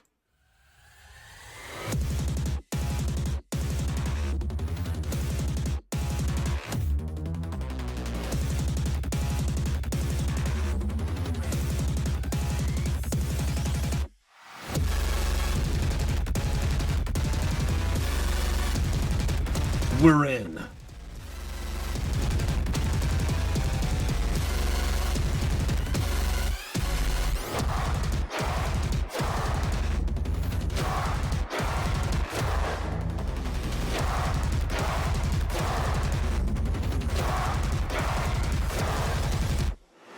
What they're saying is hack the world. That's the quote there.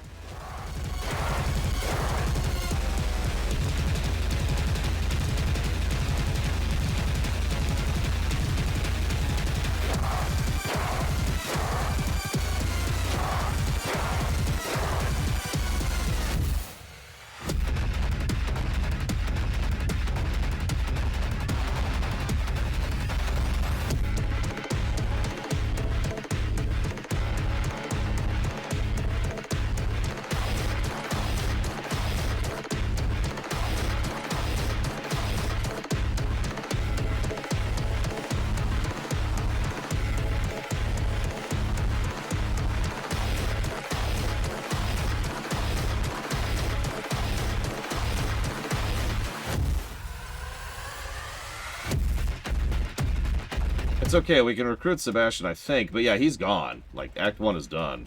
And I'm not going back for him.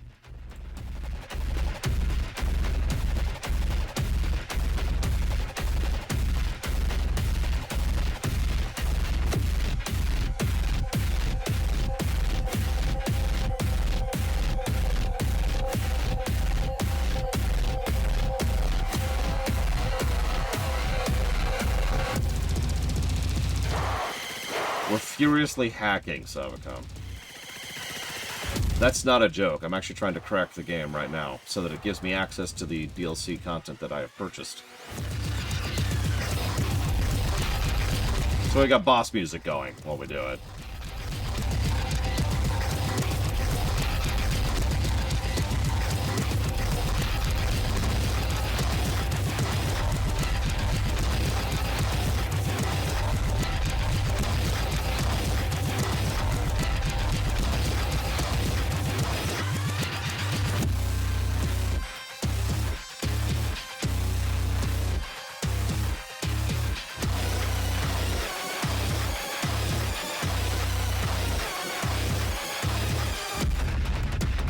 I've always said, Mike's DK, if you're gonna go hard.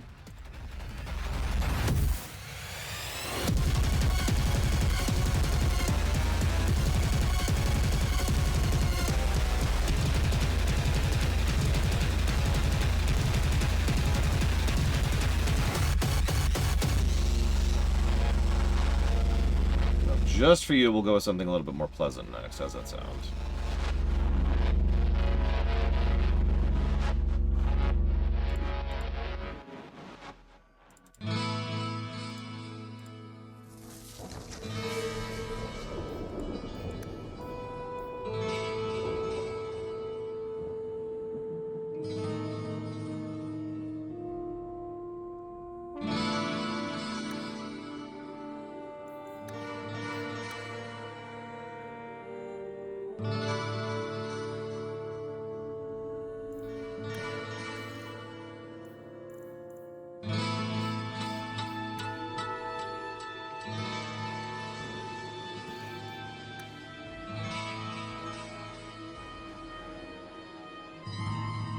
Yes, I know it's not on screen. That's on purpose. The Chantry is so tall. Sebastian! Looks like it worked. We were right there. We were right where Sebastian was. You know, what's funny is that was actually easier than I thought, but that was still a pain in the ass to do. Oh, yeah, sorry. Gotta be hacker. I'm in.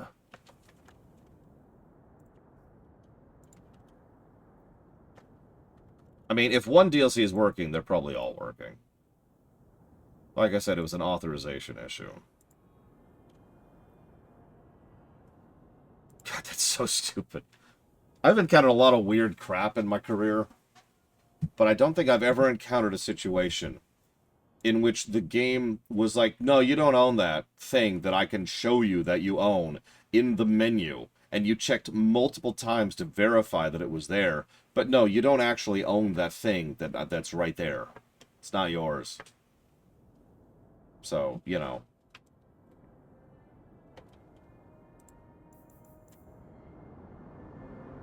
Yeah, the new quest, Hater's Razor. New quest, Boasts of the Frozen Wastes. New quests, Blood Dragon Armor.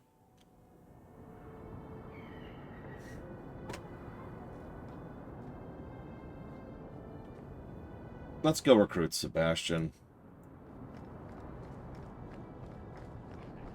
Sebastian! Stop this madness. The Chantry cannot condone revenge, Sebastian. It is my right, my duty, to show these assassins there is nowhere in the Free Marches to hide. This is murder. No.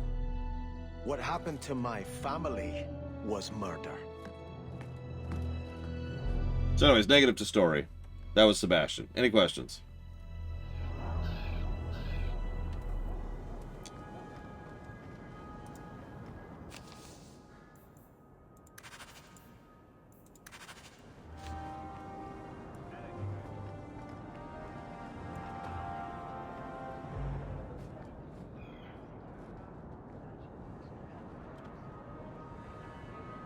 What do you mean, Svatoslav? I'm sorry.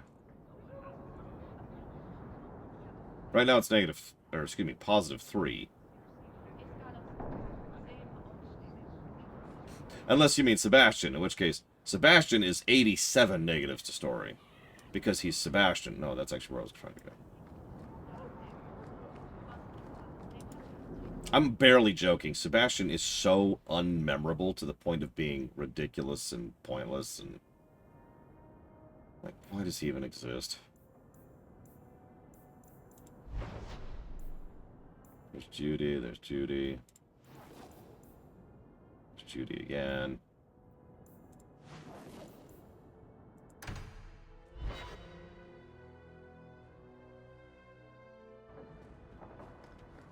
Oh my god, quests. Just quests everywhere, quests. Oh god, okay. So let's just grab all of... Inventory full? What? Oh my god. Okay, yeah, alright, hang on. Where's the storage?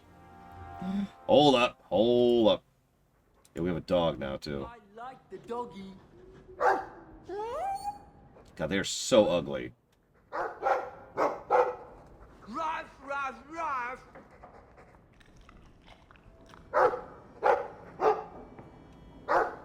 And dead. Okay. Looks like they're having a nice chat. Maybe Sandal picked up some Mabari speak from our time at the Hero of Ferelden's camp. Have I mentioned lately that we were at the Hero of Ferelden's camp? You may or may not know, we were at the Hero of Ferelden's camp.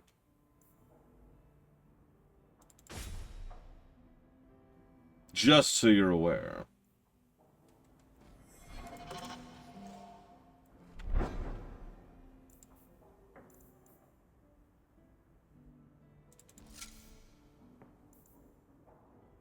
I guess that's kind of pointless. This is actually better. Oh my god.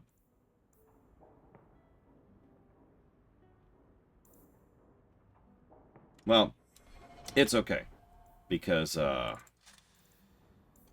we can naturally just equip this stuff. And then, you know... Put that there. And then equip all our other party members while we're here in our base, right? Like, that would make sense. That's a thing we could do, right? Right, game? Game.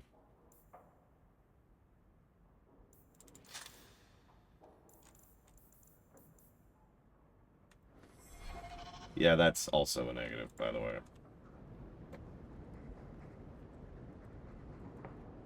I gave it Baldur's Gate 3 a negative. I'm giving this a negative for that.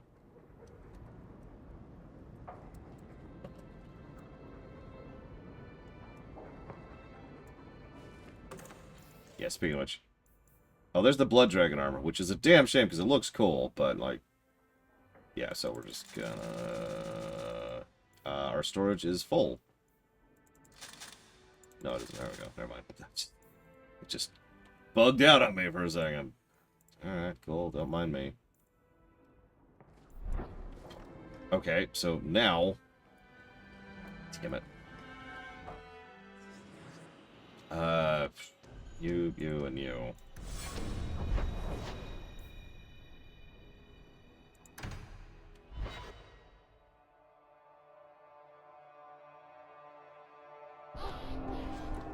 So now, let's check our weapons.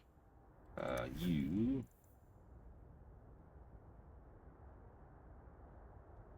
What about you?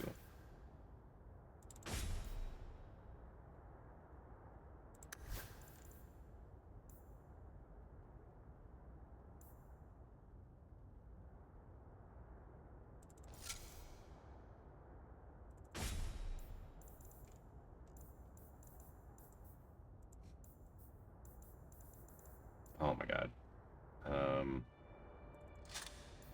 Let's do that, and...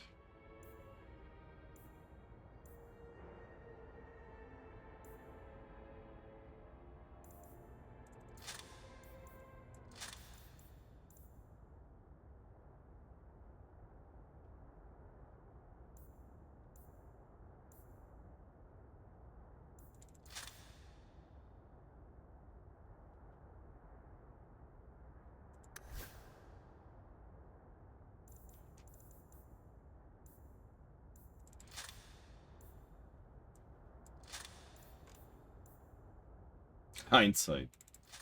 I mean...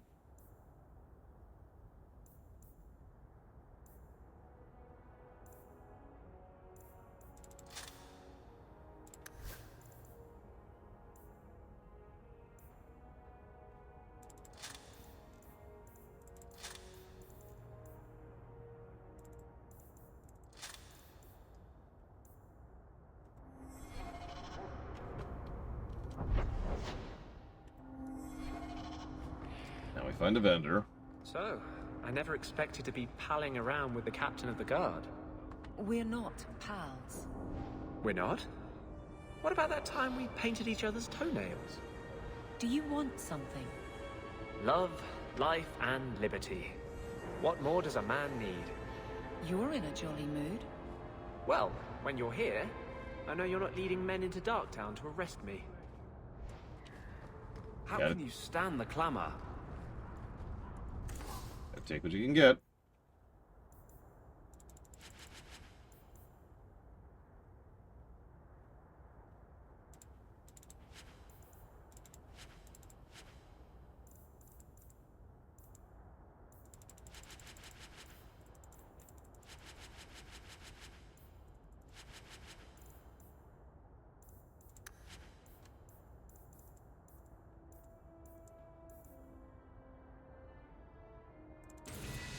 Get some rigid boning for Isabella. Very important.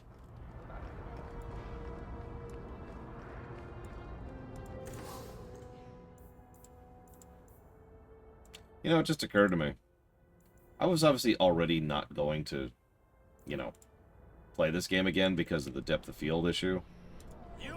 But because of that DLC issue, that's like two separate and distinct reasons to never replay Dragon Age 2. And I know that sounds like a weird thing to be sad about, but that kind of bothers me a bit, you know? Free drinks for the guards. But accept, and you wake up in the alley.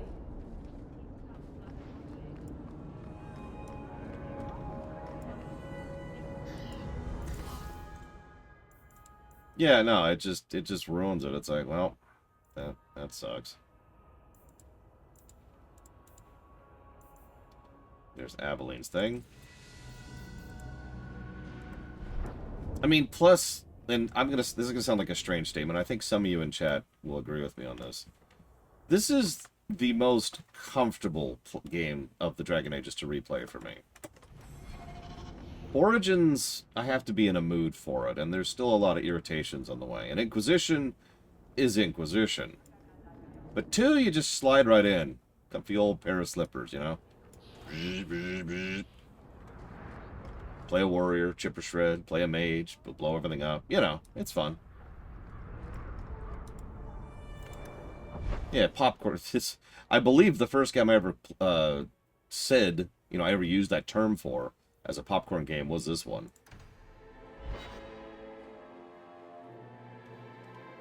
I mean, every now and again, you just feel like a Big Mac. Good to see you again. Did you ever run the wilds, boy? Kirkwall is no city for a breed used to open spaces. Or a donut. Nice as your estate is, it's not healthy for a Mabari to be cooped up.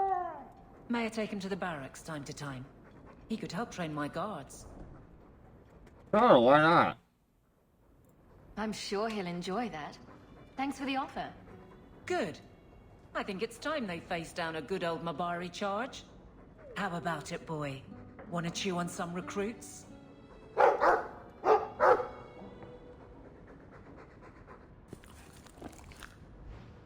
May I say again how thankful I am you've allowed Sandor to remain? He seems very happy. You're welcome.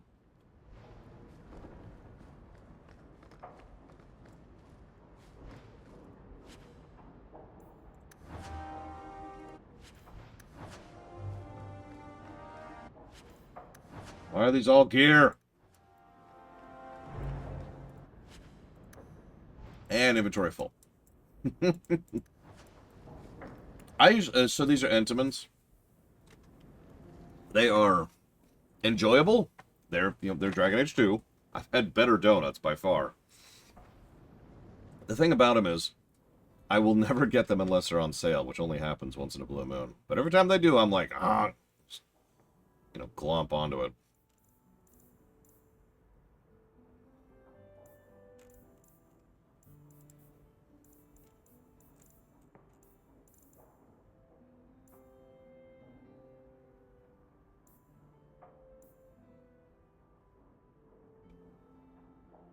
Yeah, we're gonna do that one.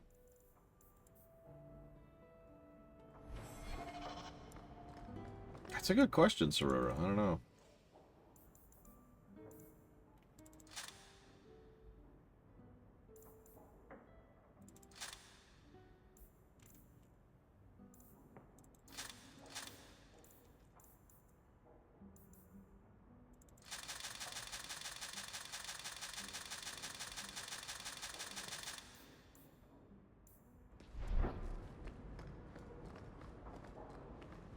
Our run animation looks even worse in our frickin' PJs. A Mastiff? Ooh, I'd believe that. Whoa, no. We're not doing Legacy yet. And there's Mark of the Assassin. Okay, well, there's those two. So that's nice. But that's all the items, at least. Pitbull. I don't know, I've seen a couple of Pitbulls in real life. Although they... You know how it is. They're probably actually crossbreeds. Worst movement animation I've ever seen. Look at her arm. Like, really look at her arms. Especially her right arm. Just... There's probably worse I've seen. Probably in some PlayStation 2 game somewhere. But, I mean, ugh. All this crap out of my inventory.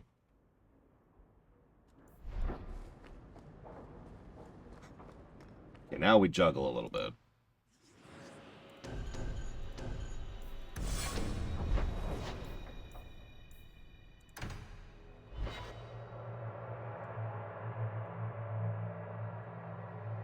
Do you think people will ever start calling it the Hawk Estate? I hope not. I mean, in all honesty, most games have kind of a crappy movement animation. It's more normal than not. Think of that what you will. There's Anders' thing. There's hers. Yep. And there's Aveline's.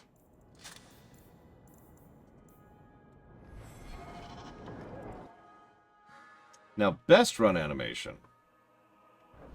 Honestly, Guild Wars 2 comes to mind immediately when I think of good animations. I mean that. Ashuran, so most of my characters are Ashurans, so a little biased, but I stand by it. Okay, so there's the Varric unique one.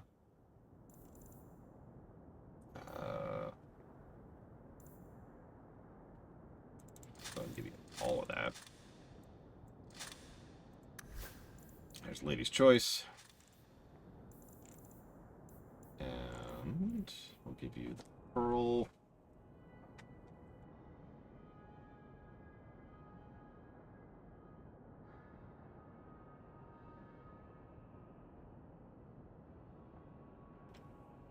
I mean, again, most games have bad run animation. It's weird how common it is. I don't really have, like, a definitive reason for that, too. It's just a thing. Yeah, I need to figure out where the gifts are, too. I may or may not have already missed out on one in Act 1. So, yeah, that's cool. Hey, there's a unique item for Carver. That's cool.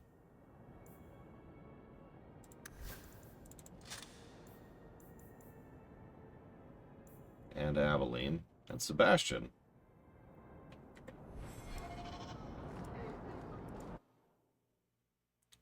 Is it during his quest, Lord Harrowmont? You know the one?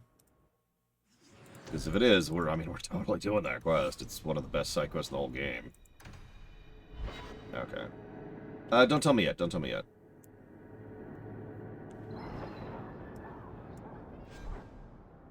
I like WoW's run animations, if I'm being completely honest. I know that varies from species to species, but I stand by that statement. Okay, so this one's from Meryl. That one's for Sebastian. That one's for Carver. Best run animation in WoW? That's actually a tough one. My first thought is the Worgen. Worgen males, if I had to pick one.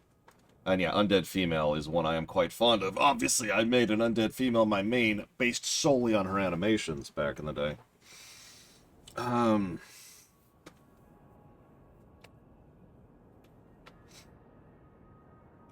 No, I think I'm gonna track back to Worgen Male. It's just very legit, very smooth. Oh, Pandaren, obviously, all the Pandaren animations are very good. Okay, so that's Anders.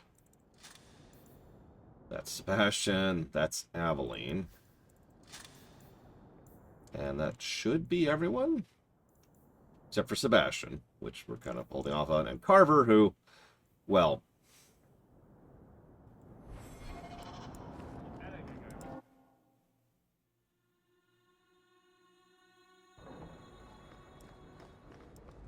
You've had luck on your travels? Everything...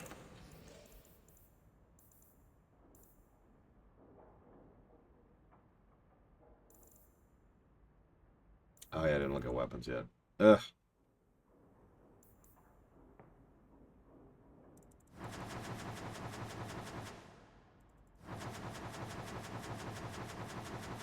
Quiet there in the mansion.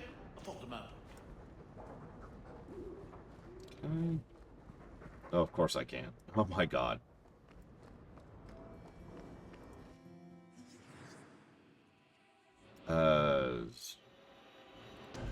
E3, let's go.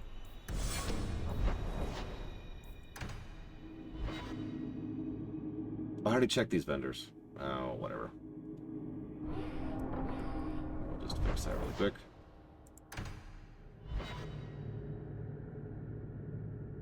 Sorry, we're just bouncing it. This is all the crap I should have done back in Act 1, and the DLCs weren't working. So I apologize for the necessary catch-up here. No, I remember, Lord Hamlet, but thank you for reminding me. Just gonna dump all of that. And most of this. And yes, I know they're only worth 1 copper. I don't care. Huh, a recruit's band of distinguished service. Toss.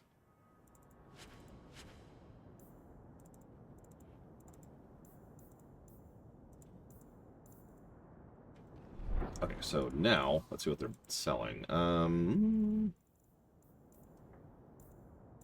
worthwhile? Nope, okay. Next. Hey! Adventurer! Nothing there. You're glaring, Anders. Is there a reason, or is it one of your moods? Your term as captain hasn't been particularly mage-friendly. I've only turned a handful over to the Templars.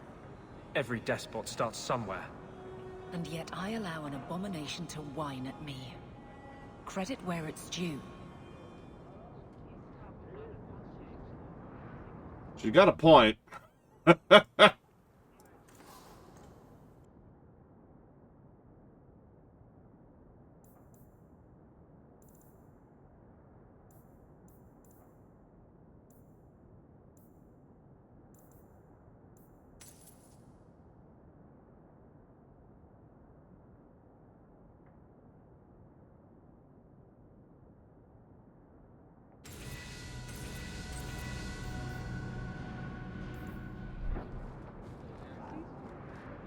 Here's a better question, Wandering Doll.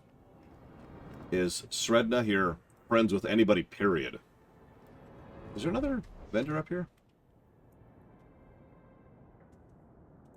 I don't remember there being another one. I don't see one, so we're going to assume no. Now we're going to hit the other vendor. Hacking junk garage. That's not a joke.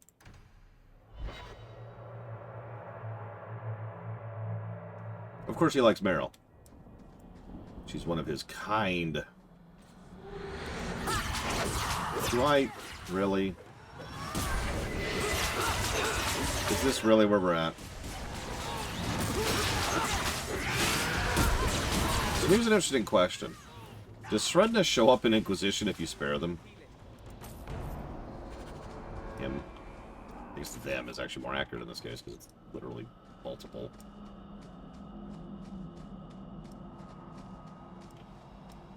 You could get another cat, you know. There's one in the Lowtown market with a litter of kittens ready to wean. You don't pay attention to Templars, Qunari, or politics, but you notice kittens. Priorities.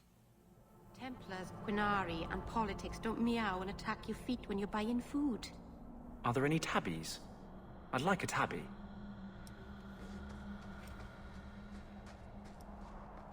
He is mentioned? Okay. We could spare him just to see what mention he gets in Inquisition.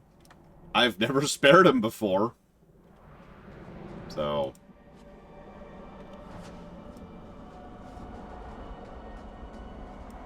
If you walk the paths of Sundermount, walk softly. Something out there. no, we're talking about Sredna. Not Anders.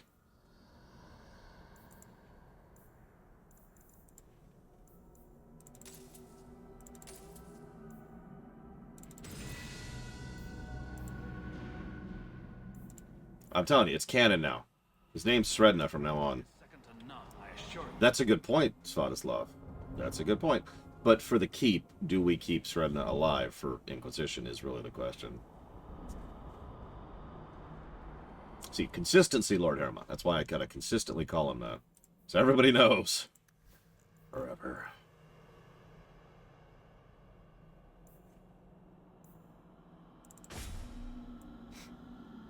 Interesting looking thing.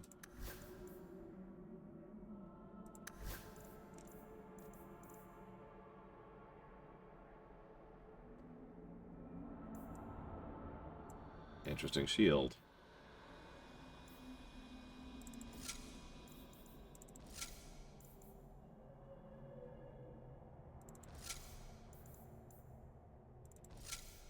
Oh, there we go. That's the shield I want on her.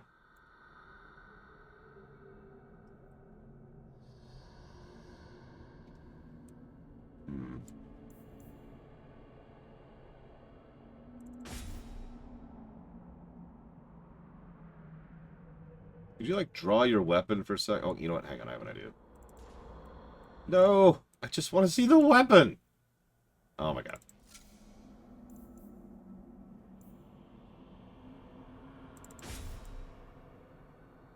Yeah, it looks kind of suitably her.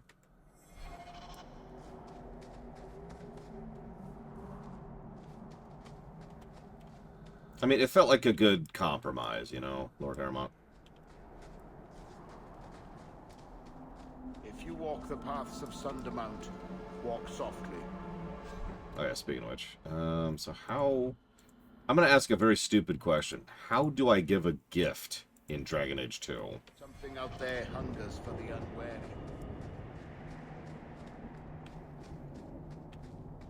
Oh wow, that's it, Panka? Jeez. Okay, yeah, nope. Totally killing him. Turbo death. I think the mountain has actually gotten sadder since I've been away. I mean, it has been 3 years. I know you wouldn't be able to tell.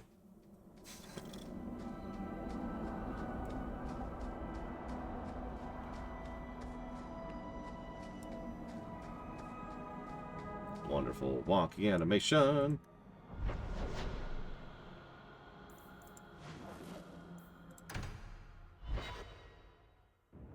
Hey. Gotcha something. Oh my god, she has meat and cheese now. I've got something for you.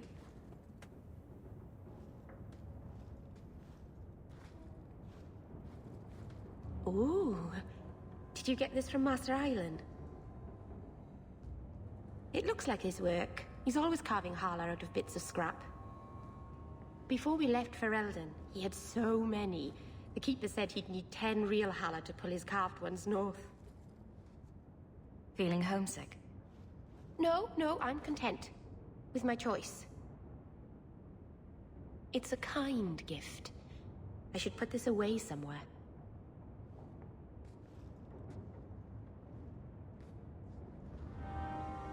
We got rivalry with her. What? Just, I mean, it's ah! Okay, no. Oh, right. I actually forgot about that mechanic. Right, we're already a rival, so we pushed further down rival. No, I like that too. I like that too. That feels like a gameplay thing.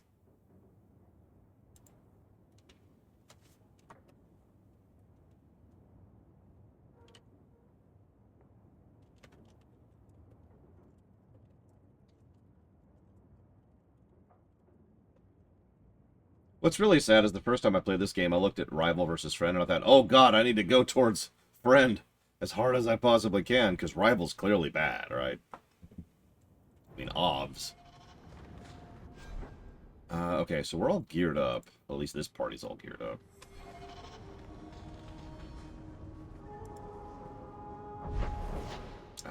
So let's go to here.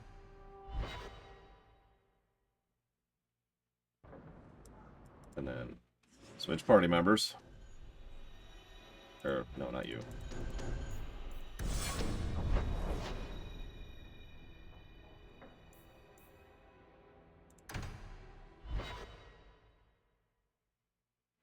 How dare you insult me?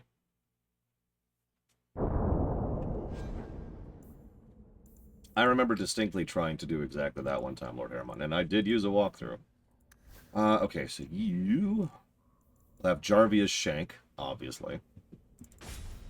And Barat's Revenge. That's funny. Do I have a two-hander for you? I do.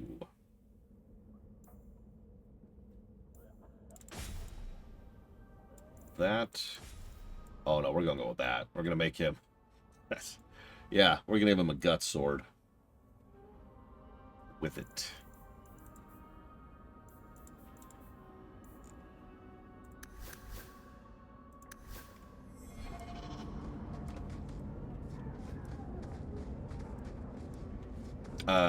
Is there a console in Dragon Age 2, Lord Harriman? And that will, stop the itch. Yes. Though I would stay away from women you meet in the port. Pirates tend to dock in unsavory places. I heard that. Just use the salve if it comes back. Excuse me. Things just keep getting worse. I had Templars practically on my doorstep the other night. The Templars are hunting you. Not me specifically. They were just checking the refugee camps. But it's not like this place is a secret. It's only a matter of time. I can't say you've been keeping a low profile. The Knight Commander is out of control. Even her own people have been talking about it. The curfews, the midnight raids on mages' families. Everyone I know forced into hiding so they won't be made tranquil. I'll keep you safe, my one true love. Justice must not know where to turn first. In the Fade, there is no time. Emotion rules everything.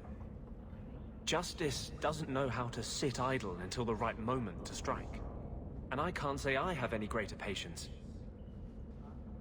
I fear what my anger has made of my friend. You are an abomination! You may split hairs over what sort of spirit lives in you. But it seems more demonic every day. Justice is no demon. He is an ideal that men have striven to reach and never managed. I have not attacked the Templars openly. I've helped the mages here as best I can, but this impasse cannot last. One day, everyone in Kirkwall will have to choose a side. Yay, rivalry. Hi, Evo. It's doing well. I mean, Act 1 is pretty legit for all its issues. And then we ran into an interesting problem. You see, I own the DLC for this game, and you notice we suddenly have all the DLC armor on. But we didn't in Act 1. It's almost like the game didn't properly acknowledge, thanks to an oversight, that the DLC that I bought is stuff that I own. It's okay. I can hex edit, so I fixed it. Yeah, I cracked the game live with directions. I don't want to take too much credit. But again, the reason that's a triple negative is, how many people know how to do that? Oh, okay. Moving on. The UI is extraordinarily not up to date. No. I honestly don't even bother half the time. Like this, only with beards and an overwhelming sense of superiority. I almost never keep the UI up to date on long games like these, which is funny, because you'd think it'd be easier to do since I've got so many pauses. No, we're on Act 2 right now, Evo. But no, hang on, Panka. Hang on. See, the problem is the document isn't really accurate either, but we'll give you an inaccurate look. So we're up to 17 totally not positives, 14 totally not negatives, 23 totally not positives, and 20 totally not negatives. There you go. That's up to date, aka extremely inaccurate. Okay, so we've talked. Let's go talk to Fenris. I remember that one, Blade Teval. Was that Warhammer?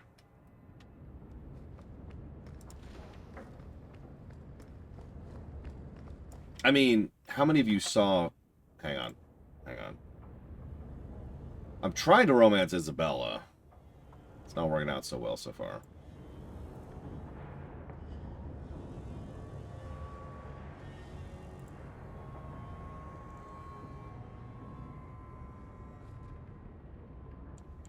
It's such a net positive. It's so net positive, I can't even put it into words.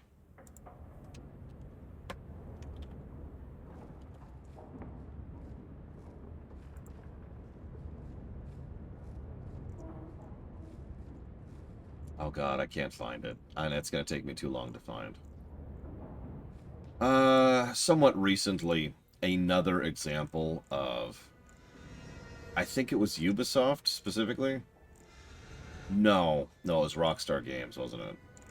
Somewhat recently, yet another example of Rockstar Games selling a hacked copy of the game became known.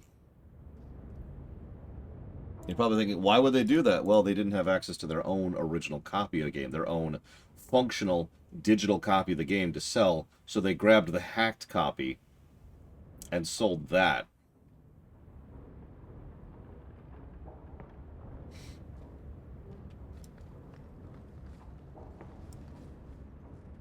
It's more common than you'd think. Anything interesting happening around town? So the Seneschal's tax collector won't be coming around again like you asked. Funny story. I'll pass, but thank you for the help. Spoil sport. Why you want to squat up here in Hightown is beyond me. I like the view. So do I.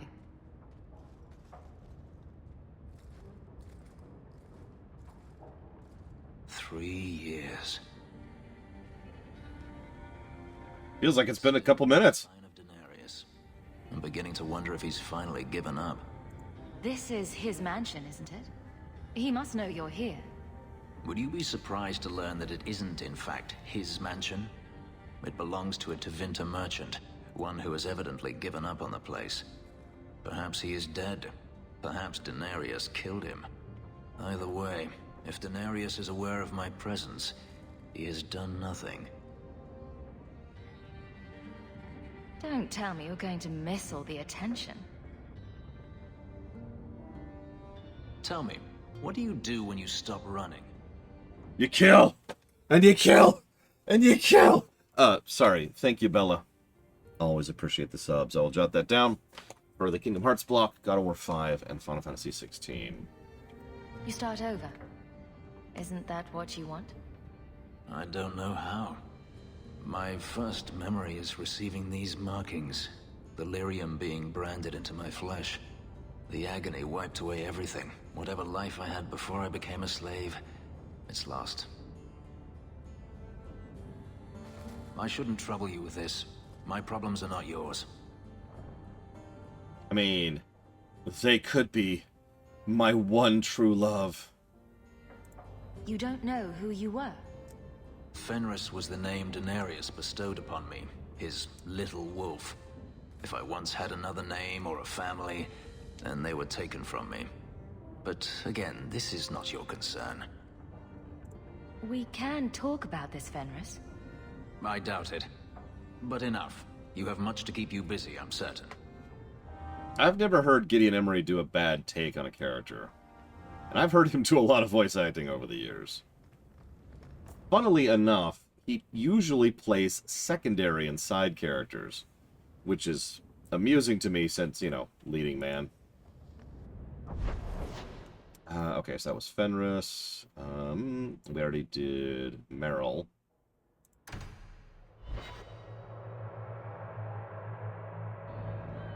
Let's talk to Isabella, our one true love. Isabella, you look well. Are you talking about the flush on my cheeks? It must be the whiskey. Do you remember the relic I told you about? The one I need to find? I've been following a lead. I'm so close I can taste it. Tell me, Evo, tell me! Isn't that what you said last time? Oh, you mean when I went digging for that stash? Yes. That turned out to contain several badly written poems and an old boot. It could have contained the relic. I just thought I'd let you know that I may soon be taking you up on that offer of help. Flirt. Do I get a kiss from the feisty temptress when I present her with the hard-won prize? If you want. I'll even let you choose where I plant it.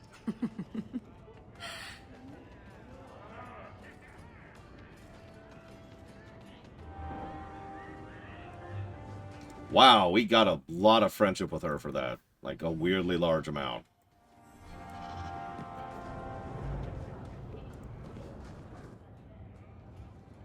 Just tell me if you hear more rumblings from the coterie about protection. Blondie's got enough trouble. Varric, ladies and gentlemen. The kingpin of Kirkwall. You made it into Hightown. I'd expect anyone else to get complacent, but you must have plans. Yeah, I must have played. This is the conversation Lord Harrowmont was referencing earlier. Yeah, none of these. That's right, Dawn of War. Yeah, getting done. I almost torpedoed that whole run because of that Blade Duval.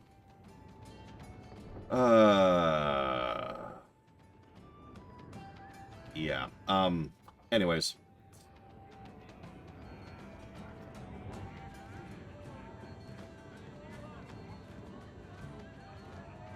Yeah, Varric, it's a recurring plot element that he keeps... We've already seen it, as of this point. He keeps Meryl and Sredna safe. God, I can't do any names today. No plans yet. I'm simply trying to look out for my mother. I suppose after the whole business with Carver, it's a good idea to What is on my staff? To be honest, I thought there might be a chance you'd want to go back to Ferelden now that things have calmed down. What is on my staff? You're sticking around. I could never leave you. What would I do without my trusty dwarf? I'd cry myself to sleep without you. Oh, don't get all teary-eyed on me, Hawk. You know I can't stand to see a human cry. So, we've got a whole city-state full of trouble to get into. Shall we get started? What are you looking at?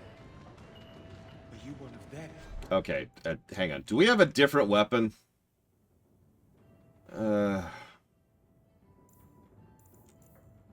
No. Carver's fine. He's doing great. I never have affairs with my crew. Once they see you naked with your ass in the air, they think they don't have to take orders.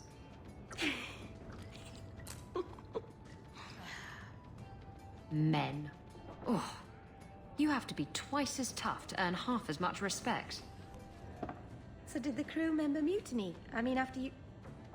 You know. Oh no. I had the offending member removed. That got rid of the attitude. Oh, look, it's Hawk.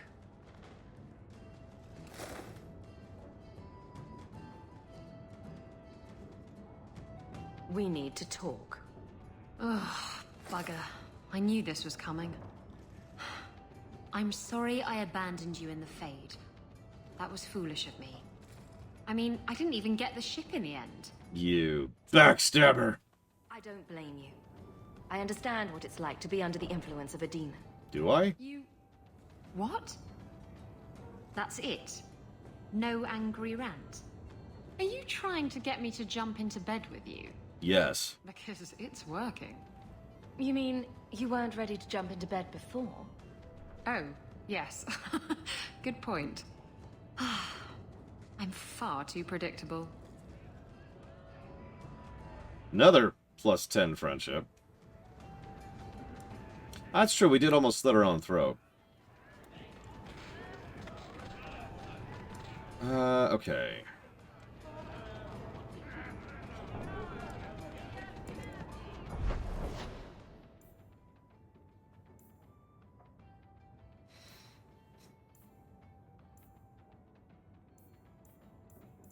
I think it's everybody.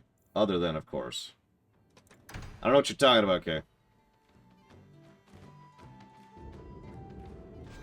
Oh yeah, speaking of which, what is our... yeah, no, we need a bit more than that, I think.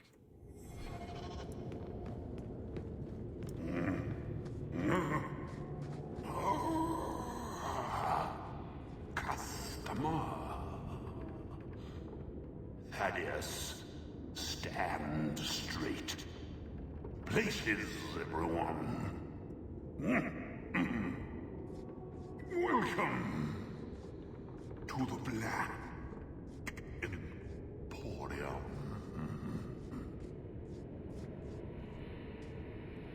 Some Dane fellow. I guess I can dump all of this stuff at this point.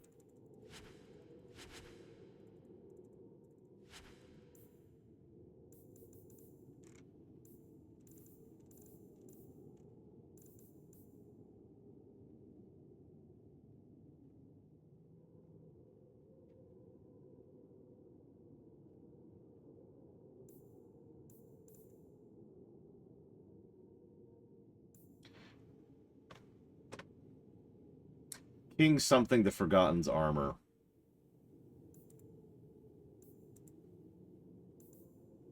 Oh yeah, there's our respec potions.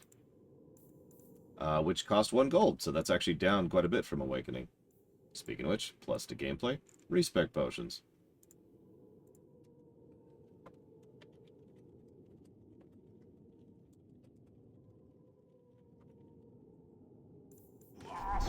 Why make a shop so hard? Oh yeah, we can change our appearance too. We're done. We're done. About that.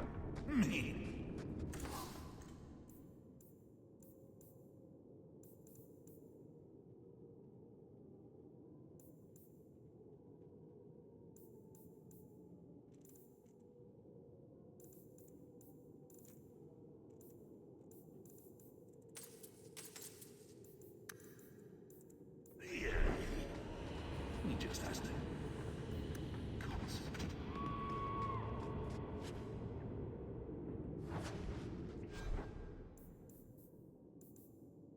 Gloves of the Unknowable Unknown. Ring of the Unheeded Wisdom.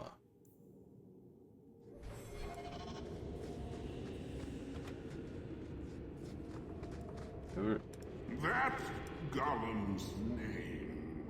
It's Thaddeus Gigantus Crumbum III. He's my favorite.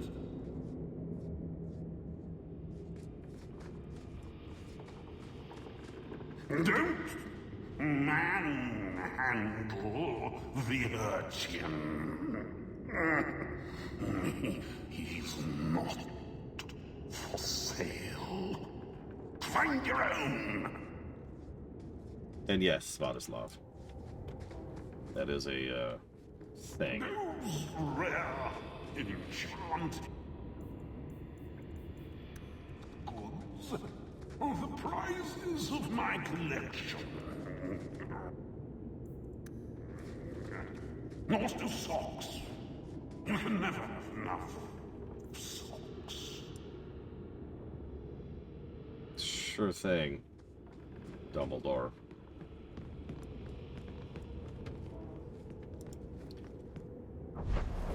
So anyways,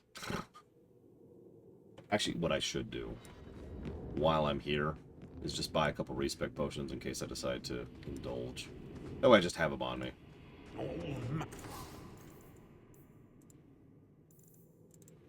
We'll just buy, I don't know, 12. Okay, that's too much. 6. 6 should do. I'm feeling 5. There we go. I'm sorry, Evo. That's a good question. How much does all this DLC stuff even cost? Not that it really matters at this point, since that's just the nature of the game. At this point, you just buy the game.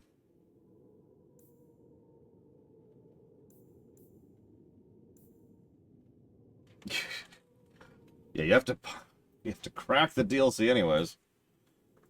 Whether you buy it or not, which I did, and I can prove definitively. Jesus Christ. I think there's one thing that really defines Kirkwall beautifully. And it's this giant freaking chained statue on the right here, you know? Just look at that. I know this is a stylized picture, but just soak it in, you know? Soak it in. Anyway, suicide.